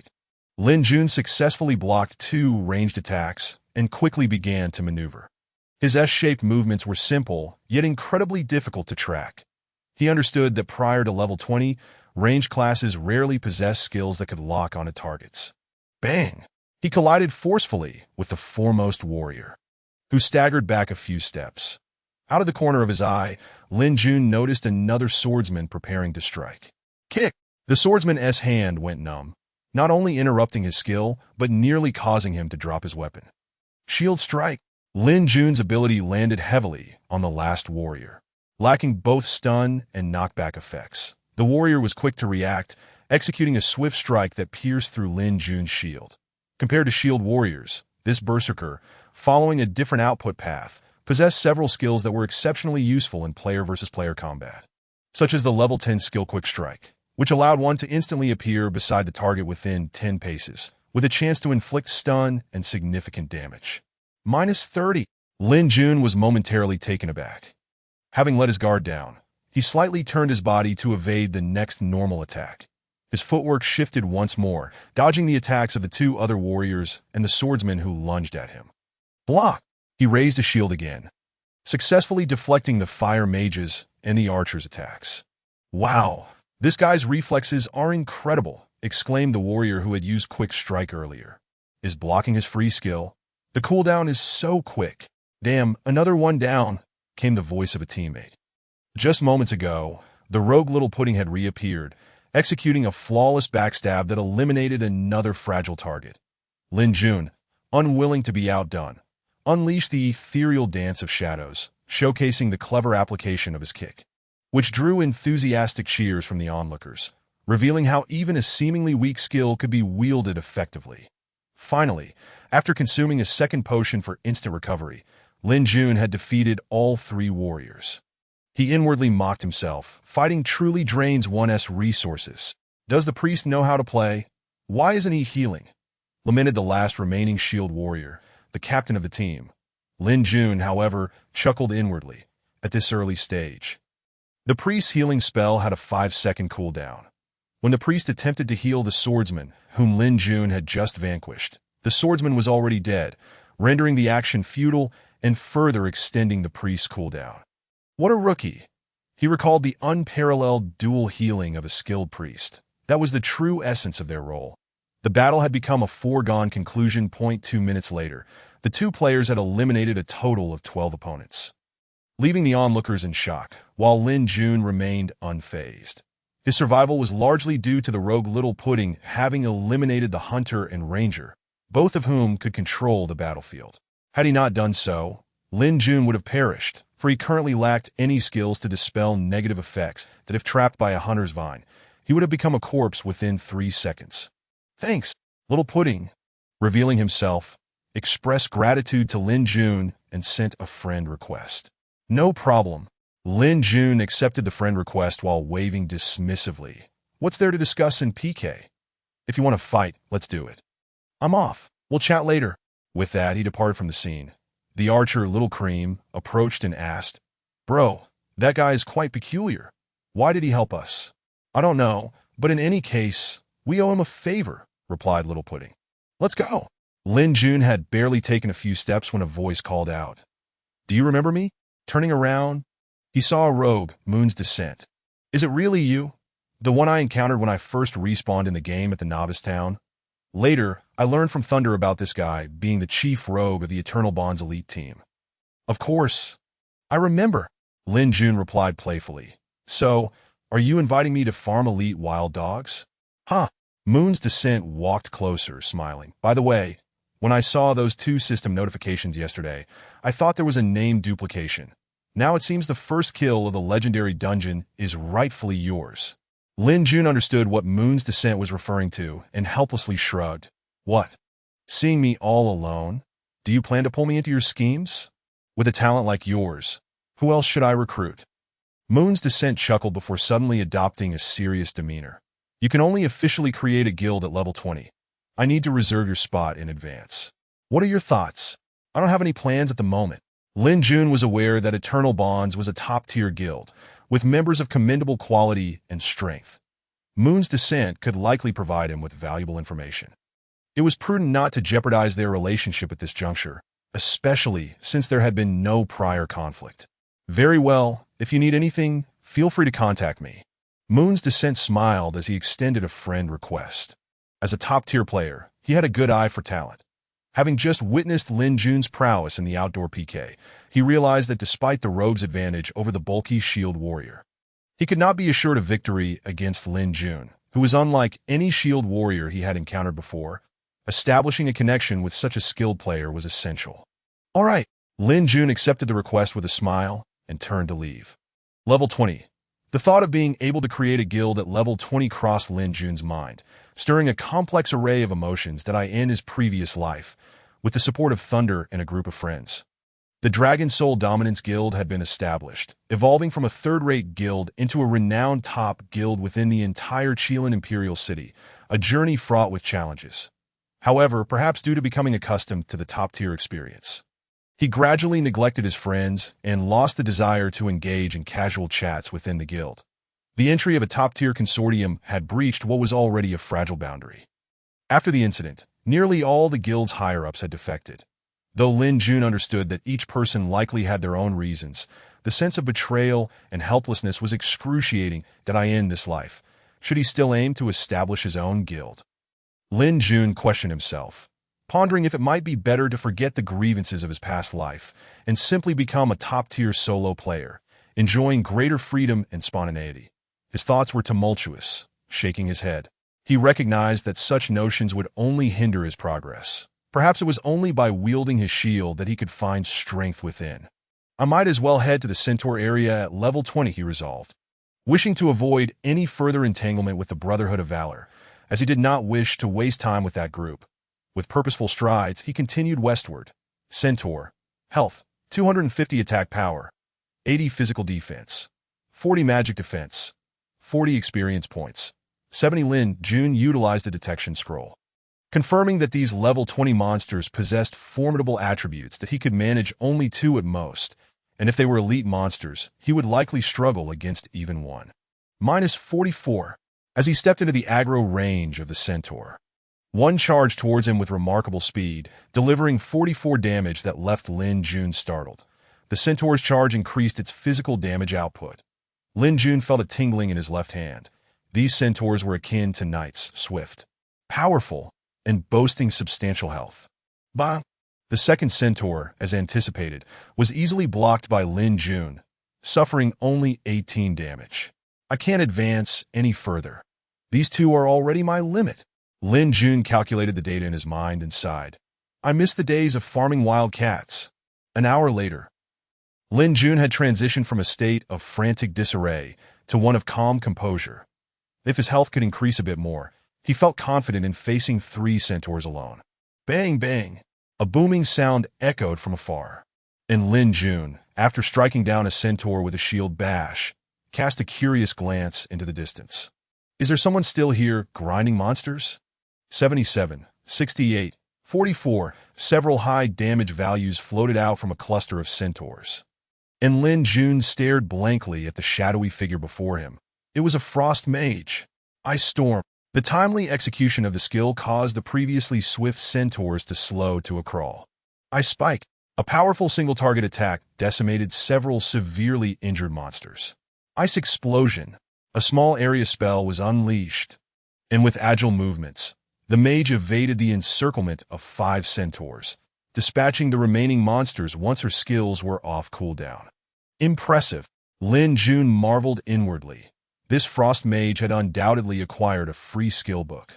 It was impossible for someone of her current level to wield so many skills, yet it was a testament to her prowess. Upon closer inspection, Lin Jun realized it was her, Bing Lanro, one of the legendary mages of the previous life, rumored to have inherited the legacy of the ice goddess, Des, during a wild group battle. She had left a terrifying impression on everyone by instantly slaying 30 foes with her Ice Dragon Break and Ice Obliteration Aurora. Her beautiful Ice Crystal Snow Dance shield kept all players wishing to get close at bay, while rogues were slowed and frozen upon approaching, and brutish warriors and shield bearers were kited to death. This was one of the 10 great mages, the Ice Divine Mage, Bing Lanro. Are you done looking? With a casual ice spike, she killed the last centaur, her cold voice ringing out. Do not disturb me. She then activated Ice Storm once more, enveloping a group of centaurs, seemingly unafraid of Lin Jun's presence. Just like before, Lin Jun recalled their past skirmishes, which had ended in a draw, and his attempts to recruit her into the guild had all failed. Yet her uncompromising nature had remained unchanged. If only I could win her over. Lin Jun's thoughts were not of romantic intentions. He merely sought to gather the top-tier experts from his previous life under his banner. What a foolish thought. Isn't this an opportunity? Lin Jun's mind drifted to the area ahead, where the level 20 centaurs resided. Beyond that lay the territories of the marsh giant lizard and thorny giant crocodile, leading to a cave, the Ice Ruins. Inside was a realm of ice and snow, populated by level 30 ice butterflies, ice spiders, and other ice-themed creatures. However, what truly piqued Lin Jun's interest was the possibility that if this cave had not been visited by a rogue, the golden treasure chest at the back of the first layer of the Ice Ruins could yield a high chance of a free ice skill book. Provided the quest was completed satisfactorily, did I end the previous life. Bing Lanro had rejected all invitations from top guilds, only to be lured into the Moon Shadow Guild by its leader, UMO, using a free skill book, Snow Dance Ice Ritual, highlighting her immense desire for skills and equipment. Well, it's still monster grinding, Lin Jun mused, decisively circumventing Bing Lanro and charging toward the Ice Ruins. Wait for me, his voice echoed. Bing Lanro, puzzled, furrowed her brow and sighed. What a lunatic. Chapter 21. Ruins. Ice Spider. Lin Jun was not one to squander time. He would not recklessly pursue a course of action whose outcome was uncertain. The Centaur territory still lay within the bounds of the Calanduo grasslands, but just a bit further west, on the flat map's left side, was the area where level 25 monsters respawned. Lake Alice. A name so beautifully enchanting, with the Ice Ruins nestled nearby. As long as the Stone's Haven tea been collected, it means no rogue has visited there yet. Lin Jun's desire to venture into the perilous Ice Ruins was not solely for the uncertain ice skill book to win over Bing Lanro. Another reason was to gather a special stone that randomly respawned within the Ice Ruins, the Ice Crystal Stone.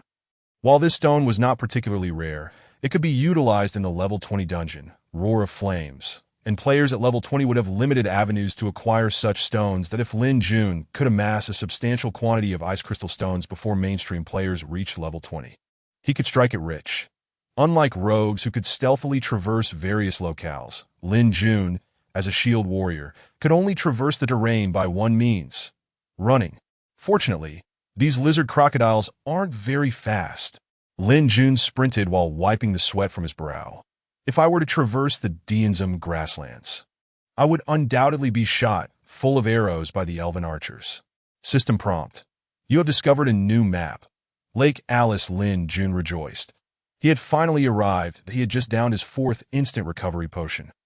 The low-level instant recovery potion available at level 5 could only restore 50 health points, which would still serve him well until level 20. At that point, he could utilize intermediate recovery potions. Lake Alice was a picturesque locale, with various small lakes interspersed, their phosphorescent surfaces reflecting the sunlight in a manner unique to this place. However, Lin Jun was aware that the beautiful waters were teeming with level 40 monsters, particularly several poisonous creatures that could send him back to town with a single bite. This is it. I hope no one has opened the map. Lin Jun cautiously avoided several armored water buffalo, averaging level 35. Making his way to a rocky cliff where a massive cave entrance appeared to stretch into infinity. Clutching an instant recovery potion, he dashed inside. System prompt. You have discovered a new map. Ice Ruins, luck is on my side. This landing point is devoid of monsters. Lin Jun glanced around. The cave was adorned with towering ice pillars. Ice rocks scattered about, and ice spikes crisscrossing like a mirror world that a flicker of light caught Lin Jun's eye. There it was, arriving at the glimmering spot. He saw a round object gleaming like a diamond embedded in the ice rock. Lin Jun placed his palm atop it to initiate his gathering skill. This skill, automatically acquired by all players after reaching level 10, required no specialized tools or mentors and could be used on any collectible item encountered. System prompt. You have collected Ice Crystal Stone 3, that just as he completed his collection of the Ice Crystal Stone, a shrill roar pierced the air. Lin Jun turned to see a massive spider with a yellow-brown hue crawling toward him. This colossal spider was even larger than Lin Jun, now standing before him, its powerful forelegs swiftly swiping at him. 97. Lin Jun quickly raised his shield to block, but a level 30 monster was far beyond what the 13-level Lin Jun could withstand. The overwhelming force sent him flying, and even with a 60 skill completion rate mitigating nearly half the damage, he still suffered close to 100 points of damage. The attack from a level 30 monster was simply too formidable. Without a moment's hesitation, Lin Jun sprang to his feet and fled. He could not proceed any further. If only one monster were present, he could probably hold out for about 10 seconds at best. Considering their agility was not particularly high. However, if another joined the fray, his demise would be assured. This was not a matter of skill, but rather the insurmountable disparity in their stats. What to do? If I do not venture deeper, how can I find Martin to accept a quest? Without a quest, how can I open the treasure chest? The Martin Lin Jun referred to was the quest NPC in the Ice Ruins, responsible for distributing both repeated and special quests. That he knew that new players visiting here for the first time could accept a special quest from Martin, and upon completion, receive a unique key to access the golden treasure chest located north in the next layer. Guaranteed to yield an ice skill book that, of course, whether it would be a free skill book depended on luck, and Lin Jun did not believe he possessed such fortune. The passageways within the ice ruins were not particularly narrow. In fact, they were quite spacious. After contemplating, Lin Jun decided to take the risk that he cautiously moved, keeping an eye on the routes taken by the ruins ice spiders and ruins ice butterflies, his mind racing to calculate the optimal path of movement. While envying the rogues, Lin Jun was drenched in sweat as he advanced. After several minutes, he had only moved a few dozen paces, and on several occasions, he nearly bolted. Fortunately, those monsters were merely ordinary foes. With low intelligence, they would not initiate an attack unless they entered the aggro range. At long last, Lin Jun spotted a middle-aged man donning a gray duck-down hat, who was observing his surroundings with a magnifying glass. Upon noticing Lin Jun's approach, Martin's eyes brightened. "What's up, buddy? Are you here to explore as well? How may I assist you?" Lin Jun understood that this NPC was merely an ordinary character, with all dialogues preordained by the system. So he opted to be straightforward and accepted the quest. "Buddy, for the sake of my adventure diary," Martin shook the magnifying glass in his hand with a smile, "could you help me slay 20 ruins ice butterflies?" "Of course, I shall reward you handsomely. There's no other way. I guess I'll have to throw money at it." Lin Jun was aware that this task could be refreshed for 1 gold coin. Naturally, the more complex the quest accepted, the greater the experience and monetary rewards. However, the special task key was fixed. Given Lin Jun's current attributes, completing the task of defeating 20 ice butterflies was impossible. "Very well, my friend. I see your sincerity." Martin grinned as he accepted a gold coin from Lin Jun. "Could you assist me in slaying 20 ruined ice spiders?" "Of course. I shall provide you with a generous reward." "What luck do I have?" Lin Jun sighed. handing Martin another gold coin. Could you assist me in slaying 20 ruined ice spiders? Of course, I shall provide you with a generous reward. Martin's laughter echoed once more. I have only 3 gold coins left. If I cannot find a fitting opportunity, I shall resort to violence. Lin Jun, exasperated, offered yet another gold coin. Could you assist me in slaying just 1 ruined ice spider? Of course, I shall provide you with a generous reward, Martin said with a smile.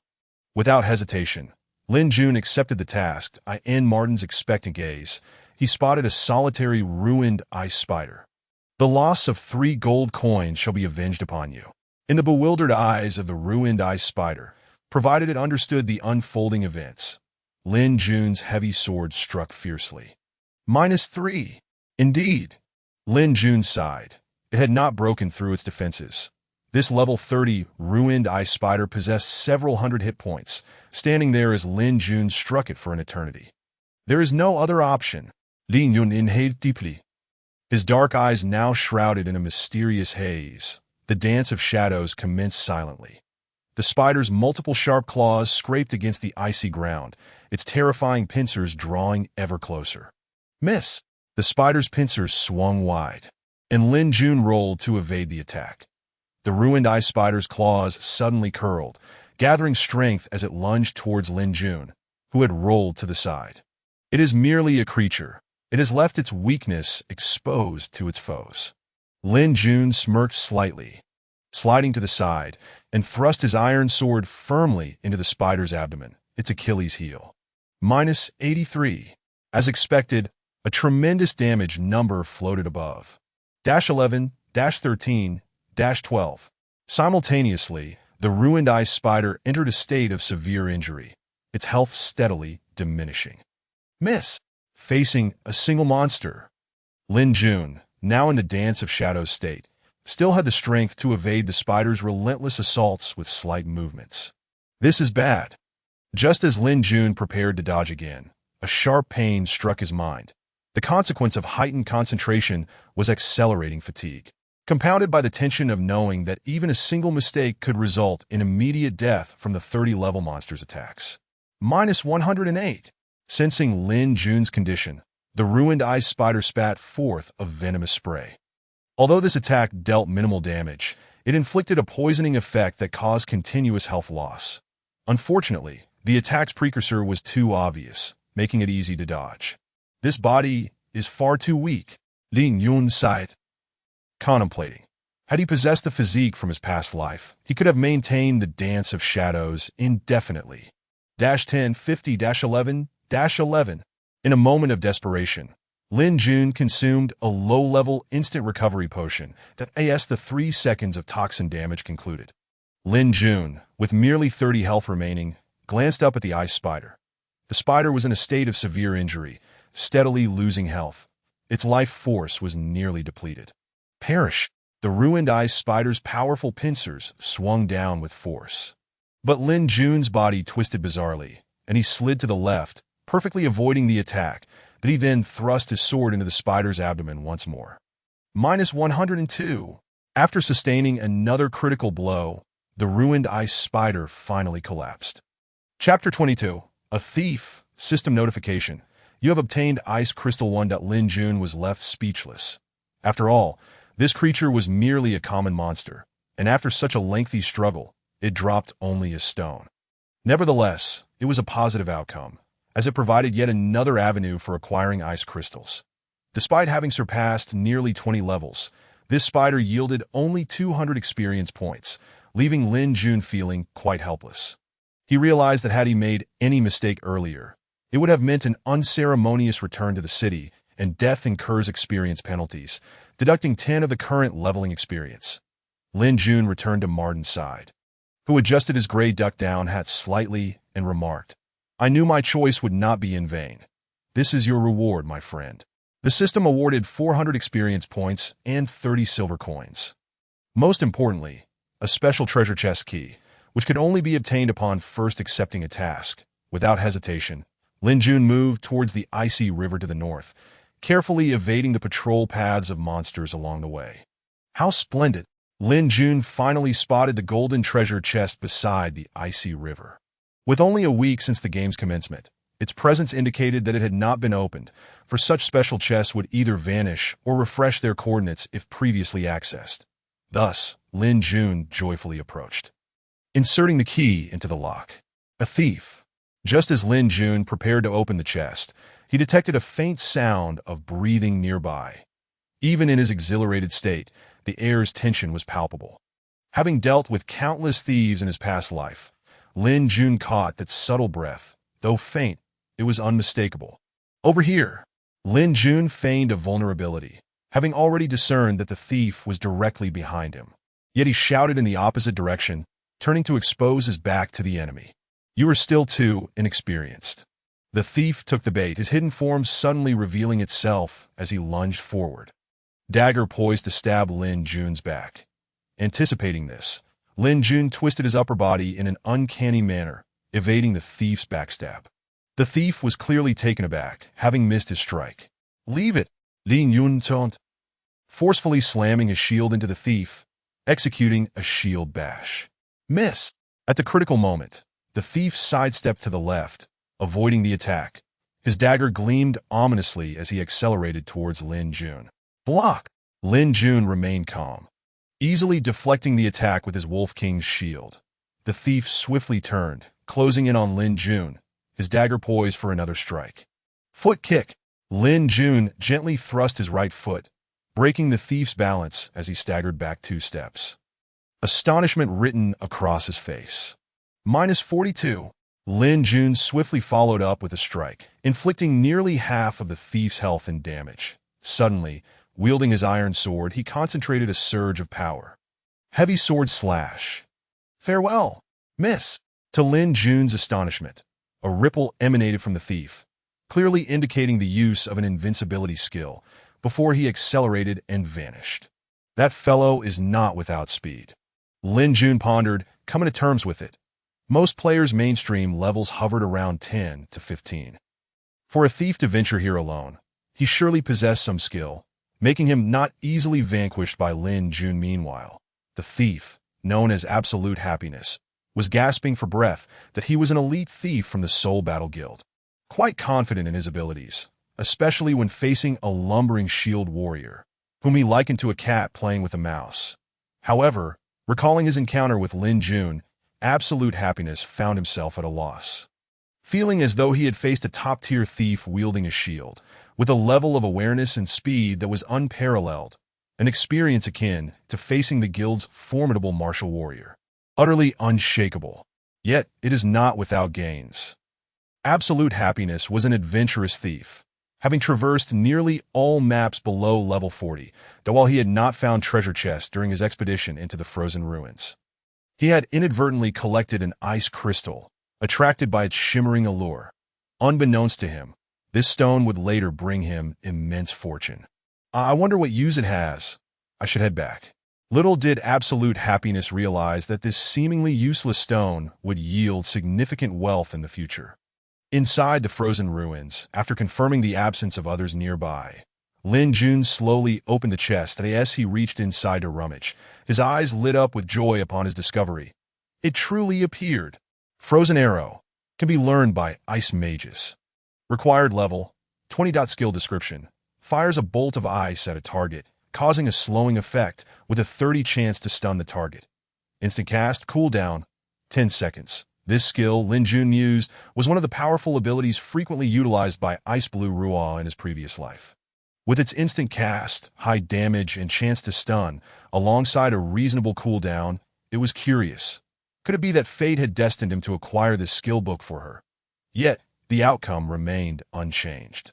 Having secured the skill book, Lin Jun had no intention of lingering. However, before departing, he spent considerable time collecting all the ice crystals that had recently respawned, recognizing their value as wealth on the Kalando Prairie. Ice Blue Ruaw was still engaged in battling the centaurs, having just dispatched the 4th wave of bothersome players. Instead of wasting time, she chose to refine her skills. With this thought, she executed yet another flawless skill sequence, causing the group of centaurs to vanish as she leveled up to 18. That's not acceptable. The level is still too low. If others were privy to Bing Lanyu's thoughts, they would undoubtedly be appalled. Most players have recently entered the main city, their levels hovering around 12, yet Bing Lanyu is a woman of considerable arrogance, proud not only of her appearance but also of her skills. She consistently refuses to yield to others. Why is that mage named Huahu always faster than me? Several times, she has checked the leaderboard, consistently dominated by a mage called Huahu, who has already reached level 20. It is rumored that this is not even the highest level, aside from a few players concealing their true abilities. The highest level in the Dark Abyss faction S Forum is held by a swordsman from the Starfall Guild, who has reached an astonishing 25. This is nearly impossible, however, for those belonging to Starfall. Such feats seem entirely normal. Whenever that group of prodigies appears in any MMORPG, it seems destined that they will emerge as the strongest. After some reflection, Bing Lanyu begins to understand certain reasons. The prodigies of Starfall never concern themselves with equipment. Thus, they do not waste time pushing through level 20 dungeons. Many guilds invest vast amounts of effort and manpower to conquer dungeons, not only to enhance their members' equipment and strength, but also to uphold their guild's honor. In contrast, the members of Starfall need not prove anything. Hello. Just as Bing Lanyu was lost in thought, a voice interrupted her reverie. Is there something you need? She turned to see Lin Jun, the fellow she had encountered before, his presence slightly irritating her. This is for you. Lin Jun tossed a precious skill book her way. Bing Lanyu chose to accept it. Her curiosity piqued, and she felt a surge of excitement. Yet, she quickly composed herself and lifted her gaze to inquire. What does this mean? Nothing much. Let's be friends. Lin Jun sent a friend request, and upon receiving her acceptance, he turned and directly entered the aggro range of a centaur. Consider it a gift for your beauty. Bing Lanyu was rendered speechless once again. She is undeniably a proud person.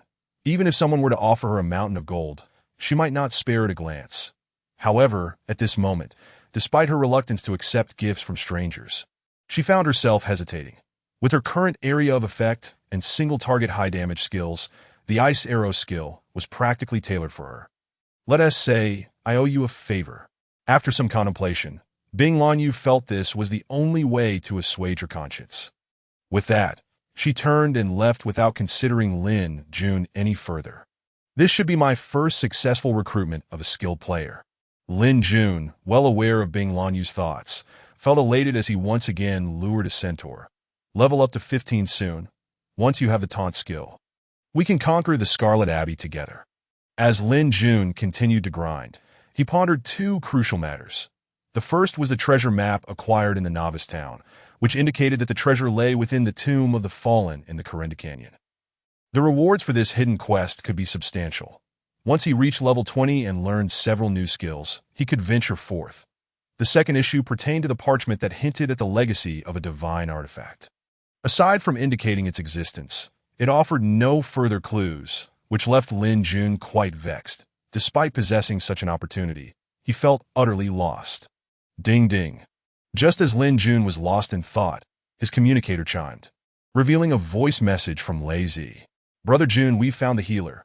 It's that jelly from our last adventure. The MY charm speaks for itself. By the way, when will you reach level 15? I see you are still at 13 while I've already hit 16. Didn't you say you'd take me to that place once you reach 15? 16? Lin Jun glanced at Lei Zi's stats, confirming the level. After some thought, he realized that Qinglong City, or Corinda City, had numerous simple quests available for newcomers.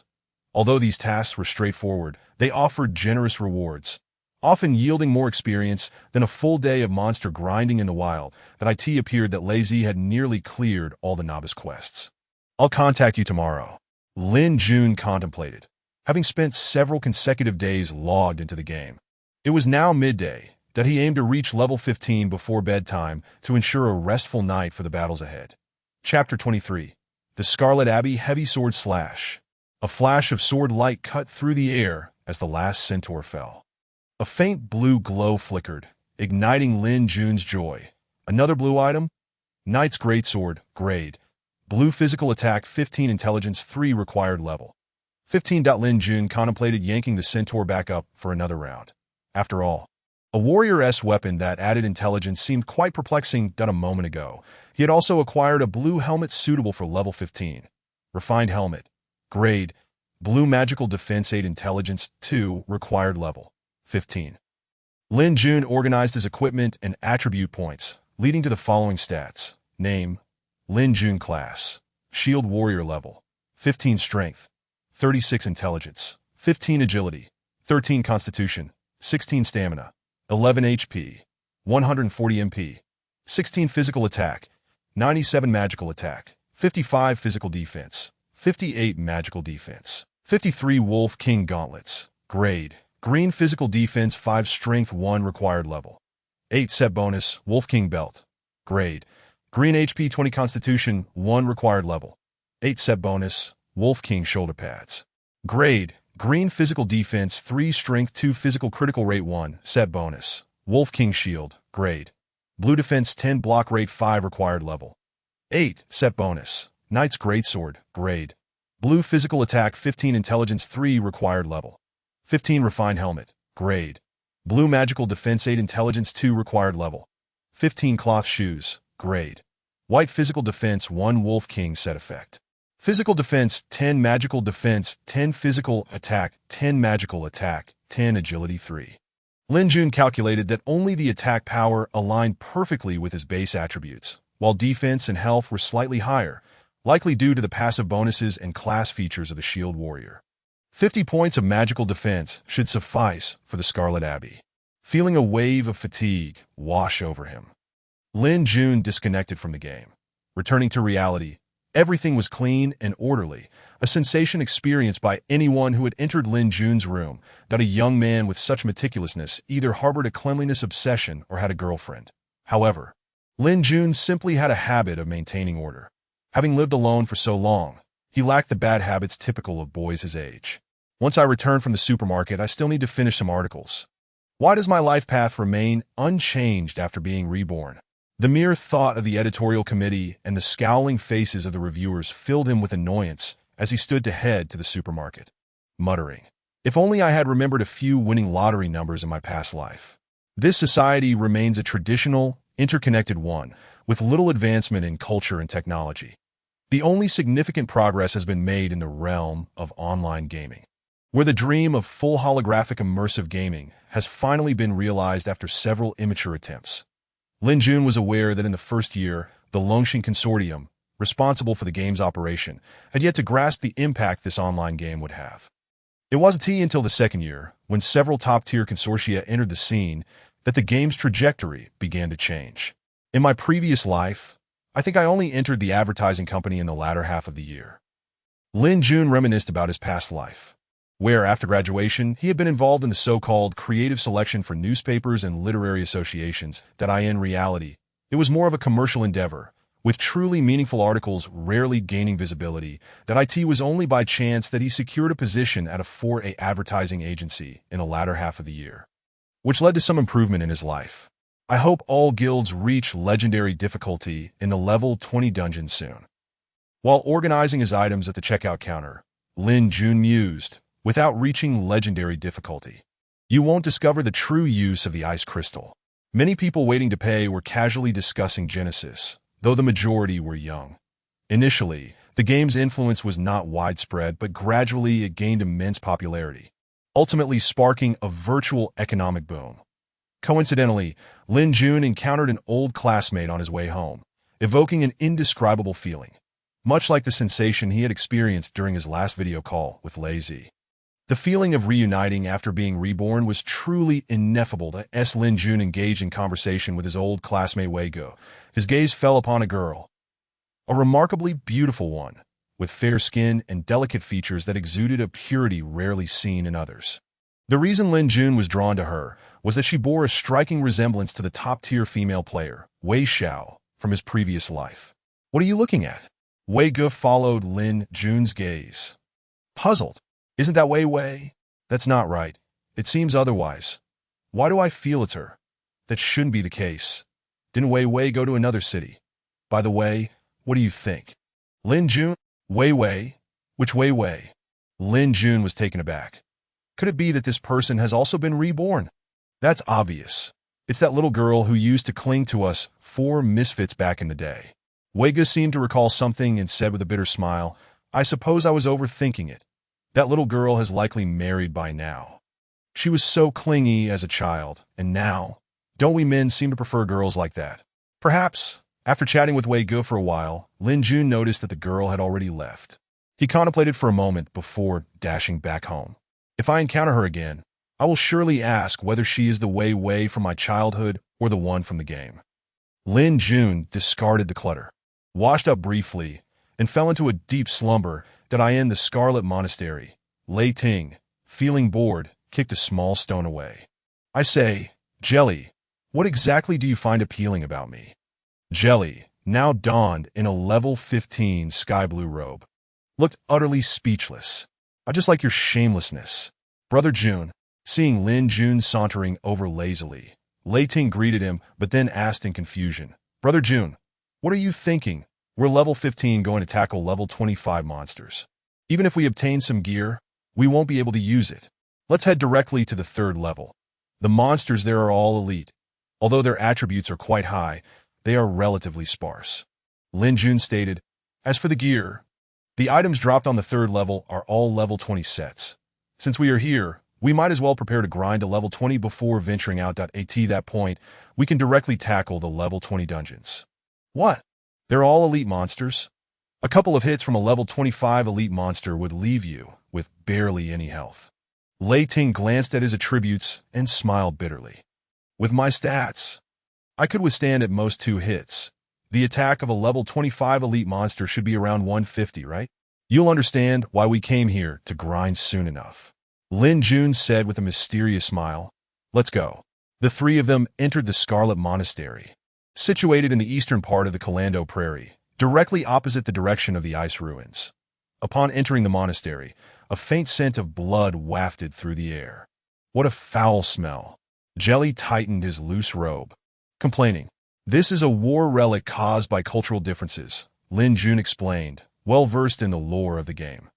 Have you noticed the monks and the priests? They are the manifestations of their resentments after death. As Lin Jun elucidated the background, he led the two deeper into the third level. Unlike the first 2 levels, the third level indeed featured only elite monsters, but their distribution was sparse, and the map was vast with a wide field of vision. Only grind the Scarlet Ascetics, Lin Jun pointed around and said, try not to agitate the Scarlet Priests and Scarlet Nuns. Prioritize the Scarlet Fathers if we encounter them. Well, Jelly, I won't say much more. I'm about to engage the monsters. Are you really able to withstand it? Observing Lin Jun's apparent intention to charge in rather than grinding methodically, Lei Ting felt a surge of apprehension. The attack from a level 25 elite monster is so high. Forget it. I'll just focus on being the secondary tank. That I trust Brother Jun. For redemption. Bare-chested, wearing only tattered clothing to cover his lower half, a Scarlet Ascetic charged forward, wielding a disciplinary staff. 44. One of the ascetic strikes landed heavily upon Lin Jun's shield, causing his arm to feel a surge of fatigue. Without hesitation, he struck back with his knight's great sword, dealing 55. Lin Jun was taken aback. The damage was higher than expected. This elite monster's defense was surprisingly low. Around 50. The nature of humanity. Another ascetic roared as it charged forward, and unexpectedly, a faint glow appeared around the creature. It has violated the laws. Miss.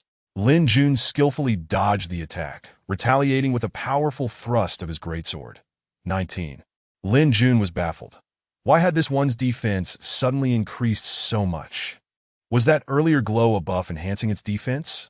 38, 62, 70. Lin Jun manifested a clone, fully absorbing an attack.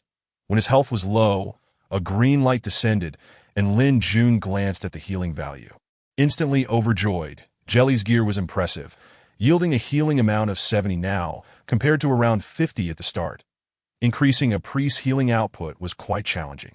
War God's Roar! Lin Jun bellowed fiercely, unleashing the level 15 skill War God's Roar, which instantly interrupted the incantations of the two ascetics. They halted, their staffs swinging furiously at Lin Jun. So the earlier defensive buff required chanting. This makes things easier. having grasped the attributes and skills of the elite monsters. Lin Jun turned and sprinted away, his target being 5 monsters at once. Here they come again. Jelly's face twitched in disbelief. This madman. Chapter 24. The Scarlet Father Foot Kick. Lin Yun interrupted its Yenting Esetik, while the other 4 rushed towards him. Miss, Tayota, Miss. Although Lin Jun's movements appeared merely slight to onlookers, those few subtle actions allowed him to evade attacks from 3 monsters that he mused. Once I level up, relying on technique to grind monsters will be much more difficult. The equipment and skill requirements will be significantly higher. During his downtime, Lin Jun had also perused the forums, watching videos posted by some skilled players. Indeed, a few demonstrated remarkably nimble movements and profound understanding of their classes. However, unfortunately, none had captivated Lin Jun yet. He had only encountered one renowned expert from his previous life, Ice Blue Raw. 110, a massive purple number floated up as one of the ascetics, who had been besieging Lin Jun, suddenly broke away and charged towards Lei Ting. 77, Lei Ting exclaimed, "Damn, a critical hit. This guy has switched targets to me." Beast Spirit's Fury. 4 large characters appeared above Lei Ting's head. The ascetic, which had just shifted its aggro to Lei Ting, froze momentarily, as if suddenly regaining focus, then emitted a ripple across its body. 130, 180. Lei Ting's 2 normal attacks left Lin Jun in disbelief. The damage was outrageous. The Beast Spirit's Fury was undoubtedly a unique skill possessed by Lei Ting as a member of the advanced orc race. Brother Jun, I almost forgot about my skill cooldown in my excitement. How's that for damage? Lei Ting wiped the sweat from his brow and chuckled. Lin Jun was taken aback, not expecting Lei Ting to remember his skill cooldown, that he felt a newfound respect. In his previous life, Lei Ting was merely a second-rate player in a mediocre team. Had he been motivated by Lin Jun this time? Once we finish these, only the remaining priests and nuns will be left. As Lei Ting dealt damage, he inquired, "The respawn time for these monsters is quite long. Should we grind them first?" Lin Jun understood that Lei Ting meant to tackle the Scarlet Priests and Scarlet Nuns, but he had initially chosen to avoid them because both types of monsters had high ranged attacks and dealt significant damage. Finally, after defeating the last Scarlet Ascetic, Lei Ting pointed to a distant Scarlet Nun and asked, "What do you think, Brother Jun? Should we take them on one by one? Let's test the waters." Lin Jun had also just taken down the final Ascetic. Although these Ascetics had around 500 health, their defenses and speed were not high. With Lin Jun's agility and skill, he could handle them. The reason he initially chose this area to grind was that, as level 25 elite monsters, the attributes of both the Scarlet Ascetics and the Scarlet Nuns were slightly inferior compared to ordinary level 25 monsters. This was due to the presence of a special monster, the Scarlet Father. If the Scarlet Father was present, the Scarlet Ascetics would trigger an aggro effect, enhancing their attributes, while the Scarlet Priests and Nuns, as well as some Scarlet Bishops and Assistants, would receive similar boosts. In that case, Lin Jun would be in serious trouble, and they couldn't simply grind multiple monsters like this. These priests and nuns have such low defenses. Lei Ting's massive sword swung wildly. After using the Beast God's Blessing skill, his attributes increased significantly, allowing him to face 2 monsters without issue. 115, 99. The damage from Lei Ting's whirlwind slash left Lin Jun a bit disheartened. His gear was decent, yet the damage was still so lacking. The Orc warriors truly excelled in output, second only to the hidden class, Dragon Blood Paladin. "Oh, Brother Jun, there's a big monster over there. Could it be a boss?" Lei Ting, fully immersed in the battle, found that although these fragile priests and nuns had high attacks, their casting animations were too obvious. He had dodged several attacks, and, once close, they would fall to the ground within seconds. However, after defeating a Scarlet Nun, Lei Ting spotted a figure in the distance, a white-robed elder. The Scarlet Father? The Thunder rushed forward, exhilarated upon seeing the name. The defense is probably not very high. 33.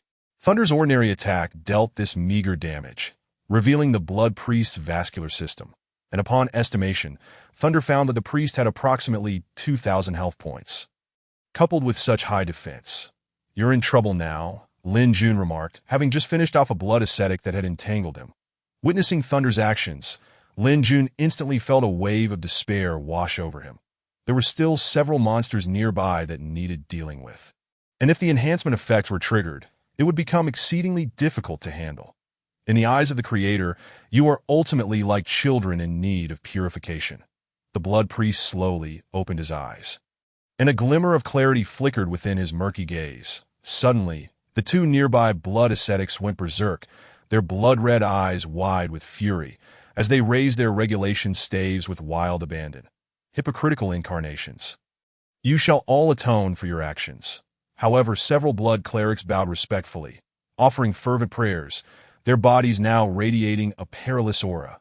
Lin Jun understood that they were now facing not only 5 enraged elite monsters, but, more importantly, the Blood Priest himself, an adversary who was formidable, capable of offense, defense, status enhancement, and healing, akin to a hidden class holy swordsman, a true versatile warrior. This is the blessing bestowed upon you by the Creator. The Blood Priest's right hand waved gently, and the 2 blood clerics, previously reduced to half health by Thunder, instantly restored their vitality to nearly full 95. The ordinary attack from the blood cleric surprisingly drained 95 points from Thunder's health. If it were a spell, a critical hit could potentially lead to an instant kill. Thunder, contemplating this, quickly retreated beyond the range of aggro. 55 miss, 48. Lin Jun evaded one attack while rapidly charging towards the position of the 2 blood clerics, with the 2 blood ascetics hot on his heels. Wrath of the War God. Lin Jun seized the moment when several monsters were chanting and activated his taunt skill, interrupting their incantation, that he turned to Thunder and shouted, "Follow me." Lock onto the targets, eliminate them one by one, ignore the priest for now. He won't be able to unleash any offensive skills temporarily. Understood. Thunder chose the blood ascetic that Lin Jun had previously attacked, unleashing the fury of the beast, which increased physical damage dealt to the selected target by 20. With a final whirlwind strike, he dispatched the ascetic. Forgive your sins, just as one forgives their own transgressions. The blood priest raised both hands slowly, and several beams of white light shot toward the monsters, gradually replenishing their health. Continuous healing. Thunder exclaimed in disbelief. What's the point in fighting if we're healing more than we deal damage? Has the priest's healing skill reached maximum level? The effectiveness is astounding. Why not prioritize killing the blood priest first? Jelly, observing from a distance, grew anxious. Before level 20, a priest had only one attack spell aside from an ordinary healing spell. True healing abilities were only accessible at level 30, when various enhancement skills and area of effect healing spells became available. No, the difficulty is too great. Lin Jun dismissed Jelly's suggestion and pondered for a moment before saying to Thunder, "Thunder, lead the monsters towards the priest. I'll control him shortly." "All right," Thunder affirmed while moving towards the blood priest, drawing the monsters with him. Kick. Just as the blood priest began chanting another enhancement spell, Lin Jun swiftly delivered a kick to the priest, but regrettably, no effect was triggered. The blood priest, having taken damage, glanced at Lin Jun and raised his right hand slightly. A bolt of holy light hurtled towards Lin Jun 80. Lin Jun attempted to block, but due to the close distance, he could only achieve 57 completion, ultimately suffering 80 damage. Left with no choice, he downed a potion for instant health recovery. "All right, Brother Jun, let's continue focusing our attacks. My skills are ready to go." After enduring for 2 minutes, Thunder called out, activating the fury of the beast once more, and 2 seconds later, the blood ascetic was vanquished. "Well done. I didn't expect this to rely mainly on you." Lin Jun sighed inwardly at the sheer destructive power of the orc warrior. "That is only natural." After 5 minutes, despite the blood priest continuously bestowing enhancement skills upon the nearby monsters, they were still brutally slain. "No one can absolve you of your sins." The blood priest raised his voice sharply, his white vestments fluttering without wind. And with a wave of his right hand, a bolt of white lightning struck Lin Jun instantaneously. 115. Lin Jun was left with a sliver of health. The lightning attack was utterly unpredictable, leaving him no chance to evade. To make matters worse, he was afflicted by a paralysis effect, and the blood priest seemed to grasp the concept of finishing off weakened foes, aiming his right hand directly at Lin Jun. Chapter 25. Objective. Blood set run. Lin Jun realized that continuing this way would lead to certain defeat. The Blood Priest, a level 30 special elite monster, possessed the resistances akin to a boss. Lin Jun's previous kick and shield bash had failed to trigger any control effects. Persisting in this manner would inevitably result in a total wipeout. Without hesitation, Thunder fled from the Blood Priest's aggro range, while Lin Jun, healed by Jelly, quickly consumed another instant recovery potion. The two normal attacks from the Blood Priest followed closely behind, reducing Lin Jun to a precarious state once more. Thank goodness I didn't die. Once out of combat range, Lin Jun sat cross-legged. This Blood Priest was unlike ordinary bosses. His plethora of support skills and high attack power posed a significant threat.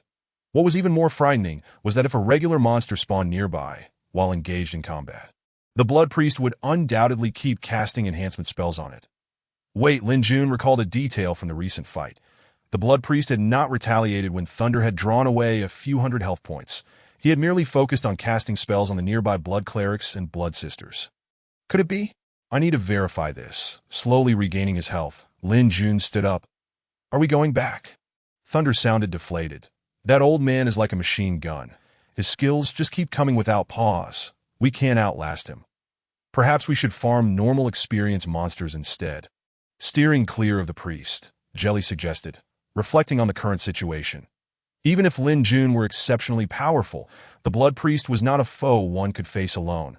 It was not merely a matter of strength, but rather the system's attributes. Meanwhile, Jelly had been inquiring within the Moonshadow Guild's voice channel.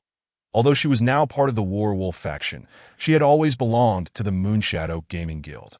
If not for Thunder, she wouldn't have temporarily switched allegiances. You mentioned that expert from before, right? Is he a bit reckless for wanting to solo the Blood Priest? Indeed, don't follow along just for the thrill. What if you inadvertently end up as collateral damage? Jelly. Some members of our guild attempted to take down the Blood Priest before, but they couldn't even scratch him. Their damage output was insufficient. The priest's healing skills are exceedingly overpowered, constantly in use, and his attack power is remarkably high. Even with such substantial health, a single critical hit could take down Little Tiger. After conversing for a while, until Lin Jun expressed a desire to try again, Jelly found herself at a loss for good ideas in the guild channel. Yet Lin Jun smiled and waved his hand. I just need to verify a notion of mine. Lin Jun dashed into the distance. And under the curious gazes of Thunder and Jelly, a blood ascetic appeared behind him as he charged towards the Blood Priest once more. In the eyes of the Creator, you are ultimately like children in need of purification. The Blood Priest slowly opened his eyes, and a flicker of clarity shone through the murkiness. Suddenly, the two nearby blood ascetics erupted into a frenzy, their blood-red eyes glaring with rage as they raised their staves frantically. Hypocritical incarnations, you shall all atone for your actions.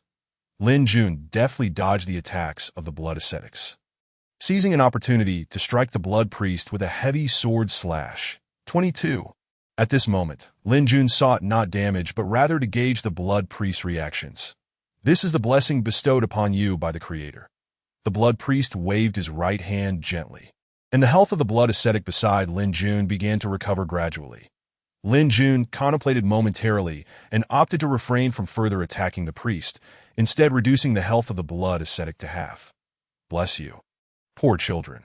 The Blood Priest crossed his hands over his chest, and the sacred light flickered, casting a faint glow upon the blood ascetic. That it was an enhancement skill. Lin Jun struck with his sword, but dealt only a meager 10 points of damage to the blood ascetic. Realizing the effect of the enhancement skill the Blood Priest had just cast, Lin Jun could now almost confirm the Blood Priest mechanics. When nearby monsters were low on health or took damage, the Blood Priest would prioritize healing or bestowing blessings upon those targets. Thinking quickly, Lin Jun called out to Thunder. Thunder, it's your turn. Unleash your full output. Thunder and Jelly, not foolish, had also recognized the Blood Priest's characteristics. Jelly sighed inwardly. If only we had a shield warrior of such caliber in our guild, we could have easily pushed through the level 20 dungeon at legendary difficulty. I relish stationary damage dealing. Thunder activated all his skills at once, unleashing devastating critical hits and damage. The Blood Priest's health visibly dwindled, while Lin Jun consistently battered the nearby blood ascetic, ensuring not to kill him. the Blood Priest predictably redirected all his skills toward the ascetic, while his own health continued to plummet. At last, when the Blood-Red Father's health dipped below 20, the situation underwent a dramatic transformation. The white vestments of the Blood-Red Father gradually shifted in hue, and as the crimson robes billowed ominously, the elder, truly deserving of the title Blood-Red Father, glared darkly at the three individuals before him. Destruction and rebirth, behold the greatness of the Creator. No one can absolve you of your sins. The Blood-Red Father employed his familiar tactic once more, raising his right hand slightly as a bolt of lightning struck toward Lin Jun. 55. A number ascended from Lin Jun's head, and he lowered his shield with a calm demeanor, confidence radiating from his eyes. Although the lightning skill was swift, the act of raising his hand revealed a slight vulnerability that a skilled opponent could exploit and counter. Heavy sword slash. In an instant, Lin Jun executed a seamless combination of a basic attack, followed by a heavy sword slash and another basic attack, causing the already weakened blood-red ascetic to collapse. Lin Jun advanced, bringing his shield crashing down upon the Blood-Red Father, who was preparing to raise his hand again. Shield bash. 12. The damage was minimal. Yet fortune smiled upon Lin Jun as the stun effect was triggered. As he wielded his knightly greatsword, he shouted, "Thunder, do not fear the aggro transfer. Unleash your full power." Obeying the command, Thunder unleashed all his output skills, with high damage numbers erupting one after another. 16, 14, 11, 10. Lin Jun focused intently on the Blood-Red Father's health, who appeared to have lost any chance of resistance. After a critical strike nearly obliterated Lin Jun, the Blood-Red Father was ultimately subdued and brought to his demise. It exploded. Jelly's excited voice rang out. Lin Jun personally approached the corpse to reveal the loot, and upon seeing the acquired items, even he was filled with joy. Blood-red heavy armor, grade. Purple defense 25, strength 3, constitution 3, endurance 3, required level 20, set not yet complete. Knightly greatsword, grade. Blue physical attack 15, intelligence 2, required level 15, knightly greatsword, grade.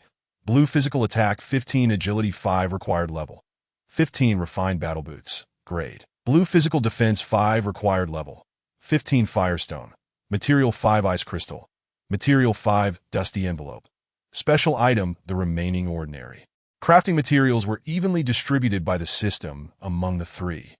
After examining the attributes of these pieces of equipment, Lin Jun felt the greatest elation, as his purpose for coming here was to acquire this set of level 20 gear, renowned for its formidable attributes, the Blood-Red set. If he could complete this set, Lin Jun would have the confidence to conquer the Inferno Roar dungeon at hell difficulty and attain the legendary difficulty first kill, along with its accompanying rewards. The prestige points granted by this dungeon were crucial for players seeking to establish rental shops and stalls in Kalunda. After reaching level 20, Lin Jun was aware that some ordinary guilds were already tackling the level 20 dungeon. But as he had anticipated, this dungeon, which technically marked the first foray of true players into the game, proved to be far more challenging than expected.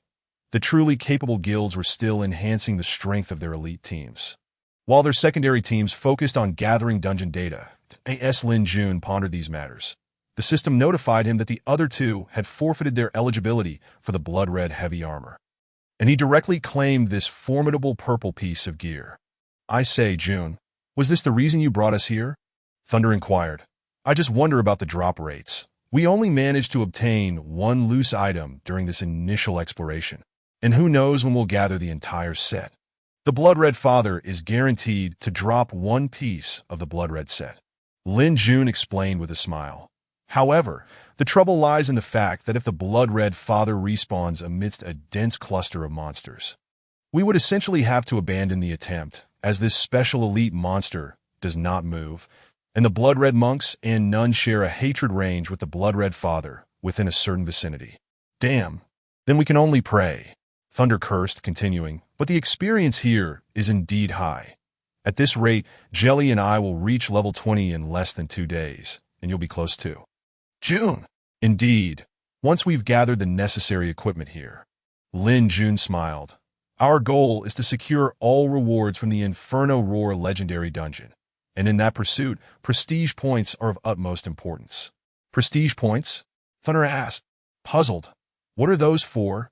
To exchange for titles? Certainly not. You'll understand when the time comes. With Jelly present, Lin Jun was aware that the prestige points were crucial for the stall rental issue, marking the first step in creating his own economic chain. The initial phase was paramount, hence he revealed nothing. All right, you two. Lin Jun dashed toward the distant monsters. The Blood-Red Father's respawn time is 3 hours during this period. Let's clear out the ordinary monsters as much as we can.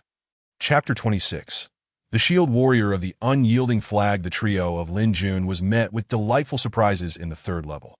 Not merely due to the rewards for defeating monsters of a higher tier, but primarily because of the exploratory nature of their endeavor.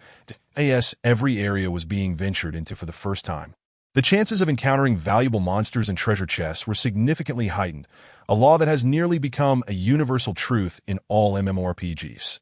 Just as Lin Jun and his companions lost track of time while grinding on the 3rd level, a group of unexpected guests arrived on the 1st level of the Blood-Red Monastery. We just started grinding the Blood-Red Father on the 3rd level. The speaker, a rogue named Invisible Morning Light, addressed a middle-aged man with a hint of deference, saying, "Boss, with just under 10 of us, it seems quite challenging to succeed. Last time, the big boss brought over 30. That's enough." The middle-aged man waved his hand impatiently. Behind him stood several well-known economic guilds from Qinglong City, the main city of Kalunda, which could be described as moderately successful resale teams. We suffered a crushing defeat last time in a level-restricted dungeon, making it impossible to secure the assistance of top-tier guilds for the upcoming stall rentals. Typically, anyone hearing the middle-aged man's words would be baffled or even scoff, as top-tier guilds generally rely on the sponsorship of economic teams. However, those truly at the top understood that sometimes a single team or even a player could alter the dynamics of the situation, such as the Starfall Guild currently within the Dark Abyss faction, which stands as a prime example. This is the information obtained by the guild at a high cost from the higher-ups of the Unyielding Flag. The middle-aged man, known as Soros Fury, explained while casting a glance at the man beside him, "Brother Desolation, do you believe the information we received from the Unyielding Flag is accurate? Would the Unyielding Flag provide you with erroneous information?" Infinite Desolation, the chief shield warrior of the top-tier guild White Tiger City, also known as Odin City, responded. Although not part of an elite team, this title commanded respect among numerous players, for the Unyielding Flag had proven itself to be immensely powerful, consistently representing strength within the realm of MMORPGs. Some claimed that the Unyielding Flag, alongside a few other formidable guilds, stood at the pinnacle of the gaming world, aside from the exceptionally gifted players of Starfall. I reiterate, I must have absolute authority over this team, Infinite Desolation stated calmly, his hands clasped behind his back. Should anyone defy my orders or err in any way, any losses incurred shall not concern me, and the prior agreement is nullified. You will bear all losses. This, Soros Fury, the leader of the Flower and Moonlight Guild, furrowed his brow at the unreasonable demand. After a moment of contemplation, he donned a smile and inquired, "Then we shall trouble you. Let us set forth." Infinite Desolation donned his shield, the faint purple glow catching everyone's attention. It was indeed a purple piece of equipment. It seemed he was clad in a set of purple gear. 30.35. Infinite Desolation opted to fully absorb 2 normal attacks without blocking, leaving everyone in the group astonished at his remarkable defense, which was already exceedingly high even without a defensive stance or buff.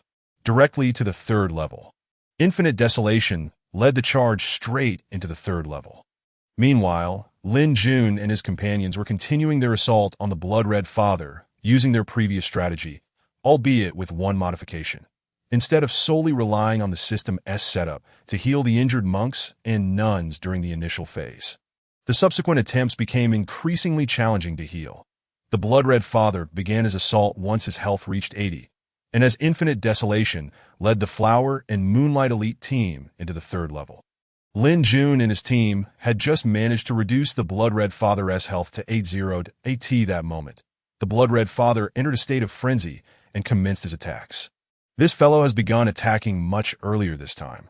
The trio, who had previously been unable to withstand the Blood-Red Father's formidable assaults, had significantly improved their skills over the past 2 days of relentless grinding.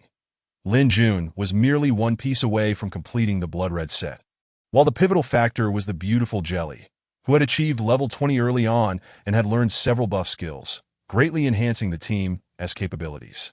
This round will be challenging. I didn't expect the alert threshold to be raised to 80. Everyone, adapt as needed. If danger arises, withdraw from combat immediately. Lin Jun issued the command, recalling that the last time the blood-colored priest entered a berserk state, his health was at 60, and now it's 70. The trio had expended an inordinate amount of time. However, the blood-colored priest's attacks were exceedingly formidable. On several occasions, consecutive critical hits nearly took Lin Jun down. Had it not been for Jelly's timely healing spells, Lin Jun would likely have returned to the city for free. No problem. After such a prolonged period of collaboration, Lei Ting and Lin Jun had developed a remarkable synergy during several instances of aggro transfer. Lei Ting's positioning was impeccably timed, averting potential annihilation. Brother Jun, others are coming. Lei Ting observed the blood-colored priest's health had diminished by half, but the distant sound of approaching footsteps alerted him.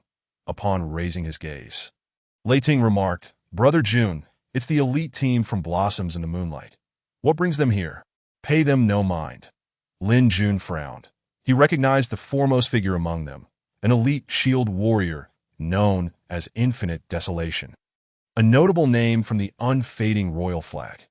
How had he ended up mingling with a guild infamous for trading equipment? Desolation. Someone is already engaged. We shouldn't clear them outright. Soros's fury inquired angrily. Before he could finish, Infinite Desolation waved his hand, signaling for silence that as a frontline member of a top-tier guild, he possessed a certain pride. Initially ready to clear the area, he was now captivated by the shield warrior named Lin Jun. It was not merely due to his flawless skill execution, but also the extraordinary control exhibited by this trio. Lin Jun evidently possessed exceptional commanding talent.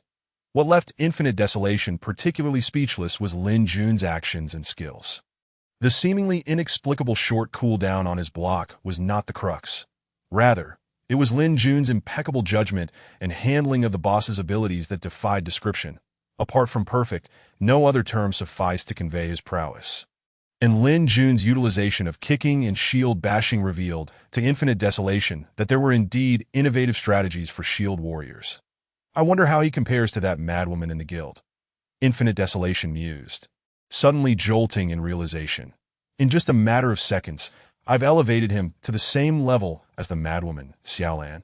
Desolation, are we just going to watch them finish?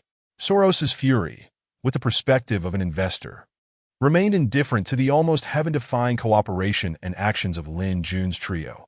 Infinite Desolation sighed deeply. If your guild had a shield warrior like him as a friend, believe me, your standing in Qinglong City would soar. Soros's fury was taken aback. He understood the unique pride of the elite in unfading royal flag. Yet he had not anticipated being so thoroughly impressed by this mere passerby, prompting him to press further. Are we really going to let them finish? What if they refuse to leave? There's no need to rush. Since this expert named Lin Jun has chosen to remain here with his companions to engage the blood-colored priest, it indicates they are aware of the blood-colored set. Infinite Desolation smiled. We can simply seize the next blood-colored priest. They have nothing to say about it. 5 minutes later, the blood-colored priest collapsed with a thunderous crash, and Lin Jun, nearly exhausted, sank to the ground as soon as the battle concluded. This had been his most strenuous encounter since his rebirth. The blood-colored priest's attacks were excessively high.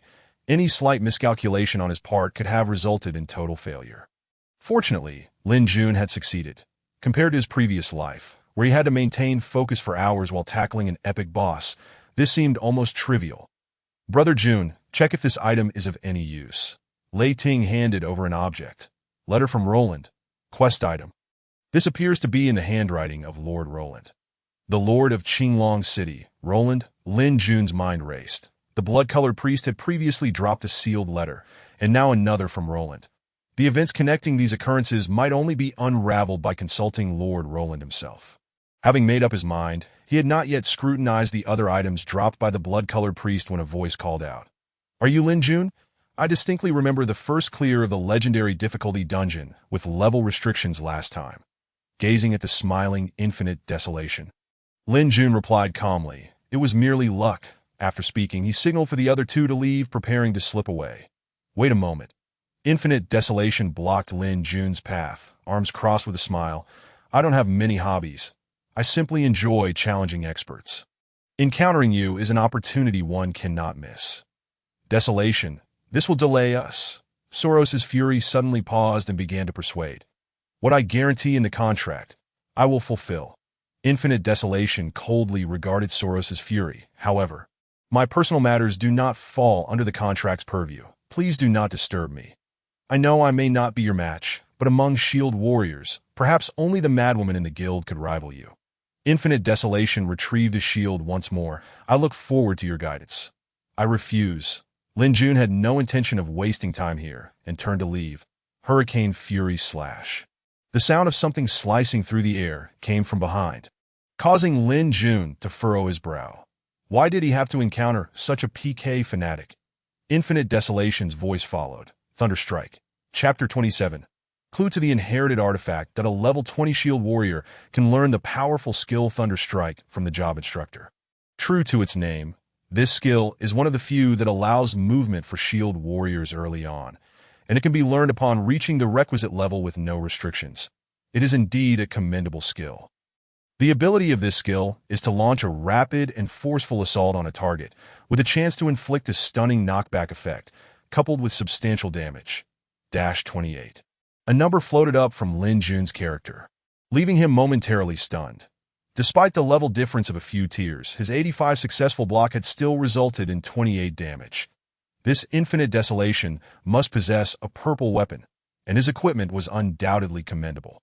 Lin Jun was in urgent need of the blood-colored set, particularly the last piece, as his current level 8 Wolf King set was proving to be a hindrance. This fellow's defense is remarkably high. Infinite Desolation was also taken aback. What had just transpired was akin to a sneak attack. Thunderstrike was executed with such speed that most would find it impossible to defend against. Yet, Lin Jun had instantaneously assessed the direction and trajectory of the attack and successfully blocked it. However, Infinite Desolation knew that in such a hasty scenario, achieving even 50 completion on a block would be considered commendable. Thus, he deemed Lin Jun's attributes to be quite impressive. Of course, had Infinite Desolation known that Lin Jun had achieved an 85 completion rate on his block under those circumstances, he would have felt utterly ashamed. Miss. Infinite Desolation expressed his dissatisfaction and swiftly unleashed a basic attack, but Lin Jun nimbly sidestepped, evading the subsequent exchanges. Either his skills were blocked or evaded, which incited a degree of frustration within Infinite Desolation. This shield warrior before him seemed intent only on dodging, showing no inclination to counterattack, yet he found himself unable to keep pace with Lin Jun's movements. This shield warrior exuded an air of agility and swiftness. Infinite Desolation even surmised that had Lin Jun played a rogue, he would likely rank among the top 10 thieves. Hurricane Fury Slash. Infinite Desolation closed in on Lin Jun and unleashed a wide area attack skill, thinking to himself that this was an assault he could not possibly evade. Such area damage skills were inescapable, or so he believed. However, in an instant, Infinite Desolation felt as though he had been soundly slapped across the face. Kick. Lin Jun not only did not retreat, but, as Infinite Desolation's body began to spin into a whirlwind, he merely stepped forward slightly and lightly kicked Infinite Desolation's right knee. Knockback. Infinite Desolation stared in astonishment at the system prompt, realizing he had been forced back several paces by an immense force. I lost. Infinite Desolation recognized his defeat. If he could not grasp such basic fundamentals, he could never ascend to the rank of Chief Shield Warrior within Unfading Royal Flag. Yet, he had not anticipated losing so thoroughly, from start to finish. Lin Jun had neutralized his most ferocious assault with just a single kick. There is no contest between us. While Lin Jun was displeased with Infinite Desolation's earlier provocation and ambush, he appreciated the latter's acceptance of defeat, finding a modicum of respect for his behavior. A loss is a loss. Infinite Desolation extended a friend request to Lin Jun, his expression one of eager anticipation. If you are merely seeking to challenge me for the sake of your so-called pride, I doubt I will accept, Lin Jun stated firmly. That is certainly not my intent. I am merely an ordinary player within the elite team of our guild, though we have numerous top-tier players within Unfading Royal Flag. Infinite Desolation. Despite his loss, sought to maintain the reputation of Unfading Royal Flag. After a moment's thought, he smiled and added, "Take Shield Warriors, for example. Several within the guild ought to be on par with your prowess. Do you not wish to challenge one another to improve your skills? I am not interested." Lin Jun frowned, preparing to leave with Lei Ting and Jelly. "Your disbelief is merely a sign of your arrogance." Infinite Desolation. Still harboring a sense of superiority typical among top guild players, felt a surge of anger at Lin Jun's nonchalant demeanor, and he pointed an accusing finger at Lin Jun, exclaiming, "Ammunition, Dio, and Blood Dance are all top-tier players. If you have a capability, let us schedule a time for a rematch." Lin Jun, who had initially prepared to depart, abruptly halted his steps, that he was naturally unaware of the ammunition and Dio, yet the name Blood Dance resonated with striking clarity. If it were the same formidable Blood Dance from the Scarlet Rose Guild in his previous life, then Lin Jun would indeed be eager to make her acquaintance sooner rather than later, for she was the closest companion of Wei Xiao. If circumstances permitted, he wished to protect those who had suffered for his sake in this lifetime. "The Blood Dance you speak of," Lin Jun turned his gaze sharply toward Infinite Sorrow. "Is she a madwoman?" "Damn. You think so too, right?" Infinite Sorrow replied, moved. "Indeed, she is quite the lunatic. When you have the chance, please provide me with Blood Dance's contact information." Lin Jun smiled. "I maintain a certain interest in that madwoman." With that, he understood it was time to leave with Thunder Jelly. Could she be his old flame? Infinite Sorrow pondered, somewhat bewildered, then cleared his throat and addressed the silent crowd. "Let us not waste any more time. Let the hunt begin." "It seems you are the one who has been wasting time," a player mused inwardly. Within Qinglong City, "Brother Jun, do you truly not want these pieces of gear?" Thunder urged Lin Jun. "Although you wish to assemble the Scarlet set, you might as well utilize these pieces for now and swap later." "I dread changing equipment. It's quite bothersome," Lin Jun replied with a smile. Waving his hand at Thunder Jelly, "I have other matters to attend to. I shall take my leave, as for the gear. You all can manage it yourselves. I have no further need." It feels as though Brother Jun has already conquered this game. As if he knows everything and has experienced it all, Thunder remarked in disbelief. "I share that sentiment," Jelly agreed, nodding in profound accord. Inside the Lord's manor, after a brief wait, Lin Jun finally encountered the city lord. Roland, this middle-aged man, despite his opulent attire, exuded a latent power, a subtle authority enveloping the entire room. Lin Jun recognized that Roland's strength likely rivaled that of some top-tier demonic bosses in the strongholds. "State your purpose." Roland's lips moved slightly, his gaze drifting elsewhere. "Esteemed Lord, this letter seems to bear some connection to you." Lin Jun addressed the high-ranking city lord with a respectful demeanor, as it was prudent to lower his posture before engaging in discourse with someone of such stature. "Is it from Claude?" Roland, who had been rather indifferent, now appeared intrigued that he took the task item Lin Jun had presented, the letter from Roland, into his hands without opening it. As he raised his left hand slightly, the somewhat weathered letter caught the sunlight, casting shimmering reflections.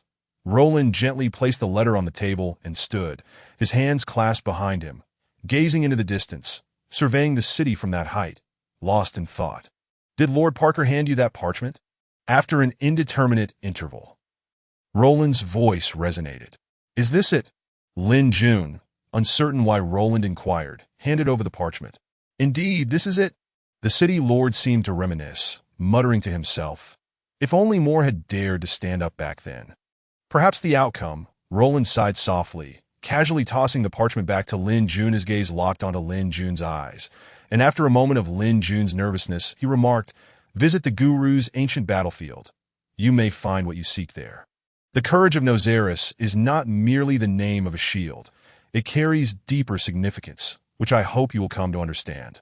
As Lin Jun expressed his gratitude and prepared to depart, Roland handed him the letter from earlier, saying, "If the opportunity arises, please deliver this letter to my old friend, Bruin.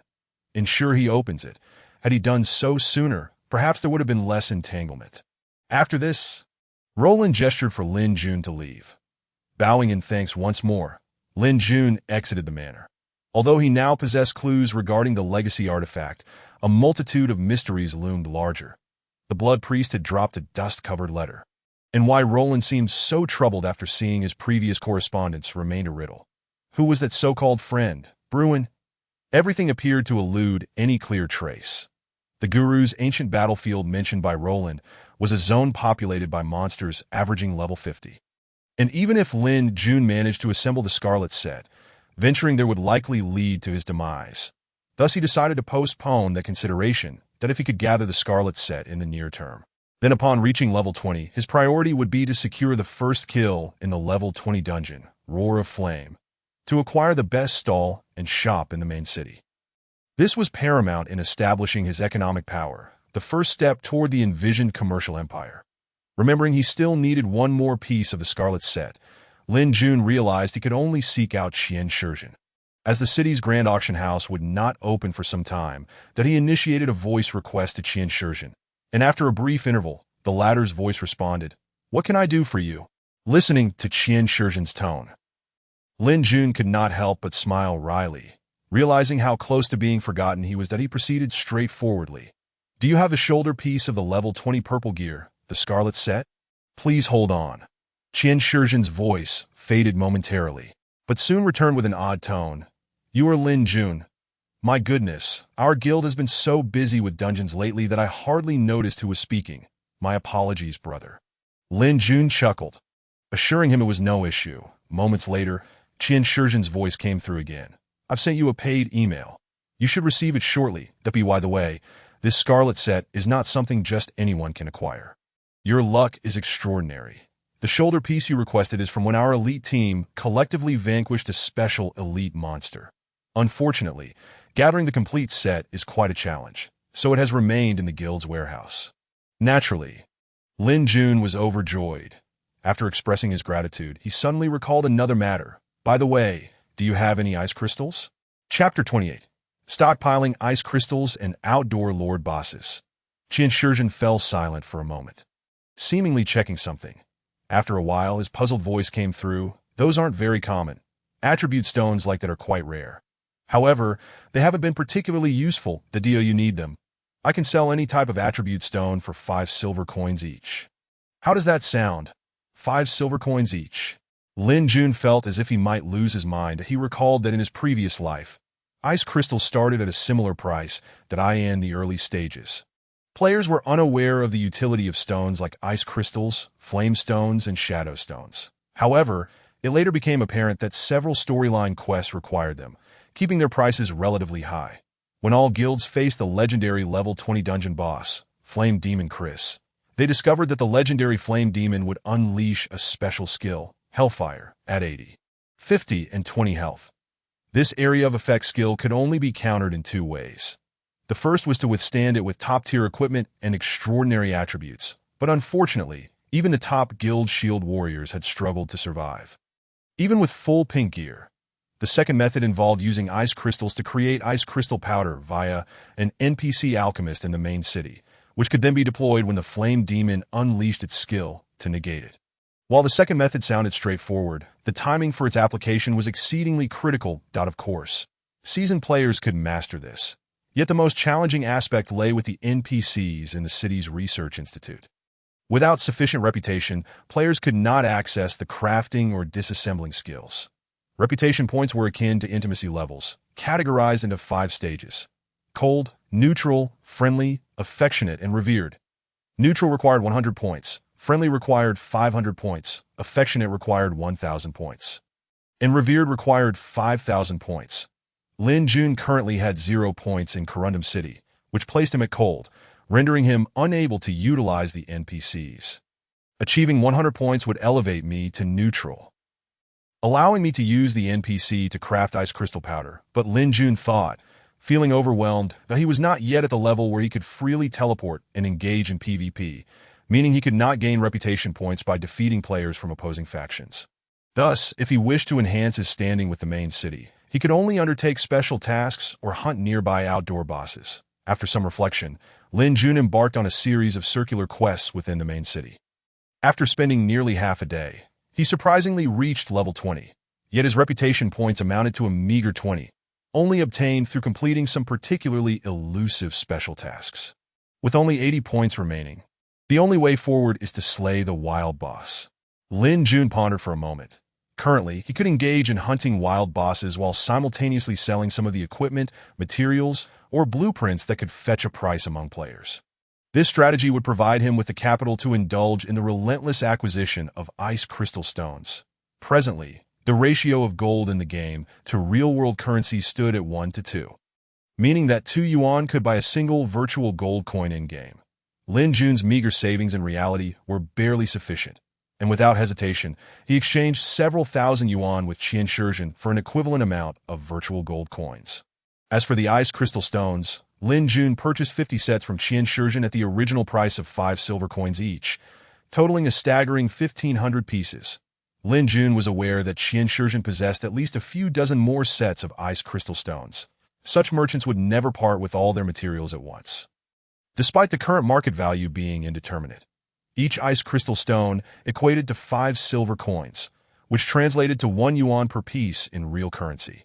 Moreover, when the NPC apothecary crafted the ice powder, it required 10 crystals at once, and success was not guaranteed.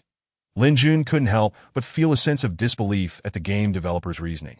In his previous life, many guilds only managed to push through the legendary dungeon by reaching level 30, relying on their attributes and high-level equipment to withstand the Inferno Demon.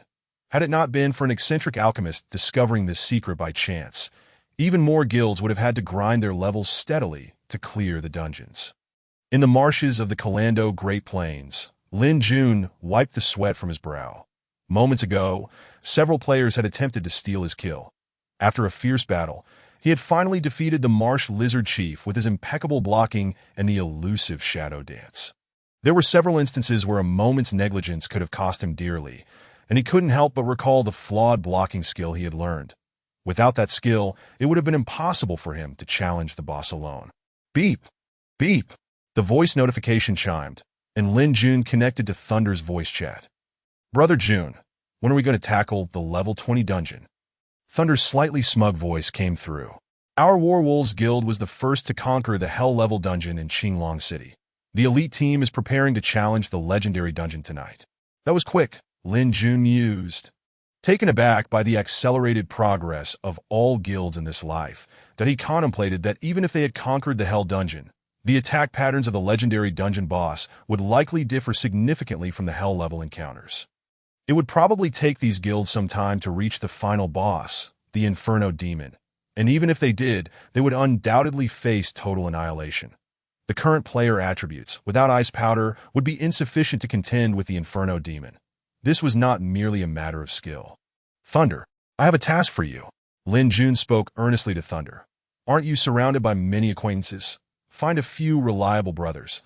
I will send each of them 500 gold coins to collect a specific material." "What material?" Thunder sensed Lin Jun's serious tone and cautiously inquired. "Brother Jun, are you sure you haven't been deceived by some posts on the forum? You can't fully trust those threads." "Trust me, Thunder." Lin Jun had no desire to elaborate, simply stating with gravitas, "If you believe in me, go find people to do this that I need ice crystal stones. I've already sent the gold coins to your inbox." After ending the call, Lin Jun checked his inbox, but the email from Qian Shizhen had yet to arrive. He was only one blood-colored shoulder armor away from activating the blood-colored set. With this gear, he would be able to defeat certain wild bosses. After slaying the Marsh Lizard Chief, Lin Jun dashed toward the ice and snow ruins once more. Upon entering the first layer, he carefully surveyed his surroundings, only to be disappointed to find that players had returned to this area. The ice crystal stones had all been harvested, and the next respawn would take several hours. Naturally, Lin Jun would not wait idly here. Do these players gathering ice crystal stones know the techniques for the Inferno Demon in the dungeon? Lin Jun felt a pang of concern. Though he was a reborn soul, he understood that unpredictability loomed over every endeavor. He never believed he could effortlessly ascend to the pinnacle of the game. Everything required effort. Returning to the Kalando Prairie, Lin Jun glanced at the recent records of boss kills. It seemed that only the level 20 Centaur Chief remained unchallenged. Though he was unsure if the boss had already been slain, Lin Jun hurried toward the Centaur Chief spawn area. A flurry of players rushed past him. all seemingly heading in the same direction. Were they all intent on battling the boss? Surely, there couldn't be such a multitude. The rewards for fixed spawn bosses were not particularly lucrative, and if it weren't for the reputation points, Lin Jun would have been disinclined to engage them. Damn it, contact the guild leader quickly. Got it. Hold them off that I've already sent a voice message. The captain is with the stone golems that I'm heading over personally. They're not on voice chat. Hurry up, the Lord Boss is too formidable. The elite team won't be able to withstand it, especially with so many other guild members around. Lin Jun froze at the mention of the Lord Boss. They had spawned a lord, a formidable entity indeed, that if it mutated, it would be immensely powerful. After all, the basic rewards are distributed based on damage dealt. Lin Jun thought, contemplating that if he managed to survive, he could earn a decent amount of reputation once the Lord was defeated. Far better than scouring the world for wild leaders. Following a group of players, Lin Jun finally arrived at the Centaur Lord's location. At first glance, the enormous creature instilled a sense of dread. The centaur's size was immense. Towering over 3 stacked individuals, its coat, which should have been white, was now shrouded in a strange black mist, and its formidable armor lent it an air of majesty. Many players were already attacking the centaur chief. Immune. Miss-5, Miss-4. Numbers floated above the centaur's head as players struck. Occasionally, the centaur lord would be stunned or repelled. Despite higher-grade monsters having a degree of immunity to abnormal states, these players occasionally triggered effects after prolonged engagement. The elite team of war wolves has arrived. The guild leader of Eternal Affection is personally leading a team. It seems they intend to claim this lord for themselves. Where are the people from War's Soul? Are they still in the dungeon? Who cares? Let's just join the fray and see if we can snag a bargain. Lin Jun couldn't help but smile wryly at the whispers of nearby players looking to take advantage of the situation. While the loot from wild bosses was free for all to claim, these top-tier guilds were no fools. It would take tremendous courage and strength to snatch a meal from the jaws of so many predators. Wait, is that her? Lin Jun, watching the influx of top-tier guild members, noticed a familiar figure, Bubble Angel, one of the top 10 priests from his previous life. Chapter 29, Strategies of the Top Guilds. Bubble Angel was a girl whose name perfectly matched her delicate, beautiful, and kind demeanor. In Lin Jun's previous life, she was renowned as a priest of unparalleled skill, and he yearned to recruit her to his side. Rumor had it that this girl was deaf and mute in real life. Her natural disability granted her a unique tranquility compared to her peers. The divine status of a priest flourished under her command, having once set a record during an intercity battle, with a 12-person team achieving 0 casualties in just 3 minutes.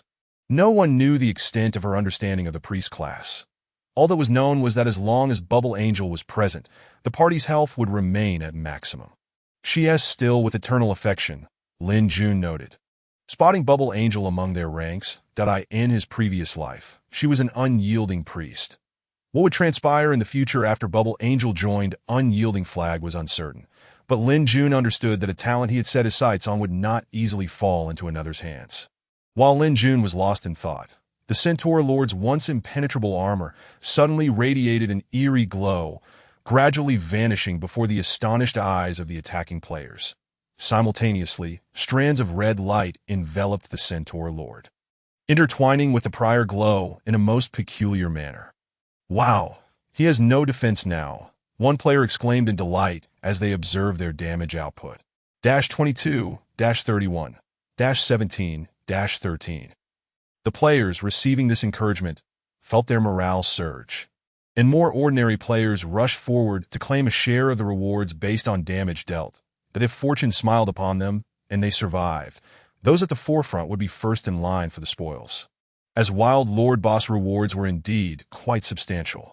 Hold off for now. Let's organize the team when it hits 20 health. The guild leader of Eternal Affection, Eternal Heart, intervened, halting his subordinate's eagerness to attack. His reasoning was sound. For super bosses that required group assaults, 20 health marked a critical threshold where various abilities would reveal themselves, allowing the team to observe and mitigate casualties. However, the president of the War Soul Guild, Zhan Tian, did not make an appearance this time. Leading the elite team of the War Wolf Guild was none other than Wu Zhan, who who had previously clashed with the chief thief, Yi Feng. His imposing figure strode forward with a commanding presence that Wu Zhan took a moment to assess the surroundings, prompting the team to halt and gather themselves. "Brother Wu Zhan," called out the president of the War Wolf Guild. Xiao Yu, with a smile, "Has that old fellow Zhan Tian not logged in again?" "It seems Xiao Yu has graced us with his presence," Wu Zhan replied with a nod and a smile. "Brother Tian is dealing with some matters at his company, so I am acting as president for the time being. It must not be anything too serious. Otherwise, he would have been here bothering me long ago." Xiao Yu, whose stature was no less impressive than Wu Zhan's, exuded a subtle air of authority, a presence befitting one who has long occupied a position of power. In contrast, Wu Zhan radiated an air of calmness, a serene confidence as if everything was well within his control. The aloofness of Yi Feng, who stood a distance behind them, was palpable, signaling to all his unyielding nature. Teams 2 and 3 engage directly. Casual players are to be disregarded. Eliminate any that pose a hindrance. A voice rang out, drawing everyone's attention to the imposing figure of the Dominance Guild. During the previous level-restricted dungeon competition, many well-known top guilds have participated, while some quieter or less fortunate guilds, such as Dominance, remained in the shadows. The president, Jian Wushuang, was recognized as a formidable player in the gaming realm, though his temper was notoriously volatile. His voice echoed through the gathering. "Where's the leader of Team 2? If you can't form ranks in 10 seconds, get lost. Deputy leader, prepare traps and sentries. Be wary of thieves lurking in the chaos. And where is the team mage leader? Step forward." The remaining top guilds remained still, understanding that such battles often culminate in critical and intense moments. The chaos caused by casual players was best left to them. Attempting to intervene would only provoke the wrath of the masses, an outcome detrimental to the guild's reputation. All top-tier and mid-tier guilds began plotting their strategies. Lin Jun stood at a distance, shaking his head, preoccupied with another concern. The Centaur boss posed no unique threat. It simply required the tank to endure and the healers to maintain their support for a straightforward defeat. His greater worry was whether these elite guilds would wait until the Centaur's health dropped to 10 or 20 before acting, which could become problematic. The Centaur would unleash its devastating skills. War Trample and War Domain, upon reaching 30 health, the former causing widespread stun and knockback, while the latter inflicted persistent area damage. These attacks could be countered easily, as the Centaur needed 3 seconds to cast them. However, Lin Jun had no intention of vocalizing this tactic. His focus remained on a girl within the Eternal Friendship team, the Bubble Angel. The role of a divine healer far surpassed the significance of this minor boss encounter. A divine healer could become even more crucial in later stages of the game, as the survival of the entire team rested in their hands. That a timely heal could save the team, while a delayed or erroneous one could lead to their demise. Meanwhile, the Centaur's health visibly plummeted. Its previously vanished armor evidently reduced in defense, allowing ordinary players to inflict substantial damage. Hiss! As the Centaur's health dipped to 30, the guild still hesitated to engage. Suddenly, the Centaur let out a fierce cry, and the dark red light surrounding it coalesced, dispersing the thick black mist to reveal its true form. "What the hell? It looks just like a radiant unicorn from the church," exclaimed a player, voicing the astonishment of everyone present. The once dark and twisted form was now revealed as a pure and sanctified being. The Centaurs suddenly radiated ripples, and upon their disappearance, a magnetic field with a diameter of 10 body lengths, pulsating with eerie gray waves, enveloped the Centaur. Nearby players were taken aback, and one shouted, "Damn, it's losing 50 health per second." Before he could finish, he turned into a flash of white light and vanished. Within mere seconds, all players in the dungeon had disappeared, and the Centaur charged towards the most densely populated area, letting out another cry. Its front hooves glowed faintly with white light, and upon landing, nearly 100 players vanished, leaving behind only 20 or so shield warriors, hunters with high vitality, and other classes hanging on by a thread. Yet, 2 seconds later, those remaining within the war domain also disintegrated into white light. "Let us move," commanded the president of Eternal Friendship, Eternal Heart, gesturing for the elite team to advance. mirroring the actions of several other top guilds elite teams that first tier and smaller guilds also deployed their strongest forces. Following the Centaur's explosive display, the situation had become chaotic, making this the opportune moment to strike. Yi Feng, keep an eye on the thieves from other guilds. I'll be at the forefront, ensuring all gear is accounted for, Wu Zhan declared with unwavering confidence. Among such high-level players, his assurance was palpable that Yi Feng, however, smirked coldly. I hope your strength will match your words that as for the thieves. Aside from Yingsha, I regard none from Qinglong City as a threat. Agreed. Wu Zhan chose not to linger on the matter. He trusted his own capabilities. Yi Feng often challenged Wu Zhan to hone his skills, with their victories evenly matched. Yet, those who knew them understood that if the two ever collaborated, they would be an unstoppable force. Despite the Centaur's area damage abilities, it could no longer wreak havoc as before, for the players surrounding it were no ordinary foes. Occasionally, the Centaur would fixate on a player, causing the healer to falter and leading to death. Nevertheless, the Centaur's health steadily declined, finally reaching 10. Upon hitting the 10 mark, the Centaur raised its head and let out a long wail, causing the war domain to expand dramatically, now encompassing a diameter of 20 body lengths. This range was ample enough to ensnare distant healers and rangers among other support classes. Just as all guilds paused to adjust their strategies, a black beam shot forth from a distance, striking the Centaur and causing a large mist to appear above its head, that in an instant, a gray chain-like ability struck the Centaur, inflicting a staggering -318 damage. The Centaur writhed in pain, and the players at the forefront realized something was amiss. Wu Zhan furrowed his brow. Damage has decreased. The Centaur's attack has weakened. What skill was that? Could it be? At that moment, the notoriously hot-tempered Jian Wushuang, noticing the shift from afar, pointed at a slowly approaching team and barked, "Fei Shui Yi Run." What the hell is this supposed to mean? Lin Jun turned at the mention of that name, his gaze falling upon a group of figures approaching. His eyes widened in recognition. It's the unyielding royal flag. Leading the group was an exceptionally handsome man, whose pronounced Adam's apple betrayed his gender. Fei Shui Yi Run, the top thief of the unyielding royal flag elite team, donned silver-white leather armor and white gloves that exuded a gentlemanly aura. His fair skin glowed as he smiled. No need to mind us. We are merely here to gain a bit of notoriety. Who would believe you? What business do you have from White Tiger City encroaching on Qinglong City's territory? Jian Wushuang retorted angrily, pointing at him. My apologies, but I do not associate with second-rate guilds. Fei Shui Yi Run replied coolly, casting a dismissive glance at Jian Wushuang before silencing himself. Damn, I'll settle the score with you later, Jian Wushuang fumed. But with the Centaur's health dwindling, everyone was eager to claim all potential rewards. Watch out, a dead man walking is approaching, Jian Wushuang warned, directing his subordinates to prepare for looting, having noticed that several thieves from the unyielding royal flag had suddenly vanished. Uncertain of who had shouted, the Centaur Lord collapsed with a resounding thud as brilliant beams of light flickered, revealing several pieces of equipment. One could easily discern their immense value. It was astonishingly a weapon. This is mine. A rogue from the guild Eternal Friendship swiftly dashed to the nearest piece of equipment, his right hand poised to claim it. Apologies, brother. At that moment, the rogue's smile faltered as the voice of Fei Shui Yi Run reached his ears, coinciding with his body transforming into a flash of white light. -112. A striking purple numeral floated up, indicating that the rogue had been eliminated in an instant. Instant strike. A warrior from Eternal Friendship, having noticed the commotion, instinctively activated his skill. The speed of this displacement control ability was remarkable, yet even faster was his target.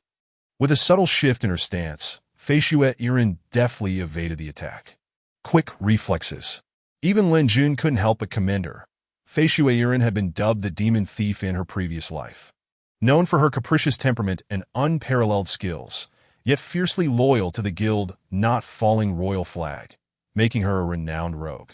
Damn, a rogue from Not Falling Royal Flag. Several players from smaller guilds, who had also been robbed of their equipment, revealed themselves for rogues in total, seemingly unafraid of the impending assault that in a blur, they initiated another attack on several players. What the hell? This rogue has higher defense than I do. A shield warrior exclaimed in disbelief.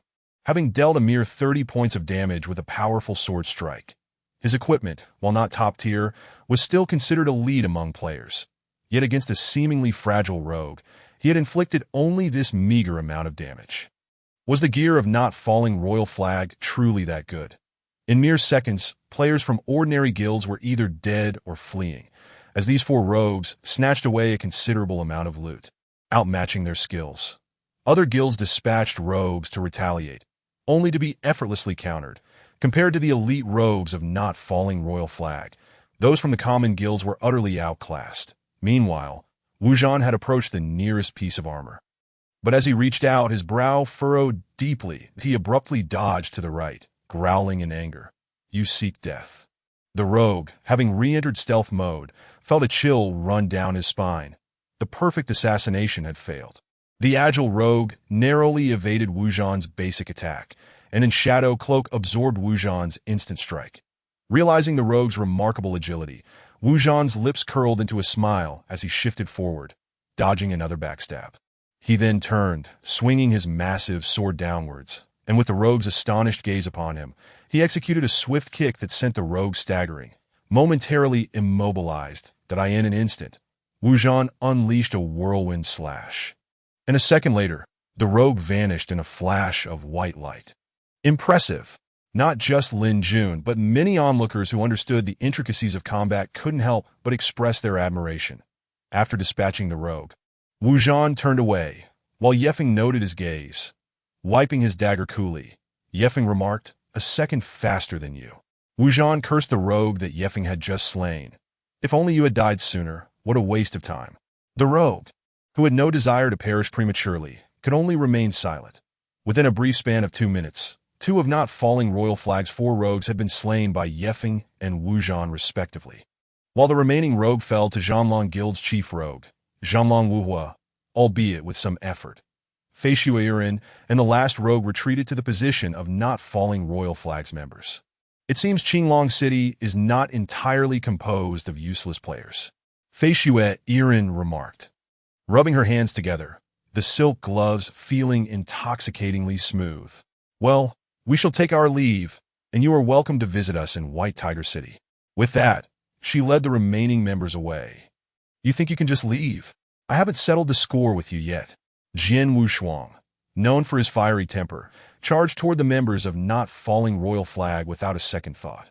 Sorcerer, he's your responsibility. Fei Shuiren frowned. Of course. I see how eager you were to provoke us, replied the sorcerer, whose name was Crazy Sorcerer, as he readied his formidable sword for defense. Instant strike. With his attack range sufficient, Jian Wushuang activated his skill. Unlike the earlier instant strike of the warrior from Eternal Friendship, Jian Wushuang's execution was remarkably smooth. Observant onlookers recognized the high level of proficiency in his skill execution. A true master must fully comprehend the optimal release method for their abilities. Block. The Crazy Sorcerer, initially intending to evade Jian Wushuang's instant strike, abandoned that plan. The speed of Jian Wushuang's skill was overwhelming, leaving him with no choice but to block, hoping he wouldn't be stunned. -55. A numeral appeared, startling the Crazy Sorcerer. This opponent was not merely a talker. His strength and equipment were formidable. With a defense of 60, already high for a swordsman, the Crazy Sorcerer was shocked to find himself losing nearly 60 health even with a successful block. Did Jian Wushuang possess an attack power nearing 150? Whirlwind Slash. Seizing the opportunity, Jian Wushuang unleashed his Whirlwind Slash, his body melding into the cyclone as he struck at the Crazy Sorcerer. -22, -33, -28. A series of numbers emerged, leaving the Crazy Sorcerer frustrated. This single error had placed him in a vulnerable position, and he was running low on health. Divine Protection. A radiant golden light enveloped the Crazy Sorcerer, granting him a moment of invincibility as he slipped free from Jian Wushuang's Whirlwind Slash. Not Falling Royal Flag truly possesses wealth. Lin Jun noted that Divine Protection, a skill granting immunity to control effects, was exceedingly rare among level 20 warriors. The difficulty of acquiring such a skill was immense, and yet here it was, displayed by a mere swordsman from not falling royal flag. Point 1 could only speculate how powerful the skills of other top-tier players might be. Attack stance. With a momentary reprieve from Jian Wushuang's assault, the crazy sorcerer activated a buff, temporarily enhancing his attack power. Instant strike. As Jian Wushuang's skill ceased, the crazy sorcerer lunged forward. Dash 81, stunned. Luck favored the crazy sorcerer. Jian Wushuang was rendered dazed, stars swirling above his head. Whirlwind slash. Dash 31, dash 28, dash 31, dash 26. Just like that, a simple combination of attacks eliminated Jian Wushuang. Did I end the early game? The disparity in attributes and skills was not vast, and sometimes luck could outweigh pure stats in securing a kill. Had Jian Wushuang not been stunned, he would have at least had a chance to retaliate. However, being stunned led to his swift demise. Regrettably, Jian Wushuang lacked any immunity skills akin to divine protection. As Jian Wushuang transformed into a flash of white light, Fei Xueyiren's brow furrowed slightly. Pure luck. Your initial underestimation placed you at a disadvantage. Upon returning to the guild, you will join the second team for a week of dungeon runs before rejoining us. Understood, boss. The crazy sorcerer, head bowed, returned to the team without a trace of victory's joy. What a shame. Lin Jun lamented the loss of his former friend Jian Wushuang, a hot-headed lad who would undoubtedly be furious for quite some time. Unfortunately, apart from Jian Wushuang, the current members of the domineering Wushuang Guild lacked any notable figures. The famed Holy Sword Wushang and top-tier Shadow Priest Wanyue, among other elite players, had yet to join Jian Wushuang's guild, witnessing his leader's demise. Not a single member of Jian Wushuang's team dared to speak, a truly disheartening sight. What do you intend to do, Yazi? Just as Lin Jun was lost in thought, a hunter from Jian Wushuang's team called out. The one referred to as Yazi was a rogue, a rather delicate-looking young boy with a somewhat naive face, now displaying a hint of confusion. Since the boss was defeated, shouldn't we help? Help? What nonsense. A mage in the team scoffed. What do you know? Kid, those in front are experts.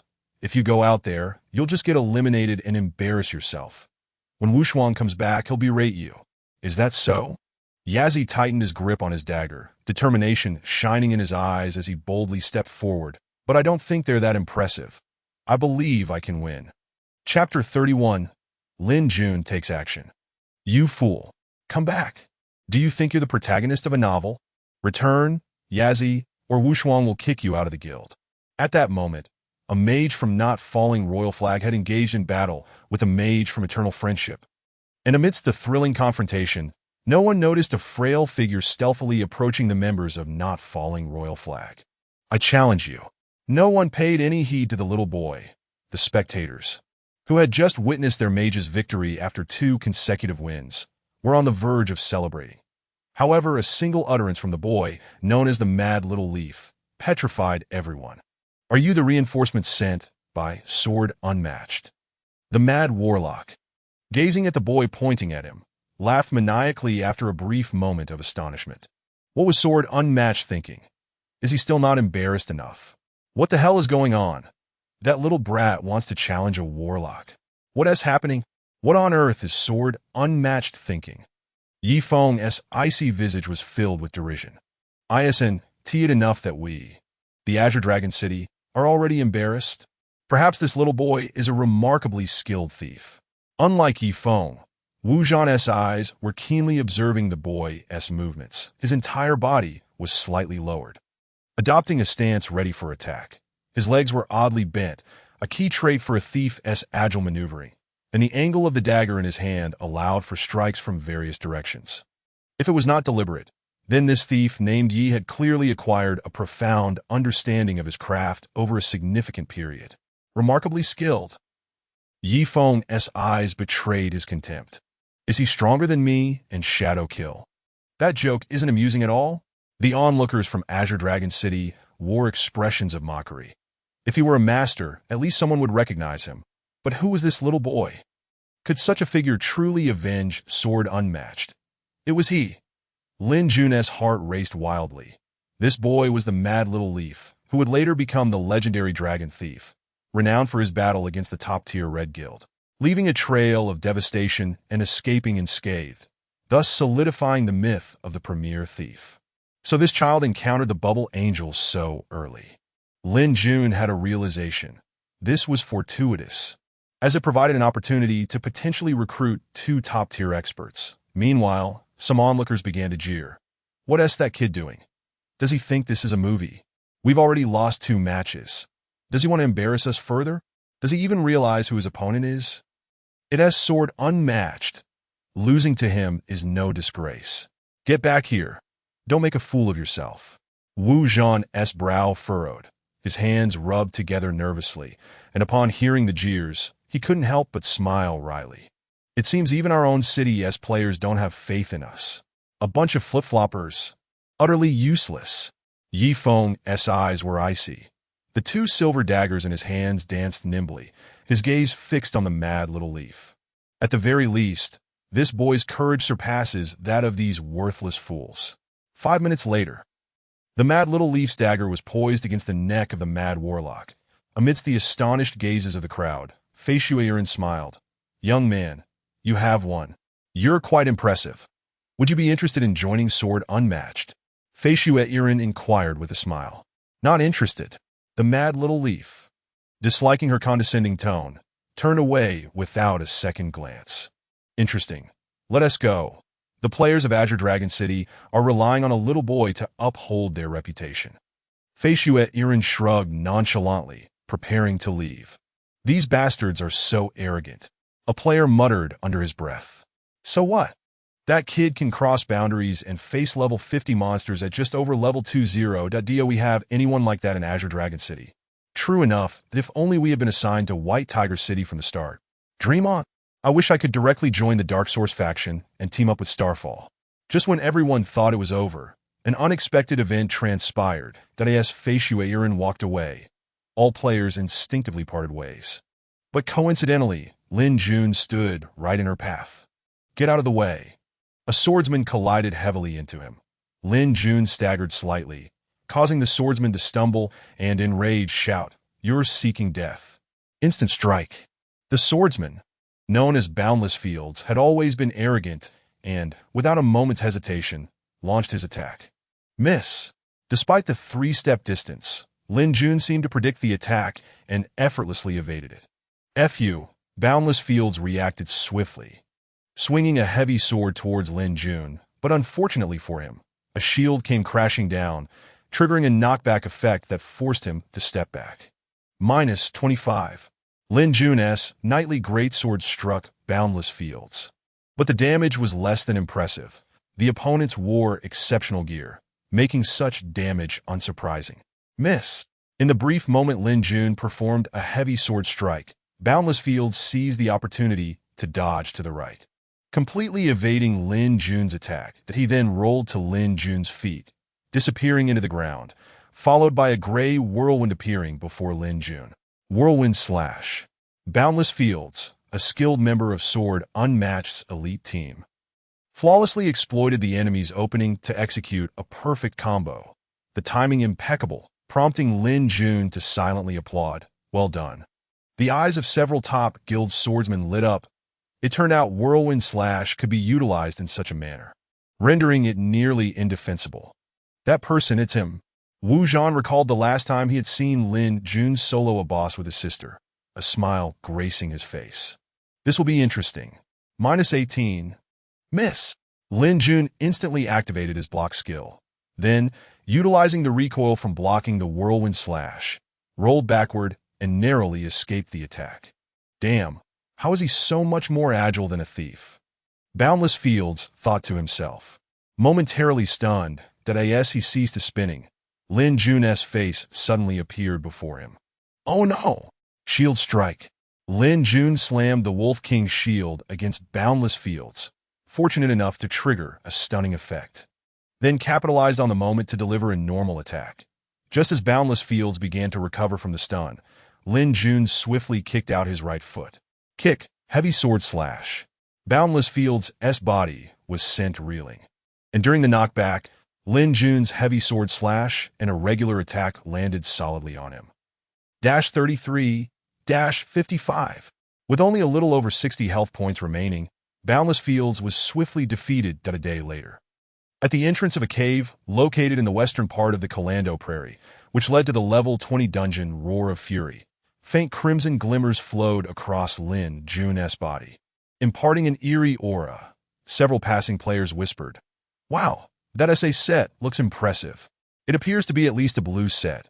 This person is quite formidable. Don't you know him? Just yesterday, he single-handedly sent 3 masters from Sword unmatched packing. If it weren't for that flying demon, Fei Shuairen, who knows how many he would have taken down. Is that true? I've been busy with group dungeons these past few days and missed this." Hearing the players' conversation, Lin Jun couldn't help but smirk.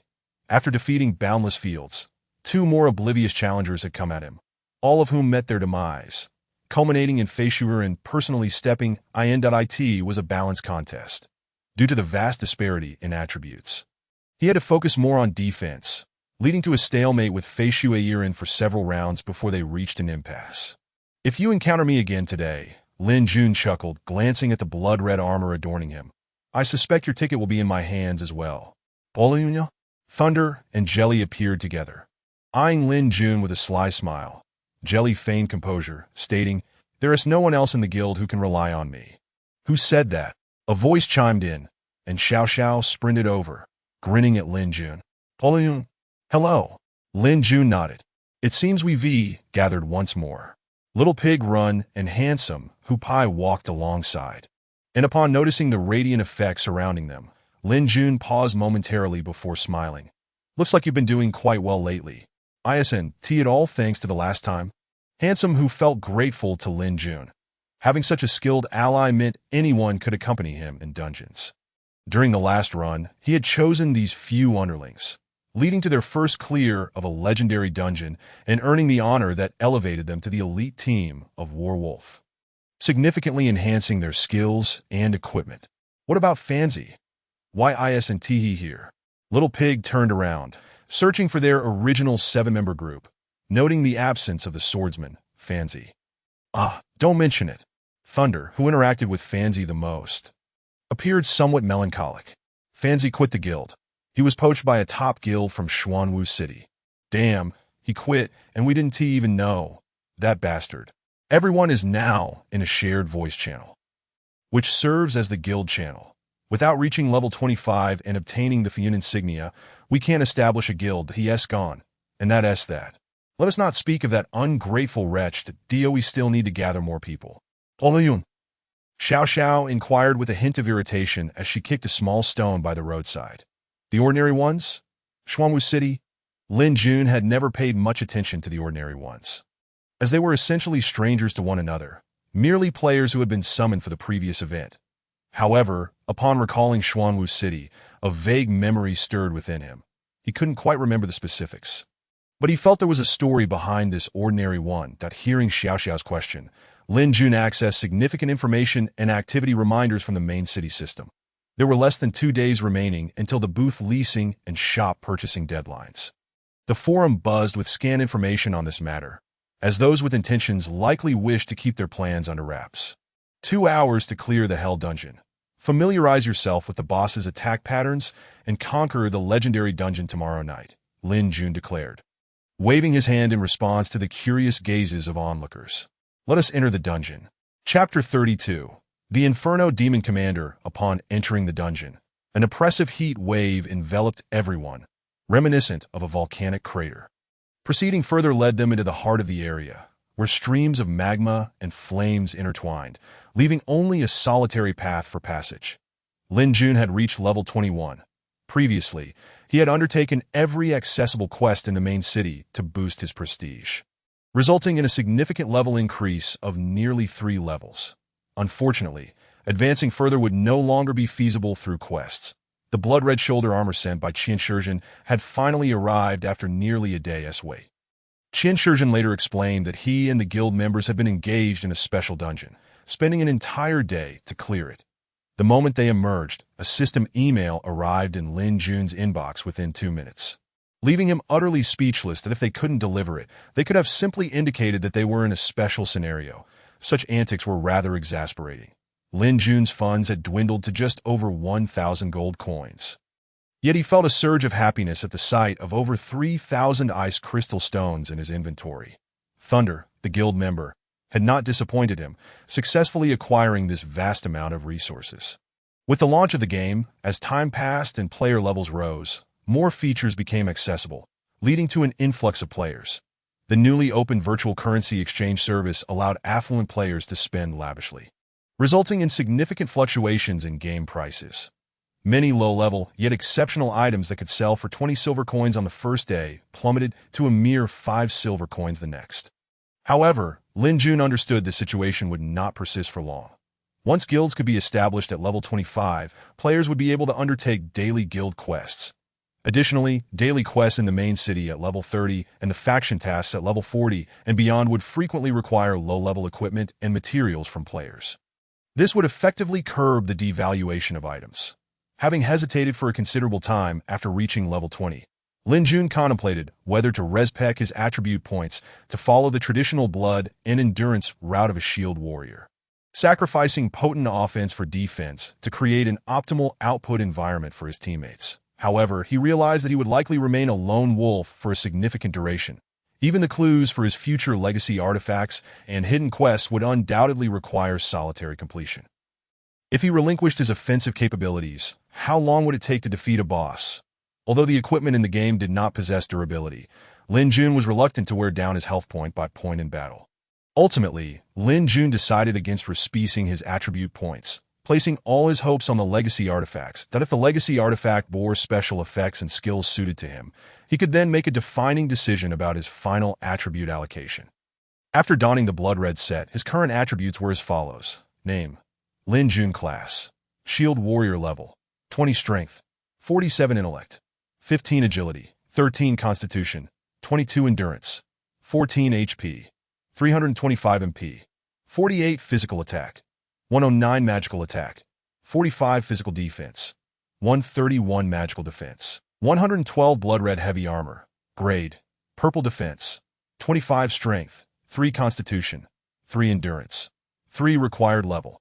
20 Blood Red Shoulder Armor. Grade: Purple Magical Defense. 12 Physical Critical Rate. 5 Blood Red Belt. Grade: Purple Health. 80 Constitution. 5 Blood Red Gauntlets. Grade: Purple Physical Defense. 15 Strength. 3 Constitution. 2 Blood Red Boots. Grade: Purple Physical Defense. 8 Agility. 3 Movement Speed. 3 Blood Red Set Effect. Physical Defense. 30 Magical Defense. 30 Health. 100 Damage Reduction. 5 Wolf King Gauntlets. Grade: Green Physical Defense. 5 Strength. 1 Required Level. 8 Set Trigger. 2 Wolf King Shield. Grade: Blue Defense. 10 Block Completion Rate. 5 Required Level. 8 Set Trigger. Knight's Greatsword. Grade: Blue Physical Attack. 15 Intellect. 3 Required Level. 15 Refined Helmet. Grade: Blue Magical Defense. 8 Intellect. 2 Required Level. 15 aside from the offensive attributes. Lin Jun's other attributes had nearly doubled. He recognized that while his attributes were not at the pinnacle among players, they were certainly competitive. Lin Jun was aware of methods to acquire low-level exceptional equipment. Even pink-grade gear, but none of those items were particularly suited for him. Ultimately, he concluded that the Blood Red set, an exclusive reward from the elite monster, the Blood Red Priest, was the most fitting for him. He recalled that in his previous life, at this level, he had still been wearing blue gear while navigating dungeons. While Lin Jun understood that his defense and health had improved for a shield warrior like himself, who relied on maneuverability and blocking, the enhancement was not as substantial. For instance, if he were to encounter the swordsman from the unfading Royal Flag again, or the Frosty Snow Maiden, their potential to inflict damage would have been reduced from 100 to just over 40 due to his blocking. With the increase in defense, they would now deal around 60 points of damage, and even with a 60 block rate, he would still sustain nearly 30 points of damage, had he not obtained that erroneous skill book with its 3-second cooldown for the blocking skill. His progress would not have accelerated so swiftly. Often, a single piece of equipment or skill could forge a top-tier player, and there were numerous examples of this from his past life. 22. The Inferno Demon Swordsman's long sword struck Lin Jun.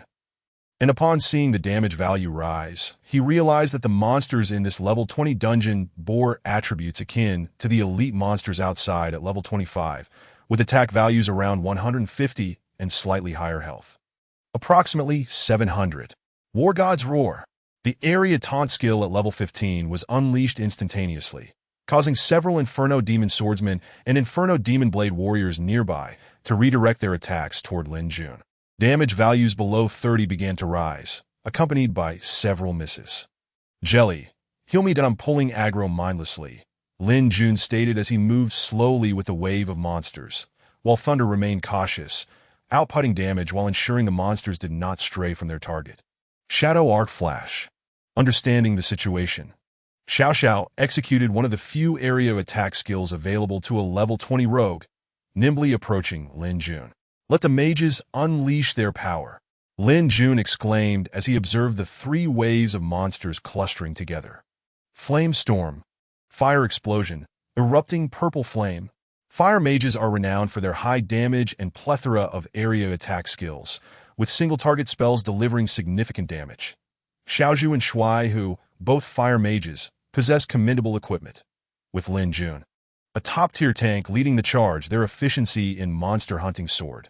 Within 2 minutes, all the monsters had been vanquished. Having previously worked together, there was no need for further discussion. They simply followed Lin Jun. However, Xiao Xiao called out from behind, "Brother Jun," a plethora of flame stones dropped, but not a single piece of equipment, alas. After clearing 3 waves of monsters, they arrived at the first major challenge of the Inferno Roar dungeon, the imposing fire dungeon before them. Constructed of burning logs and crimson chains, appeared quite magnificent. After dispatching the initial few Inferno Demon sentries, they ventured into the dungeon. "Mind your responsibilities," a figure clad entirely in black heavy armor spoke. It was the dungeon's mini-boss. The Inferno Demon Commander, that moment. The Inferno Demon Commander opened his blood-red eyes, scanning the vicinity. "The realm of the Inferno Demon Lord is inviolable. I sense the presence of intruders." 72. A number floated up from the small figure. As Xiao Xiao skillfully rolled out of the way of other attacks, her gaze shifting to the distant watchtower. "The Inferno Demon Archers have an exceptionally long attack range. We should eliminate them first." Xiao Xiao's revelation startled the other monsters. The Inferno Demon Commander's deep voice echoed. "Their cries of agony will serve as the finest gift you offer these invaders. Attack." Under the command of the Inferno Demon Lord, several Inferno Demon Guards and warriors sprang into action.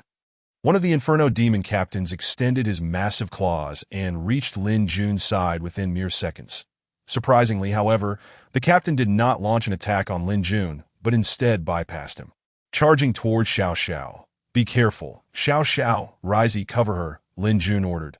The captain appeared exceedingly formidable, and the fragile rogue would likely not withstand more than a few blows. Following Lin Jun's command, Rizey swiftly dashed towards the Inferno Demon Captain. Possessing absolute confidence in Lin Jun, believing that the preceding monsters posed no threat to him. The forum states, "We only have 2 minutes left." A healing spell from Guodong accurately landed atop Lin Jun, while the skill gale of grace enveloped all teammates in its warm embrace. This skill, accessible to a level 20 priest, granted a gale buff to all allies, automatically restoring a portion of their health every second. 12, 12, 12. Green numbers floated above everyone's heads, alleviating Lin Jun's pressure significantly. Noticing that Guodong still wore the same robe she had donned during their last meeting, Lin Jun called out, "Guodong, haven to your gear been upgraded. This healing amount seems rather low. Perhaps the skill's completion level is lacking." "Apologies," Guodong replied with a wry smile, her grip tightening around her staff. "I haven't mingled with the guild for gear since we've been grinding the Scarlet Monastery together." "Then I should be the one apologizing," Lin Jun said with an apologetic smile. "The Scarlet Monastery primarily has warrior gear. There's very little for other classes. But rest assured, I will expedite your gear upgrade. Trust me." All right. In truth, Guodong did not lack equipment. Had it not been for her desire to accompany Rizey, she could have easily returned to her guild, Moon Shadow, as a council elder of the premier guild in Vermilion Bird City. Guodong had sacrificed much for Rizey, 30 seconds remaining. Xiao Xiao shouted as she once again stunned the Inferno Demon Captain. Our formation is flawed. Without you, Jungu, Ryze's resistance is too low. We have output but no tank, and the Inferno Demon Captain-S attacks are excessively high. Bring the Inferno Demon Captain over, Lin Jun pondered, realizing Xiao Zhao's analysis was quite astute. Although the forthcoming encounter would be perilous, there was no alternative. The previous struggles in the Scarlet Monastery had left Lin Jun with a subpar setup, while Ryze had yet to complete the Scarlet set due to the excruciatingly low drop rates of the Scarlet Heavy Armor and Scarlet Belt.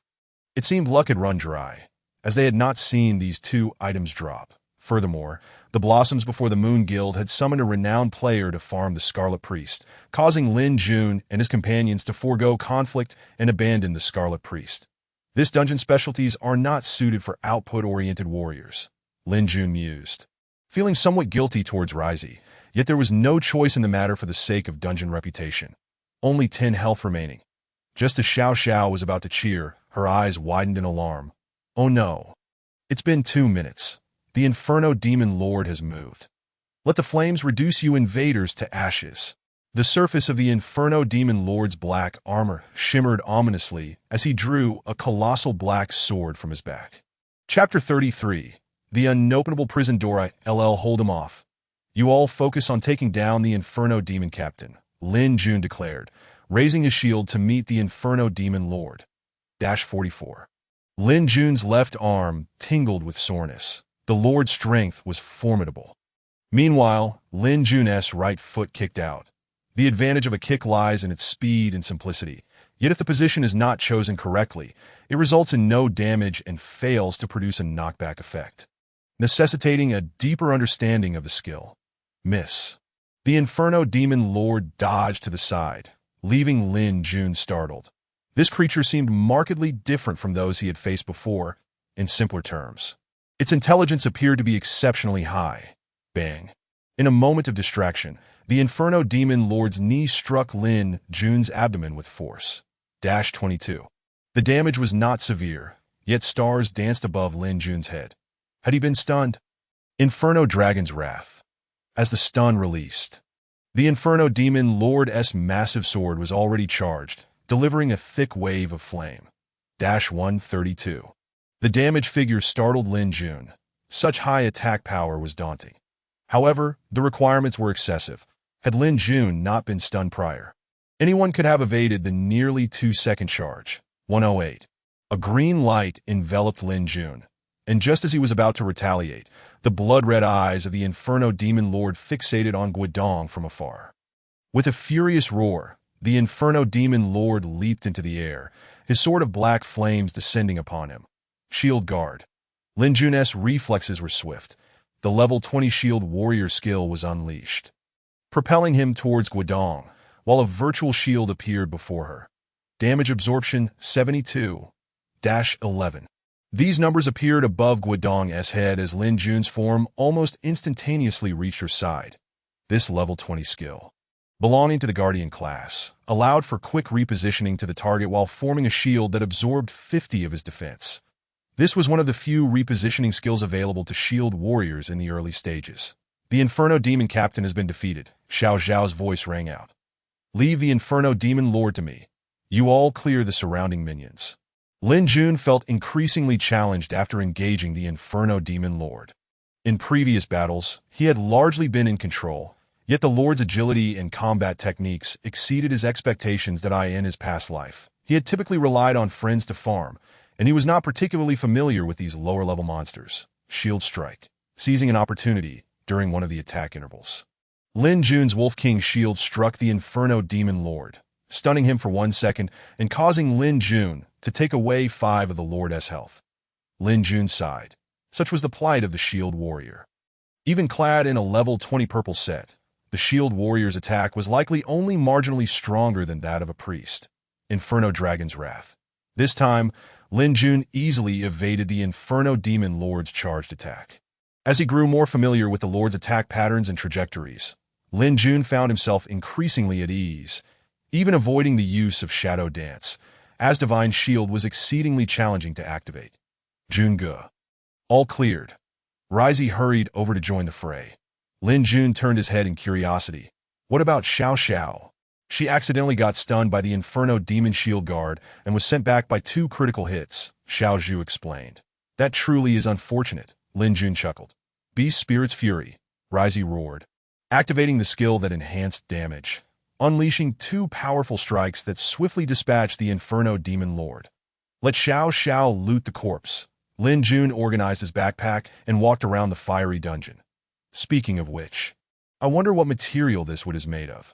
Handsome who joked, touching the flaming wood. No matter how much it burns, it won't catch fire. Damn, what bad luck. Xiao Zhao's figure finally reappeared, cursing as she looted the corpse. What are the odds of getting 2 critical hits in a row? It infuriates me. By the way, Xiao Xiao, how is your holy shadow dance lead coming along? Xiao Zhu asked while wandering through the dungeon space. Ugh, don't get me started. Everyone thinks I'm living the high life with a top-tier class lead, Xiao Xiao said angrily as she distributed gear. But the lead is just a useless map. Who knows where it is? I have a mountain of gold, but can't extract a single grain of sand. Damn it. Look, just as everyone was preparing to leave, Guodong's voice rang out. They turned to see her pointing. Puzzled. There is something here that looks like a teleportation portal, but it's so small. How could it possibly teleport? Everyone was taken aback and followed Guodong's indication to find a wooden door locked with chains. But amidst the roaring flames, there was a palm-sized black area, resembling all other dungeon teleportation or quest portals. This might not serve as a teleportation mechanism. It could require a specific quest item to open. Xiao Xiao pondered for a moment before saying, It seems players on the forum have had similar experiences. But Guodong, how did you discover this? Indeed, I just searched the forum again, and it seems no one has noticed this place, Xiao Xiao remarked, puzzled. Guodong, your luck is remarkable. Could this be a hidden quest? It's likely a special trigger condition. Not just luck, Guodong replied with a slight smile, extending her right hand, and a radiant holy light suddenly appeared in her palm, only to vanish in an instant. Guodong explained, The last golden recommendation letter I received awarded me a quest lead for the Temple Holy Shepherd. Just now, I received a prompt indicating a faint holy element nearby, which led me to this discovery.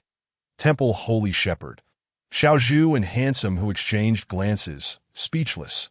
Why do we not possess such good fortune?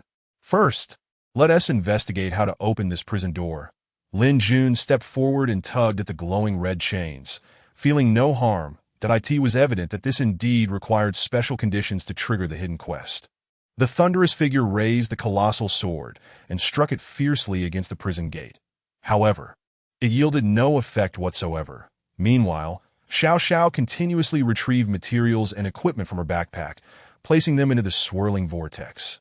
Yet the black whirlpool, reminiscent of a portal, silently consumed everything she offered, showing no signs of opening the gate. Since my class quest has led me here, Guodong pondered for a moment before placing his hand into the vortex. Regrettably, it proved futile that he concentrated some holy elements and released them into the whirlpool, but to no avail. Never mind, beyond this dungeon lies the lair of the flame demon, Lin Jun remarked as he walked. Perhaps we can glean some clues from the boss. The others immediately found this reasoning sound and abandoned their exploration of the prison gate. Xiao Xiao, while walking, began to explain to everyone. I believe everyone is familiar with this boss. There are countless disparaging posts about it on the forums. This boss is quite cumbersome, with all its skills requiring a lengthy preparation time, making it relatively easy to evade and interrupt. However, this boss at Hell difficulty has already been defeated by several top guilds. Unfortunately, at the legendary difficulty, our Holy Temple faction has yet to find a guild capable of reducing the boss's health below 70. As they walked, the others listened to Xiao Zhao's information. Lin Jun was momentarily stunned to learn that Hell difficulty had been pushed down so quickly. These guilds were more formidable than he had imagined. However, upon hearing Xiao Zhao's subsequent remarks, Lin Jun wore a knowing expression that he was aware that once Chris, the boss at legendary difficulty, unleashed the flame demoness Hell, their party would likely be wiped out within 10 seconds. The current player's equipment stats certainly did not allow for such resilience. Why is that, Xiao Xiao? Little Pig inquired with confusion. Is it because the boss's attributes are too overwhelming? Even a top guild like Fallen Royal Flag cannot defeat it. Indeed, As I've heard, only 3 top guilds from the Abyss of Darkness managed to reduce the boss's health to 20 before being wiped out. As for the Starfall Guild, they have remained silent. It's unclear whether they have completed the encounter. Xiao Xiao replied. 20. Lin Jun gasped in astonishment, his mind racing. Why were the players from the Abyss of Darkness so much stronger than those from the Holy Faction? 20% health was the threshold for Chris to unleash his Flame Demon-S Hell for the final time, representing the peak of his damage output. The players from the Abyss of Darkness likely remained unaware of the secret of the Ice Crystal. Otherwise, they would have cleared the dungeon long ago. Yet, to reach such a degree solely through equipment strength was indeed impressive. Lin Jun silently admired their prowess, suspecting some players had already assembled a complete pink set. The 6 of them finally arrived at the end of the cave, standing before a vast platform surrounded by sheer rock walls. Looking upward revealed an endless darkness, and at the forefront loomed a creature radiating black demonic flames, glaring intently at them. It was a crawling, dragon-like monster, its sorrowful orifices occasionally exhaling vapors, with its fleshy wings drooping at its sides. Its massive head was held high, and a voice resonated. Perish in the sea of flames, intruders. This was the final boss of the Roar of Flames dungeon. The Flame Demon Chris. This beast can speak human language? Shuahu joked, as it was his first time encountering this dungeon. Block! Lin Jun rushed to the front, raising his shield to face the Flame Demon Chris, whose sharp claws collided violently with Lin Jun's Wolf King's shield. 60. A damage number floated up. Lin Jun contemplated briefly. With the skill completion at 50, factoring in damage reduction, the damage value stood at 60. This held difficulty. Chris possessed an attack power nearing 300. A dragon's roar erupted as Chris's wings flapped slightly, and its terrifying jaws opened wide, unleashing a massive fire pillar that struck Thunder, who quickly rolled away to evade Chris's follow-up attacks. Jelly's healing spell arrived in the nick of time, while Thunder clutched a mid-grade instant recovery potion, which could restore 200 health points, a lifesaver for players who had just reached level 20. As many had health limits even below 150. 55-62. Little Pig and Schwa, whose damage output left them momentarily stunned. Quickly regaining his composure, Little Pig shouted, "This guy has too high fire resistance. If only we had an ice mage," Lin Jun thought, completely unaware that both Schwa, who and Little Pig had chosen fire mage paths. Even if Lin Jun possessed the skills to clear the legendary difficulty Flame Demon Chris, their damage output fell significantly short, making it impossible to rank high. Taking too long would impact their scoring, and even if they secured the first clear prestige reward, it wouldn't be sufficient without the speed ranking and completion leaderboard rewards. Lin Jun was determined to claim all 3 first clear rewards at legendary difficulty. Speaking of ice mages, Lin Jun suddenly recalled a graceful figure. Isn't that Ice Beauty the perfect candidate? Burn everything to ashes. Demonic flames. Chris suddenly flapped its wings and took to the air. The small wings seemingly disproportionate to its body, it unleashed a barrage of fire pillars, executing free-range attacks without targeting. Shield Guard. Lin Yun activated Shield Guard beside Tilly, absorbing part of the fire pillar's damage with the light shield, while the remaining damage was fully absorbed by Lin Jun. Unfortunately, Little Pig was not as fortunate. 2 consecutive fire pillars struck him, eliminating him from the fight. Xiao Xiao, weaving in an S-shaped path, was also hit once, instantly dropping to low health. Without hesitation, she consumed a mid-grade instant recovery potion to restore her vitality. Beast Spirit's Fury. Thunder was the only one who suffered no damage, his luck holding as no flame struck his position. Seeing Chris descend to the ground, Thunder unhesitatingly activated Beast Spirit's Fury, dealing 221 damage to the Flame Demon Chris and applying a Beast Spirit's Fury status that would increase damage dealt to Chris by 20 for the next few seconds. Whirlwind Slash. 155,149,162. The ferocious attacks left everyone dumbfounded. Lin Jun called out, "Thunder, how much damage are you dealing?" "Just over 200, Thunder replied, leaving everyone speechless once more. This damage output was already quite high among current players. And Thunder belonged to the advanced orc race, whose bloodline was only slightly inferior to top-tier classes like Dragonblood Paladin or Abyss Knight, making him one of the most formidable beings among ordinary players. My health and defense are too low right now, Thunder remarked while maneuvering and attacking. I checked the skill descriptions and class advantages. After reaching level 30, I'll gain several passive skills that will significantly boost my health, defense, and attack.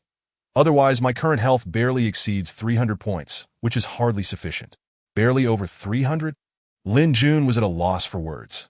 After equipping the blood set, he had just crossed 300 health, while Thunder, with a mere ordinary blue set, boasted such high stats. Sometimes, luck truly outweighed skill. Reflecting on the top players from his previous life, it seemed they all enjoyed the advantages of top-tier classes and bloodlines. Regrettably, he lacked such fortune, merely possessing an ordinary human bloodline. Watch your positioning. The difficulty of Chris at Hell level isn't too great, Lin Jun advised. The strength of their team lay in having Lin Jun, a top-tier tank capable of handling challenges independently. Typically, a 12-player team tackling such dungeons would require 3 tanks. 1 main tank and 2 off-tanks, along with 2 healers, and the remaining 6 would comprise damage dealers, often including a rogue for scouting. However, as long as Lin Jun maintained his composure, it was merely a matter of time that he adeptly managed various unforeseen circumstances, ensuring the team remained organized and their damage output consistent, making any dungeon a question of time alone. Huff! Lin Jun exhaled deeply as the corpse of the flame demon Chris crashed heavily to the ground. Observing Xiao Zhao's busy figure, beads of sweat trickled down his forehead. During the final 10 of Chris's health, the demon had entered a berserk state, drastically increasing its attack and speed. Lin Jun had no choice but to activate his divine shield, sacrificing his offensive stance for total defense. The price was a dizzy spell that lingered for a minute. He knew he wouldn't be able to concentrate for the next hour. However, looking at everyone's eager expressions, Lin Jun was about to speak when Xiao Xiao cheerfully interjected, "We didn't obtain any good equipment. Everything has been distributed. By the way, Brother Jun, are we starting to push for the legendary dungeon soon? Shall we check the forums for more information first?" Little Pig suggested. "I have technical videos from other guilds. They've already progressed to 50. Would you like to watch?" Jelly smiled, revealing that the video was from her guild, the elite team of Moonshadow, which currently held the highest progress within the entire Holy Temple faction. 50? Everyone was taken aback, and Lin Jun was equally astonished. Regardless of the guild, reaching the second flame demon hell at Chris's legendary difficulty through sheer technique and equipment was an impressive feat, no need. Observing the immense interest of others, Lin Jun smiled and said to them, "I possess techniques to clear the legendary dungeon, but of course, for efficiency's sake, I have invited a friend to assist, so please bear with me for a moment." No one paid much attention to whom Lin Jun had summoned. Yet his so-called techniques for clearing the legendary dungeon left everyone in a state of half-belief. Those who had studied the materials and technical videos on the legendary instance knew that repeating certain sections could lead to success. But the unique skill of the fire demon Chris, known as Hellfire, was overwhelmingly formidable, and there seemed to be no countermeasure. Some guilds had attempted to deploy 12 control classes to unleash their strongest control skills during critical moments, ultimately managing to interrupt Chris's skill, yet it proved to be of little significance, as the output-less control class team was still annihilated. "I heard that the Wangyue Pavilion Guild is training warriors with full health allocations," said Xiao Xiao, the most frequent visitor to the forums to AT that moment. She was sitting cross-legged on the ground, chatting with a few others. It is said that a warrior adorned in full purple gear will boast over 400 health points, accompanied by a full health allocated priest, that I wonder if their method will succeed. It is unlikely. It's quite similar to that guild's all-control class strategy. They might survive, but without damage output, it's futile. Guodong shook her head. Having watched the technical videos from the Moonshadow Guild, if it weren't for the exceptional skills and equipment of a few top players in that guild, combined with a stroke of luck, they wouldn't have even managed to whittle down Chris's health to 50. "I wonder what high-level tricks Brother Jun has up his sleeve," Xiao Xiao remarked, gazing at Lin Jun's figure. "When has Brother Jun ever let us down?" The ever-optimistic Lei Ting suddenly shifted the conversation, saying, "Brother Jun mentioned he invited a master. I wonder who it could be." "I hope it's a beautiful woman," Huai Shu, undoubtedly a narcissist, joked, flipping his bangs with a smile. "Guodong is already part of the Thunder team. We could use another single beauty in our ranks." "Go to hell," Guodong retorted. Her cheeks slightly flushed, yet she refrained from arguing further. The group regarded Lei Ting with mischief, and even the usually carefree Lei Ting felt a bit awkward at that moment, but he promptly changed the subject and called out to Lin Jun, "Brother Jun, has your friend arrived yet?" At that moment, Lin Jun was also waiting for news from Bing Lan Rua. After the dungeon concluded, he had sent her a message inviting her to tackle the legendary difficulty Chris. She had merely replied with "wait a moment," and then fell silent. Just as Lin Jun was about to explain to Lei Ting, a voice prompt suddenly sounded, causing Lin Jun to pause momentarily before a smile spread across his face. "Everyone, please step outside. She has arrived." The group immediately stood up, and within mere seconds, they were transported out of the dungeon. Lin Jun was the first to return to the teleportation point, and as his figure materialized, an icy chill enveloped him. Upon focusing his gaze, he beheld Bing Lan Rua standing there with a serene demeanor, her long, deep blue dress harmonizing with her elegant and aloof temperament, evoking a sense of enchantment.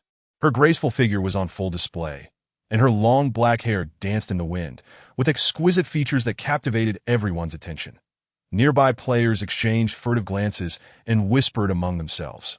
Bing Lan Rua, Xiao Xiao, and the others gradually appeared. And upon recognizing the figure beside Lin Jun, Xiao Zhu's face first registered shock, then transformed into excitement. "Brother Jun, is this the person you invited?" "Indeed, Lan Rua is my guest," Lin Jun replied with a smile. "You two are both fire mages. But Chris has exceedingly high fire resistance, so you wouldn't be able to deal damage. Thus, I summoned Lan Rua." Hearing Lin Jun's address, Bing Lan Rua slightly furrowed her brows and surveyed Lin Jun's team, her delicate brows knitting together as she inquired, "Is everyone present?" "Yes." Lin Jun understood her concern and clarified, "Having too many people complicates command. Although we are few, we are all elites. Please wait for me for 10 minutes. I will return shortly." Bing Lan Rua nodded and remained silent, while the others watched Lin Jun's disappearing figure. Guidong quickly approached Bing Lan Rua to engage in conversation, as friendships among girls often blossomed effortlessly over shared topics. Back in the main city, Lin Jun reopened his mailbox, discovering several new COD emails over the past few days. His once 1,000 gold coins dwindled to below 100, replaced by over 6,000 ice crystal stones, with no reputation to speak of. Lin Jun relied on incessant world announcements for collection, aided by Lei Ting and a few friends from various guilds to amass such quantity. Lin Jun believed that one day he would raise his voice and countless would respond, marking the moment he embarked on his path to greatness. 10 minutes later, Lin Jun returned to the entrance of the Fury of Flames dungeon, panting heavily, yet unable to conceal his exhilaration that a total of 42 ice crystal powders. He had directly consumed 500 ice crystal stones for this outcome, which was exceptionally fortuitous. From 500 stones, he could create 50 ice crystal powders, and achieving success 42 times was indeed a remarkable result. "The secret weapon is in my grasp," Lin Jun said with a mysterious smile as he led the way into the dungeon. Chapter 35. The first kill snatched away. "The secret weapon you mentioned is intended for dealing with Chris, isn't it?"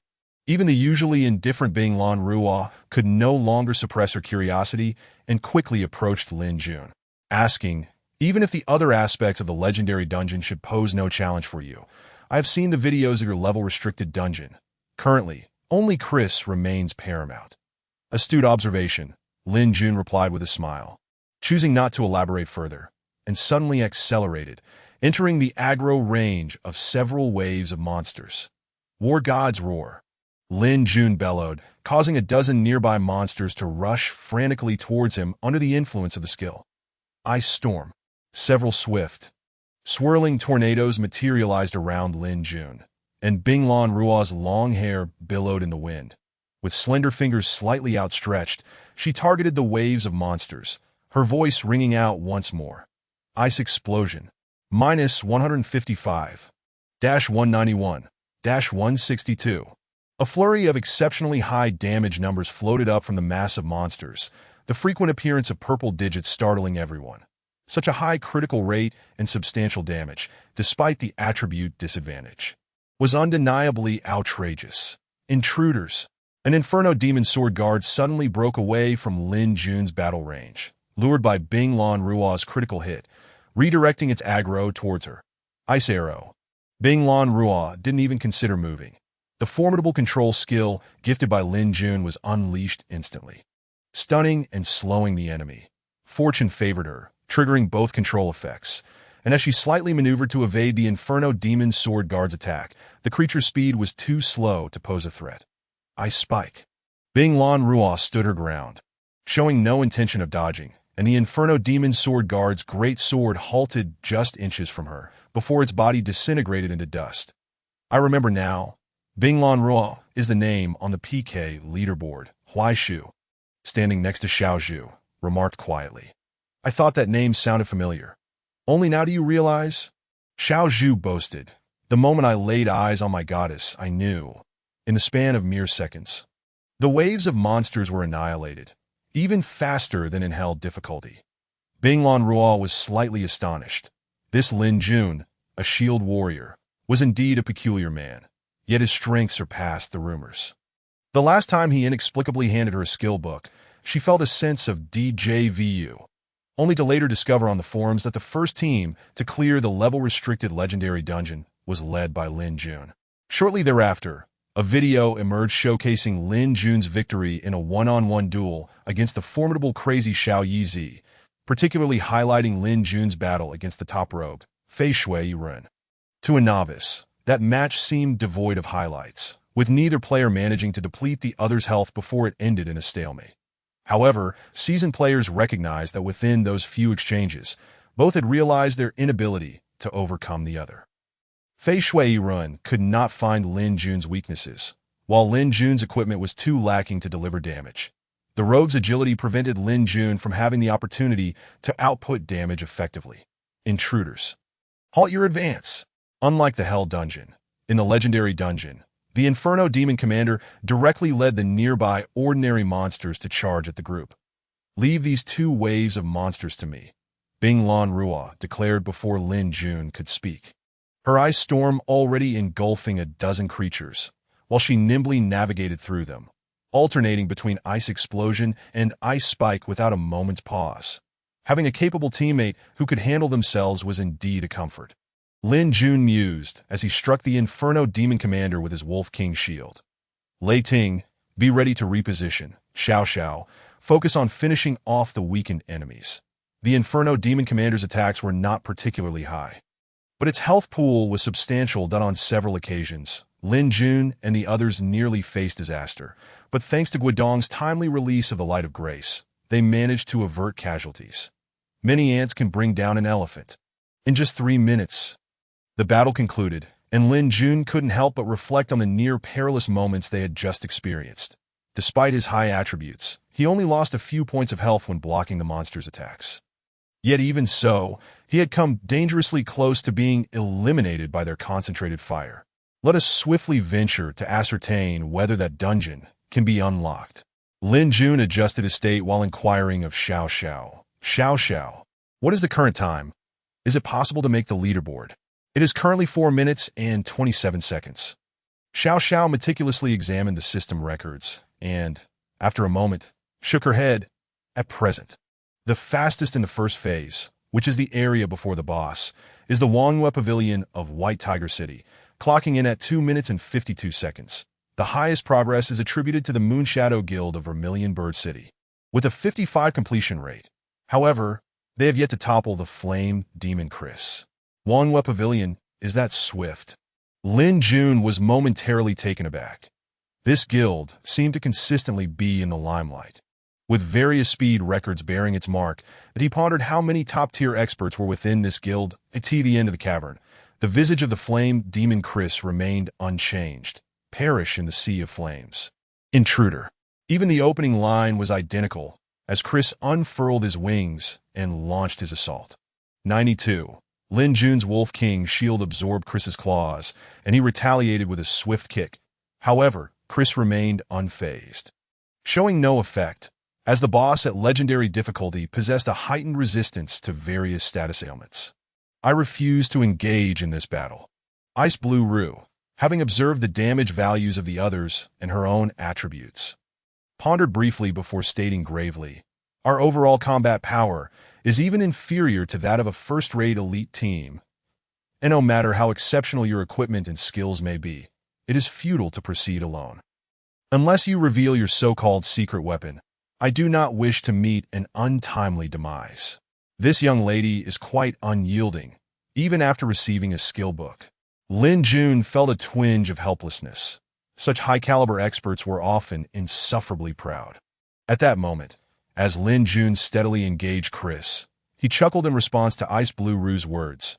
You will see clearly when his health reaches 80. Finally, Chris's health gradually dwindled to the 80 threshold. Incinerate all with the infernal flames. The flame demon Chris suddenly ascended into the air. But unlike the previous encounter, this time he radiated intense heat, and his body erupted in a brilliant golden light, flames igniting around the feet of the players. Damn, over 100 damage per second, Little Pig exclaimed. And in the next moment, the celestial light of Jelly fell, saving Little Pig and the fragile Xiao Xiao and Handsome, who from being slain, as several intermediate recovery potions appeared in their hands. I am eager to discover what your secret weapon entails. Ice Blue Rue, despite not engaging in the battle and standing at a distance, was still enveloped by the infernal flames of Chris. Fortunately, due to attribute advantages, she only lost over 80 health points per second. But even so, she could not endure for long. Taste this. Lin Jun retrieved ice crystal powder from his backpack and forcefully applied it to Chris. 542, 120, 120, 120. A series of astonishing numbers floated into view. Chris writhed in agony as the infernal flames beneath the players began to dissipate. What the hell, Brother Jun? Did you just plant a time bomb on this creature? Xiao Xiao was utterly astonished. This so-called secret weapon seemed overwhelmingly powerful. Though the damage was impressive, the fact that the area-wide attack of the infernal flames vanished was even more formidable. Otherwise, in 2 seconds, the fragile ones among them would surely have perished first. This accursed scent. Chris suddenly lunged towards Little Pig, and Lin Jun, momentarily distracted, failed to intervene in time. Frost Arrow. A deep blue light struck Chris with force, slow stun. Even against a boss, this potent single-target control skill triggered its effect. Ice Blue Rue gracefully approached. And a blizzard enveloped Chris, ice spikes relentlessly bombarding him. I apologize for my earlier actions, Ice Blue Rue said, deftly maneuvering to restrain Chris while addressing Lin Jun. So, does this mean you owe me a favor now? Lin Jun replied with a smile. Ice Blue Rue was left speechless, pondering whether this fellow had orchestrated his own advantage all along. Had others possessed such methods to confront a boss, they would have disclosed it within the team. Yet, unbeknownst to her, Lin Jun was leveraging ice crystal powder, a specialized tool discovered by all guilds 3 days post this dungeon's unveiling in the previous life, that if he revealed it now, what profit would remain? Little Pig and Handsome who clamored, Brother Jun, what did you just use? Spill the beans. The secrets of heaven must not be divulged. Lin Jun chuckled without offering an explanation. You lot, just be grateful that Brother Jun can lead us through this dungeon. Watch, we will undoubtedly make the news again. Jelly interjected, alleviating Lin Jun from the scrutiny. Without a doubt, the ensuing battle would be a showcase of Ice Blue Rue's and Lin Jun's prowess, after the 2 rounds of enhancement at 50 and 20 health. Chris's infernal flames persisted for merely 1 second before Lin Jun once again eradicated them with ice crystal powder, that Chris's health steadily declined, and all prepared for the legendary dungeon's first kill. 8. 7, 6, 5. Just as Chris's health plummeted to 5, an unexpected turn of events occurred. The flame demon Chris soared into the air once more, unleashing the infernal flames, while Lin Jun gripped the ice crystal powder.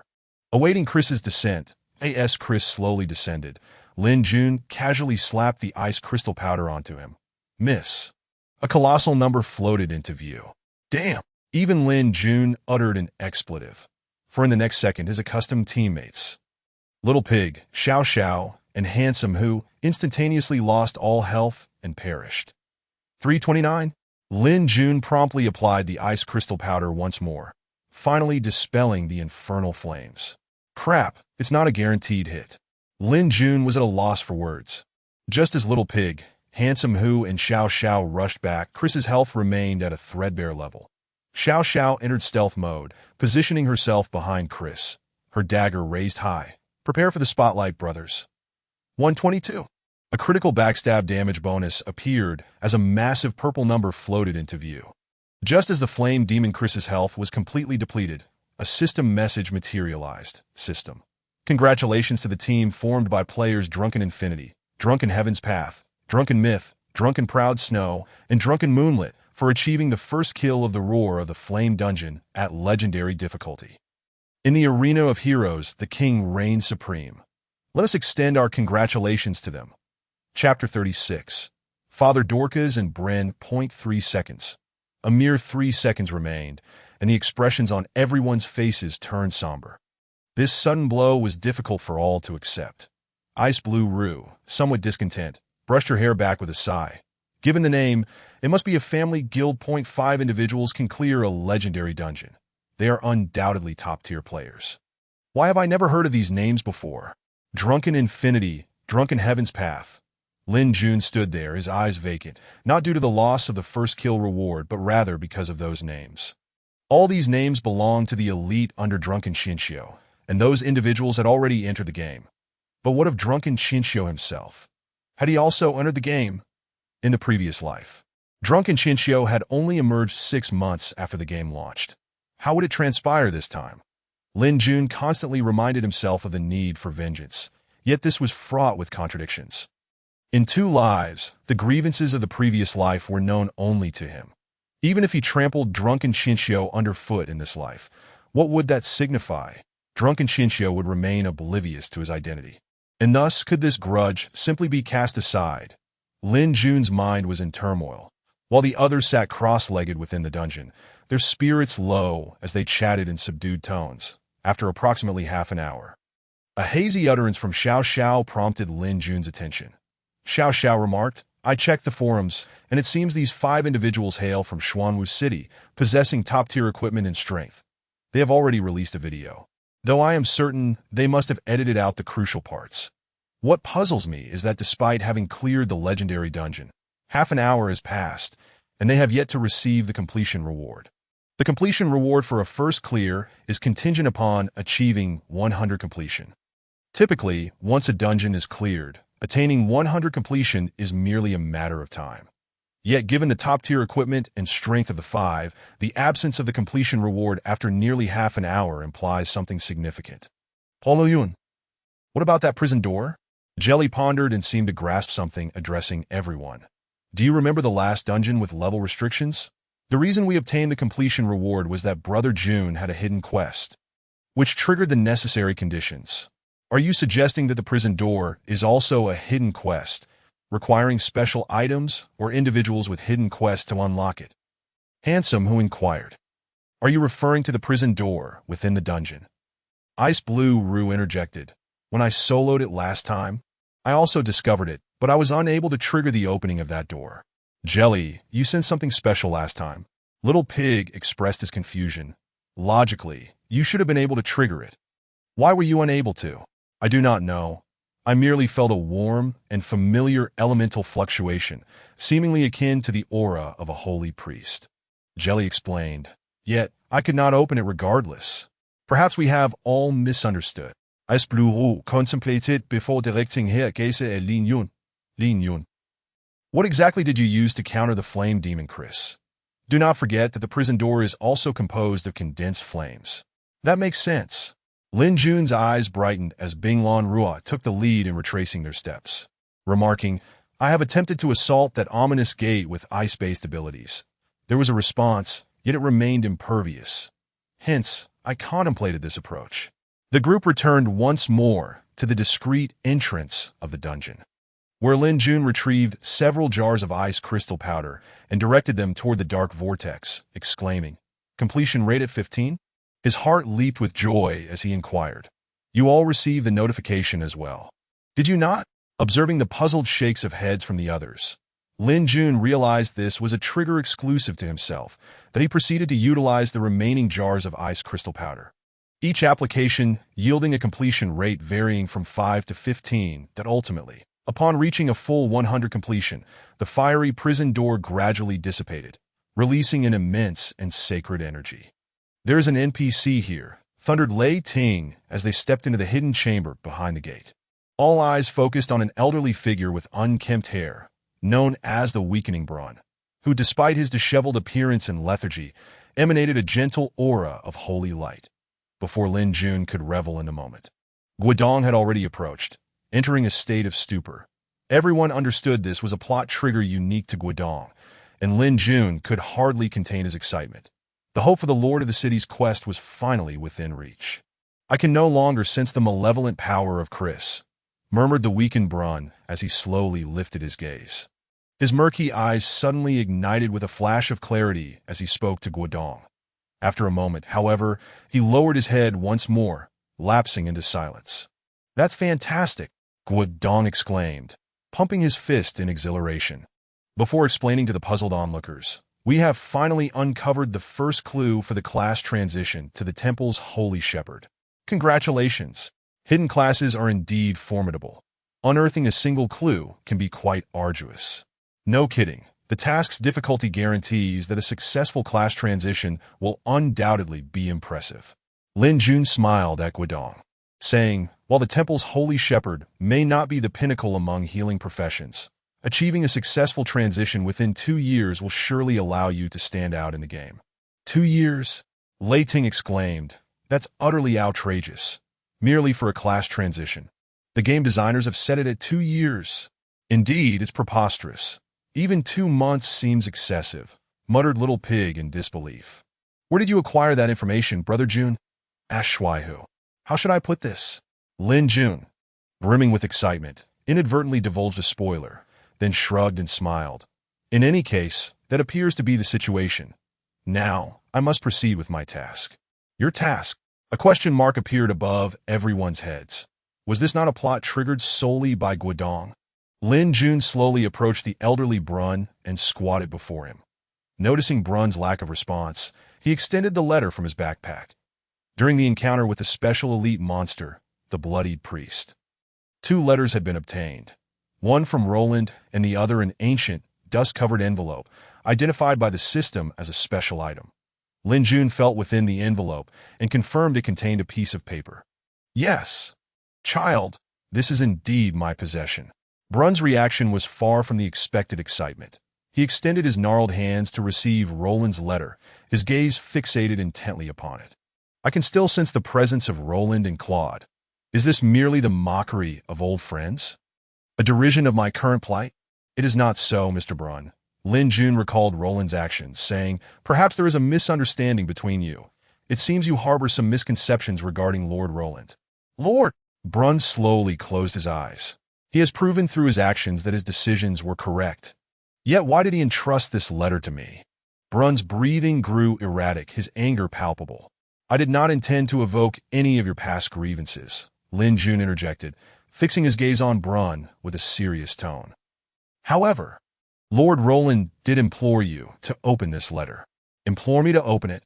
In an instant, Brun's fury subsided, and he appeared once more as the frail elder, gradually unfolding the letter while muttering to himself, "The command of the Lord." "No!" Brun's roar reverberated throughout the mysterious space. As he abruptly rose, his murky eyes now ablaze with fury. "Claude, that bastard Claude, he deceived me. That accursed demon, no." Everyone stood in stunned silence, and Lin Jun, catching sight of the expressions of others, curiously asked, "Can you all see this?" He gestured toward the enraged Brun. "Of course," Lei Ting replied, puzzled. "What is the matter?" "The progression of the plot is visible to everyone." Bing Lan Ruo, understanding the implications, stood composed and remarked, "This indicates that Lin Jun has triggered the main storyline of the entire game, rather than a mere hidden quest." "The main storyline of the entire game?" Everyone was astonished, and Little Pig inquired, "That sounds incredible. Could someone elaborate?" "Allow me to explain," smiled Xiao Xiao, observing Bing Lan Ruo's return to her demeanor as the ice goddess. "Ordinary quests, even hidden ones, feature NPCs whose actions and dialogues can only be perceived by specific players. Yet, this time, we all witness the actions of the weakened Braun, signifying that this NPC will proceed according to the main storyline's design. Thus, If this weakened Brun departs from here, Xiao Xiao cleared her throat and continued, even if others in different instances manage to open this door, they will not see the weakened Brun, rendering their efforts futile. In essence, we alone possess the completion rewards for this legendary tale. As if to validate Xiao Xiao's explanation, Brun, regaining his composure, spoke again to Lin Jun before summoning a portal of holy light and vanishing from sight. What you said is true, Guodong exclaimed, originally. The system indicated I could learn some basic skills of the Holy Shepherd here, in this mysterious dungeon space, but now the system prompts me to seek Father Daka's in the Guru's ancient battlefield for my studies. The prefix has changed. It is no longer the weakened Brun. Father Daka's? Lin Jun approached, contemplating Guodong's words before softly stating, indeed, the bloodied priest is the embodiment of Brun's descent into darkness. Chapter 37. The invitation from Bing Lanruo just moments ago, Brun had briefly elucidated certain matters to Lin Jun. During their middle age, Roland, Brun, and a man named Claude shared a deep friendship. When the demonic forces invaded the continent, Roland chose to join the Light Guard army, centered around the church, commencing his journey as a lowly soldier. Brun, however, was swayed by Claude's allure and joined the Blood Clan, abandoning his position as a priest of the Daka's church in pursuit of greater power and indulgence, aware of the unfolding situation. Roland penned a letter to Brun, but Claude instigated misunderstandings, leading Brun to perceive it as a mocking declaration of severance, culminating in this tragedy. Often, it is merely a fleeting thought that can alter destinies, Lin Jun reflected, recalling a girl from his childhood, Vivi, who had entangled his life, or perhaps the top player, Wei Xiao, with whom he had shared whispers of romance in his previous life that in matters of the heart. Sometimes the line between choices is as thin as a piece of paper. System. Congratulations to the player, the mysterious individual, for achieving 100 completion in the Roar of Flames dungeon on legendary difficulty with their assembled team. In the struggle for supremacy, the king reigns supreme. Let us extend our congratulations. A system notification resonated across the entire server, causing numerous guilds to crumble in despair. They could scarcely overcome the first wave of the infernal demon Chris. Just moments ago, 5 exceptional players had completed the legendary dungeon's first kill, and now, perhaps those same 5 or other players had attained 100 completion, leaving others with nothing left to pursue, as all rewards have been claimed. Those 5 from Xuanwu City, Yifeng, brandishing dual daggers, muttered, "How did they manage that?" Setting aside skill, Wu Zhan wiped the sweat from his forehead, exasperated. They must possess special items or equipment capable of countering the skills of the infernal demon Chris. Regardless, Zhan Tian, appearing dejected, approached. "We have the finest players, yet perhaps luck was not on our side." With that, Zhan Tian cast a complex glance at Yifeng and Wu Zhan in the channels of other top guilds. A chorus of lamentations echoed. After all, a game is still a game, and no matter how skilled one may be, the honor of being on television is not easily bestowed, serving as a true testament to one's prowess. 300 points of reputation. How delightful! As everyone teleported out of the dungeon, Xiao Zhao's elated voice rang out. Indeed, if I could accumulate a few more such rewards, I would be able to ascend the ranks much sooner. Shuai, who chuckled as well. Lin Jun found it somewhat amusing. These ordinary players were still oblivious to the significance of reputation points for NPCs. Once they reached the friendly stage, they would undoubtedly have priority in selecting stalls and houses in the city center. Gaining reputation points is not that difficult, Xiao Xiao remarked, pointing at Lin Jun with a smile. You just need to latch on to someone influential. By the way, Brother Jun, will the level 25 dungeon still be just a few of us? We'll discuss that later. The level 25 dungeon doesn't yield anything particularly valuable, Lin Jun replied. All right then, we'll take our leave for now. Goodbye, Brother Jun. After exchanging pleasantries, they departed, needing to return to organize or exchange and sell their equipment and materials. Lin Jun chose to forego all the drops from the Hell Dungeon and the Legendary Dungeon, knowing that, like the level 25 dungeon, they wouldn't yield any good sets or special items, that if it weren't for the opportunity presented by the ice crystal stones, he would have been disinclined to grind that dungeon at all. Well, I'm leaving too, Brother Jun, sister-in-law, Thunder called out loudly, taking jelly with him as he exited. What did that guy just say? Sister-in-law. This can't be real, several nearby players exclaimed in dismay. Lin Jun distinctly felt the temperature around him plummet sharply. Just as he was about to speak, Bing Lanyu beat him to it. Do you have time? If possible, could you assist me in completing a hidden quest? I need a meat shield to provide me with an output environment. I'll contact you when the time comes. Of course, Lin Jun readily agreed. Bing Lanyu then shattered a return scroll, and a flash of white light passed by, with Bing Lanyu's voice echoing softly. Your friend speaks quite intriguingly. Intriguingly? Lin Jun's mind momentarily short-circuited. What does intriguingly mean? Bing Lanyu, please clarify your statement. After a brief moment of self-amusement, Lin Jun returned to the main city, painfully purchasing dozens of intermediate recovery potions from the shop. Gazing at the price of 5 gold coins per potion, he silently vowed, don't let me encounter the potion master from my previous life. If I do, once I gather my forces, I shall raze your shabby shop to the ground. As if in jest. Just as Lin Jun prepared to leave, a beam of light, a bald head, caught his attention. Under the sunlight, that nearly gleaming head was strikingly prominent. I have medical insurance. In his previous life, only a handful of legendary potion masters had existed. Midway through the game, they were recruited by the top auxiliary guild, Herb Hall, in Xuanwu City. In the late-game PK battles, if strength and equipment accounted for half of the victory factors, then the other half comprised various recovery and auxiliary potions. If a potion you use could restore 1,000 health points, then a potion crafted by a legendary potion master could restore 3,000 health points. Just imagine how many skills and attacks would be needed to bridge that gap. This is it, said, I have medical insurance, pointing to the first shop near the teleportation point. Feeling somewhat sheepish. If possible, I think this place is quite suitable. No kidding. Even fools know this place is great. What do you think you are?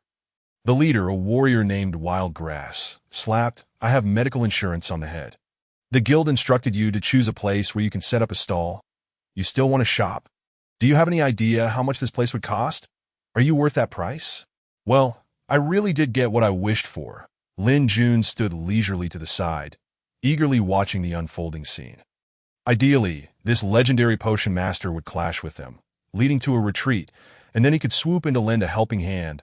Oh no, I meant to offer timely assistance. Can I choose to give up? I have medical insurance, lowered his head and murmured, I no longer want that choice. But I would like to keep that special purple item for myself. On what grounds? Wild Grass pointed at, I have medical insurance and scolded, look at the guild rules. Any purple or higher gear belongs to the guild. The guild will allocate it to the most suitable person. What makes you think you can keep it for yourself? Do you still want to stay in the guild? What kind of guild rules are those? Clearly, you are bullying newcomers. Nearby players who had been watching began to whisper among themselves upon hearing Wild Grass's words. I'll think about it some more. I have medical insurance, muttered as he left. What a bunch of nonsense. Wild Grass noticed the onlookers and immediately grew displeased, saying, What are you staring at? This is how the rules of the fierce and crazy guild work. Are you not satisfied? With that, he arrogantly led his followers away. Another fierce and crazy? Lin Jun pondered, recalling that he had also crossed paths with his guild back when he was level 3 regarding the matter of the Wildcat leader's drops. A bunch of rubbish, Lin Jun thought disdainfully as he departed.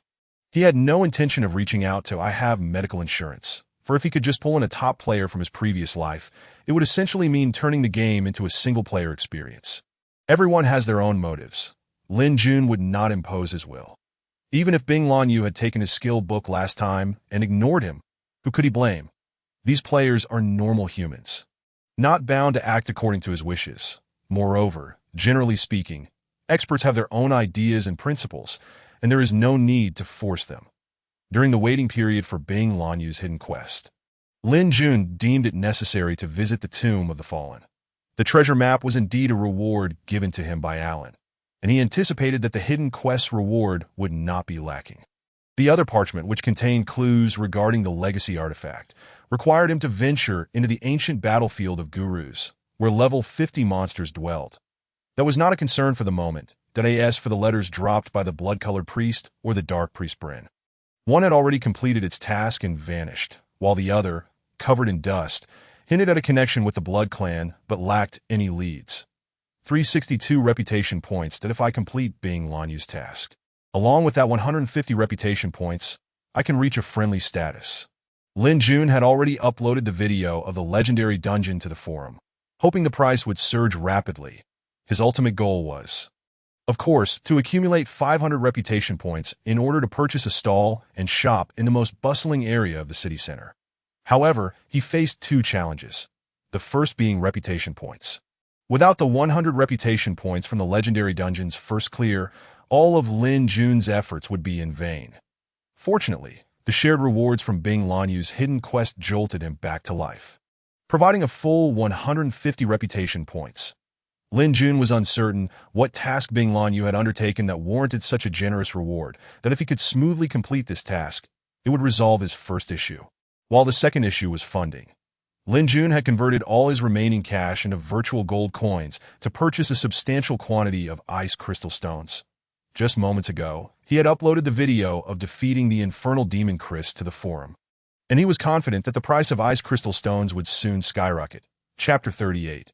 The exorbitant price of ice crystal stones.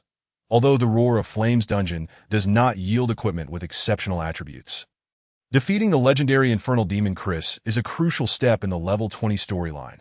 Otherwise, the next task cannot proceed.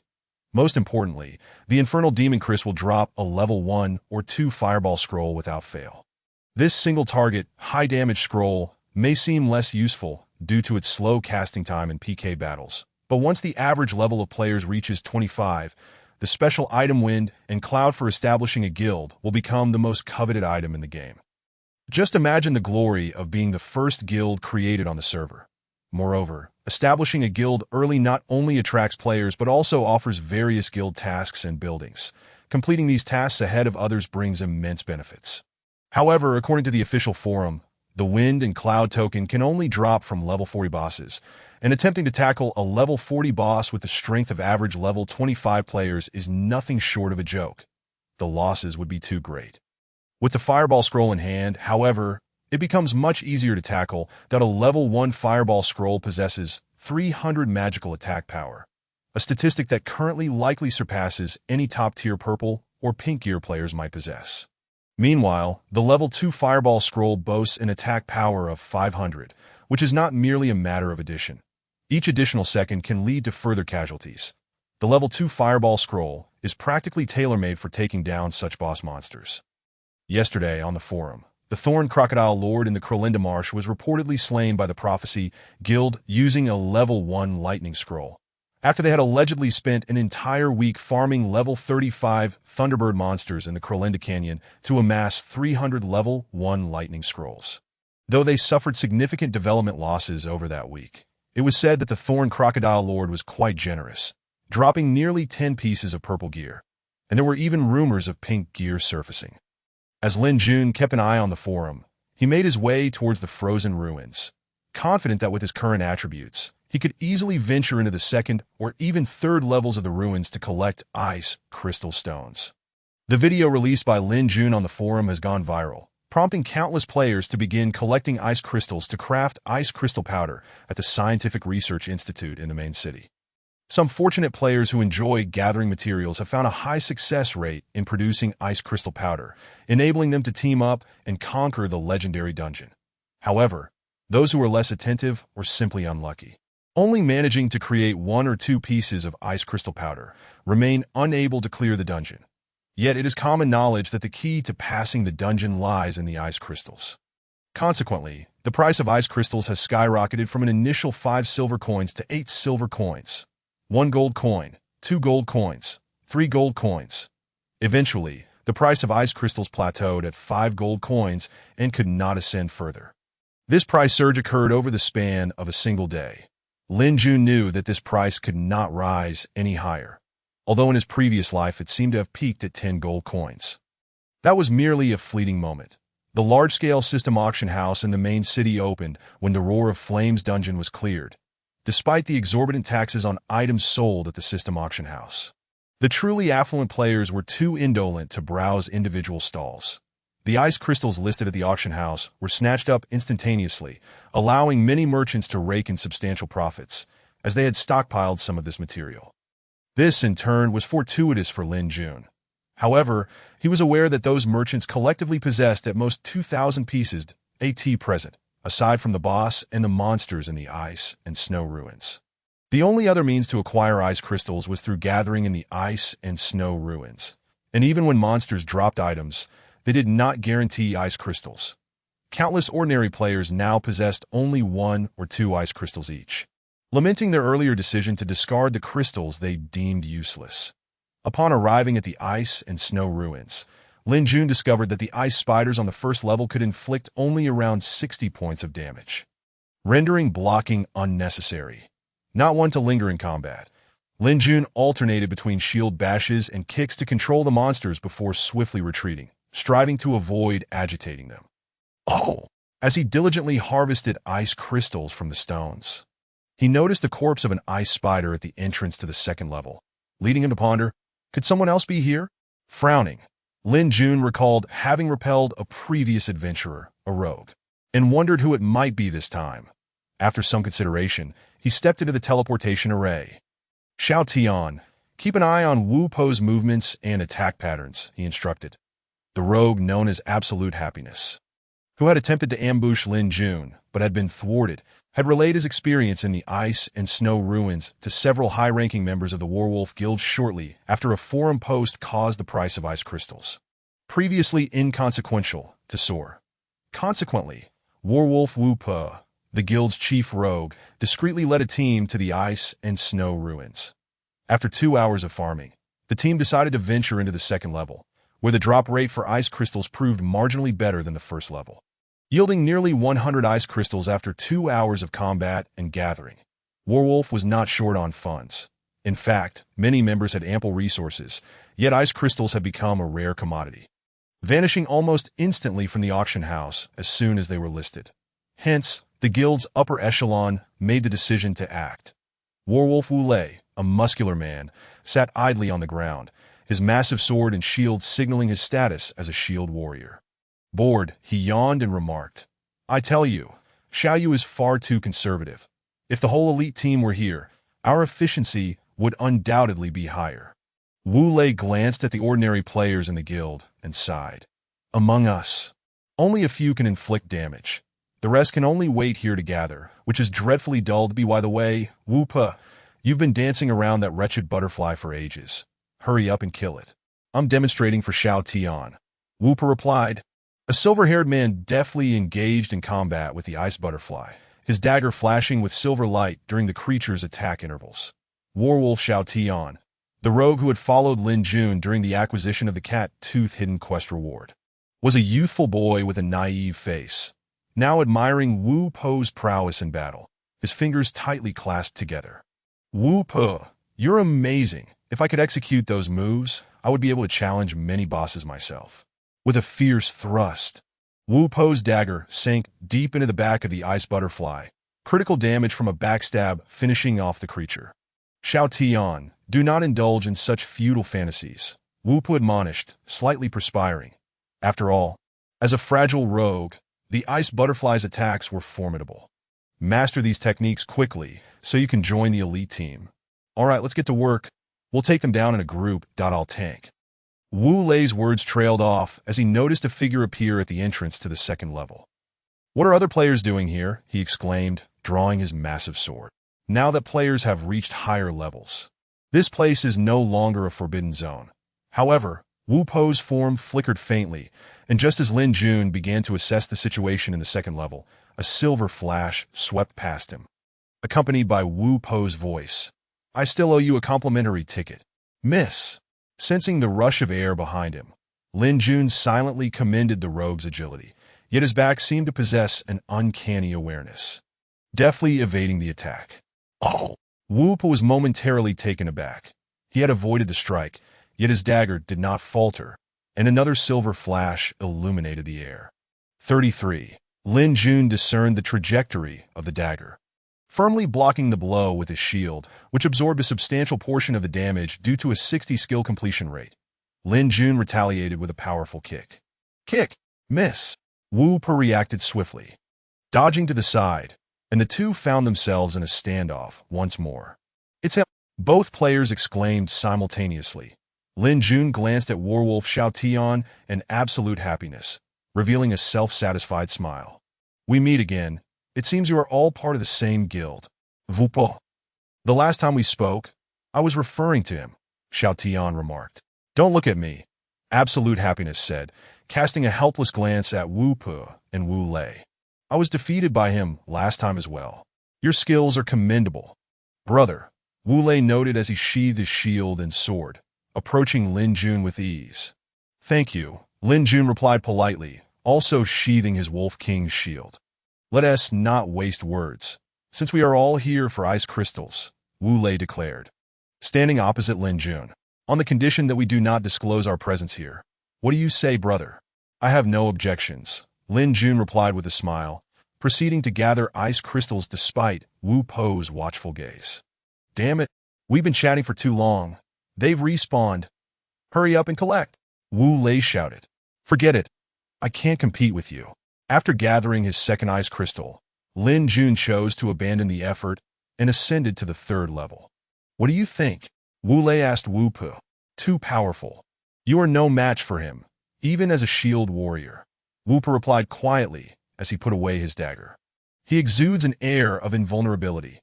I have only felt this sensation with a select few individuals. Of course, if I had the means to defeat him, I wouldn't be here playing mediator," Wu Lei retorted, exasperated. Their brief encounter, lasting mere seconds, had already illuminated the disparity between Lin Jun and himself at the very least. Wu Po's initial strike was one that few could evade, meaning that after that initial failure, the subsequent attacks held little significance for Lin Jun. That hurt. Upon entering the third level, Lin Jun was assaulted by several ice giants of the ruins, instantly reducing his health to a critical state, prompting him to flee. After all, these were level 40 monsters. A critical hit would send him back to the city. Ding ding. Just as Lin Jun was fleeing for his life, a voice chat request chimed in. "Is it him?" Lin Jun glanced at the request and saw it was Qian Shirshin.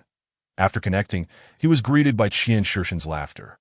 "Brother Lin Jun, I must say, you've been rather inconsiderate." "What do you mean?" Lin Yun responded, bewildered. "Isn't it true that the auction house has 2,000 ice crystals belonging to you?" Qian Shirshin chuckled. "So, you've been hiding your talents. I wonder why you approached me to purchase ice crystals a couple of days ago." After a brief pause, Qian Shirshin continued, "I assume the information you obtained came at a considerable cost. Let us skip the pleasantries. Name your price, and I will buy all your ice crystals." "You're too kind, Boss Qian, that I have always enjoyed our cooperation." Lin Jun pondered for a moment before replying. "The market price has now risen to 7 gold coins each. But we both know this price is unsustainable. It is artificially inflated. I can offer 5 gold coins apiece. I am looking to acquire 6,000 ice crystals," Lin Jun considered, realizing that selling these 6,000 would leave him with over 100 for personal use, especially since he still had some unused ice crystal powder. 6,000 pieces. A voice filled with astonishment emanated from Qian Shirshin. "Brother, this is indeed a lucrative venture. Yet the price currently seems quite reasonable. Just give me 2 minutes." "Certainly," Lin Jun replied. 2 minutes later, instead of sending another voice request, Qian Shirshin simply dispatched an email containing 2 succinct words. "Send it." The term "send it" implied placing the item to be discussed within the message and setting it up for payment upon collection. Lin Jun understood that Qian Shirshin's background would easily allow him to absorb the 6,000 coins, yet he found it puzzling that despite the price leaving little room for profit, he suddenly demanded such a substantial amount. 5 minutes later, Lin Jun, glancing at the 30,000 gold coins in his backpack, felt a surge of elation. Tenfold profits exhilarated him immensely. However, he was aware that even purchasing a shop in the main city with 30,000 gold would barely suffice, especially when a wealthy player had recently acquired a level 20 pink ring for an extravagant 50,000 gold. Compared to that, Lin Jun's gain seemed trivial. Meanwhile, within the guild channel of Huaqin Yuexia, Qian Shirshin reported the situation to the guild leader, Soros, who responded with a sardonic grin. "Quickly dispose of those ice crystal stones. I suspect the leader of the Prophecy Guild, Prophecy Storm, can hardly wait. Indeed, we acquired them at 5 gold each. I wonder if Prophecy Storm has become addicted to farming bosses, as he is offering 8 gold for ice crystal stones to obtain the Fireball spell scroll. Qian Shirshin chuckled. However, I suspect they aim to challenge a level 40 boss. If they were to acquire a storm token, they would truly be invincible. It won't be that easy, Soros remarked, his tone indifferent. Meanwhile, Lin Jun was still reveling in his profits, oblivious to the fact that the 30,000 gold coins he had painstakingly earned as a reborn player were but a mere flick of the wrist for others, who could simply send an email to gain nearly 20,000 gold. After gathering a few ice crystal stones on the 3rd level, Lin Jun found it amusing to think of the players from the struggling Warwolf Guild on the 2nd level. The profit from ice crystal stones was nearly depleted. And within a week, as the average player level surpassed 25, some support vocational skills and equipment would be sufficient to farm the legendary fire demon, Chris. Lin Jun believed that he had accumulated enough gold for now.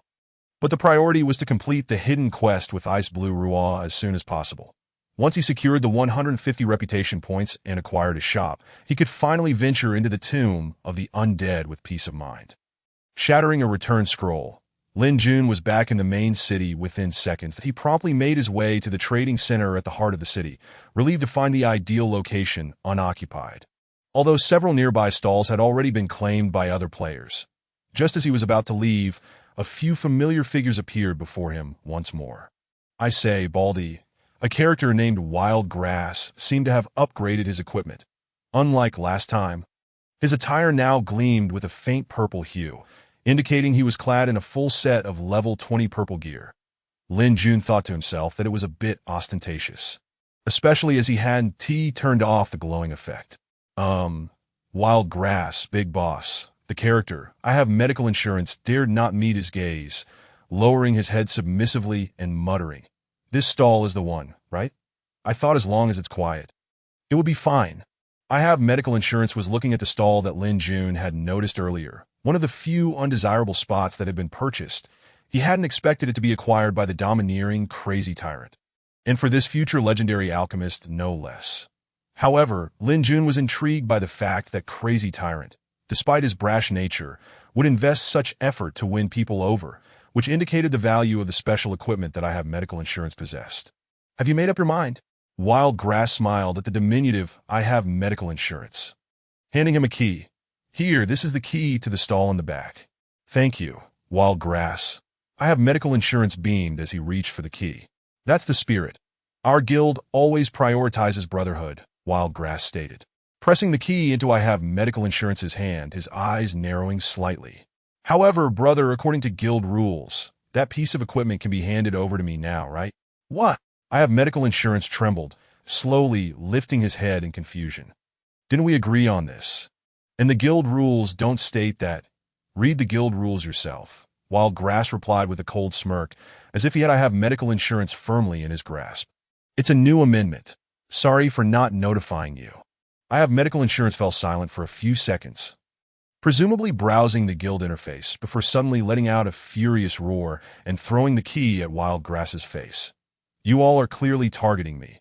What you're doing is akin to robbery. Lin Jun observed the unfolding situation from the sidelines. And 2 minutes later, Wild Grass's enraged voice echoed. Dare you withdraw from the guild? After a barrage of insults, Wild Grass departed, while a few players remained nearby, casting malevolent glances at I have medical insurance. Lin Jun shook his head helplessly. It was evident they had set their sights on him. He had to either back down or fight fiercely to the end, as otherwise he wouldn't be able to farm monsters in peace in the main city. Beep beep. Ice Blue Ruah's voice request chimed in. Lin Jun glanced at I have medical insurance. He genuinely wished to win over this alchemist. However, he understood that now was not the time. Such players often had their own personalities, and approaching them as an ordinary player could not only fail to win them over, but could also have the opposite effect. After all, he was unaware of this player's background, unlike Ice Blue Ruah, who had managed to secure him with merely a skill book. In the Elven Forest, coordinates 311.215. Ice Blue Ruah's voice rang out. Let's meet there. Lin Jun was well aware that the Elven Forest was an area where monsters averaged level 35. Predominantly featuring humanoid elf-type creatures, that he traversed the Kalanduo Prairie and continued southward, veering eastward as he approached the region of Alice Lake. Finally, the boundless green ocean lay before him, and a figure cloaked in ice blue stood quietly within it. There is a Lord Boss inside. Our target to defeat is it, Ice Blue Ruaw stated. Already stepping forward. Oh, Lin Jun's gaze lingered more on Ice Blue Ruaw's graceful silhouette, and after a casual reply, he suddenly sensed something amiss, exclaiming, "A Lord Boss, are you joking? So, you are afraid too?" Ice Blue Ruaw turned, amusement dancing in her eyes as she regarded Lin Jun, momentarily leaving him in a daze. It seemed that the melting of the ice and snow revealed such charm. Ice Blue Ruaw softly remarked, "It's a level 35 Lord. The Earth Giant Lord." Lin Jun nodded. The level 35 Earth Giant was a favorite among all mages in a battle of equal levels. Physical damage dealers at level 35 would face a dire fate against the Earth Giant, as its physical defense and damage reduction were formidable, while its magical defense was lamentably low. Despite its high but cumbersome attacks, level 35 mages and archers, even healers, preferred to farm the Earth Giant in the Elven Forest. Seeing Lin Jun's nod and his regained composure, Ice Blue Ruaw curiously inquired, "Aren't you going to ask how to deal with this behemoth? This is a Lord monster, after all. If I recall correctly, the location for spawning the Earth Giant Lord is already on the outskirts of the Elven Forest. That a few more steps will lead us into the territory of the Giant Rock Mountains." Lin Jun pondered the nearby map and geographical layout, already formulating a plan in his mind. He smiled. The entrance to the Giant Rock Mountains is indeed a prime spot for trapping monsters. Hearing Lin Jun's words, Ice Blue Ruaw was astonished, asking, "How does a shield warrior know more about the routes than a rogue?" Lin Jun clinked foolishly, offering no explanation while secretly reveling in his thoughts. "Of course, I can recite the locations of top fortresses and demonized lord spawns by heart, let alone these well-known monster trapping spots from my previous life." Just then, Lin Jun and Ice Blue Ruaw sprinted to the edge of the Elven Forest, where the trees were less dense than at the entrance. Before Lin Jun's eyes, a massive creature lay resting on the ground. It was a fearsome beast, resembling a roaring lion, with fiery brown fur and sharp claws that left no doubt it could easily shred a person. At that moment, the Earth Giant Lord was wide-eyed, surveying its surroundings. "I will draw it over to the Giant Rock Mountains. There's a spot with many boulders where, if positioned correctly, this lord could become trapped." Ice Blue Ruaw paused before adding, "However, there are two issues. First, while that location can trap monsters, a level 45 giant rock swordsman spawns nearby, and I need you to lure it away or defeat it. Second, the most important reason I sought you out.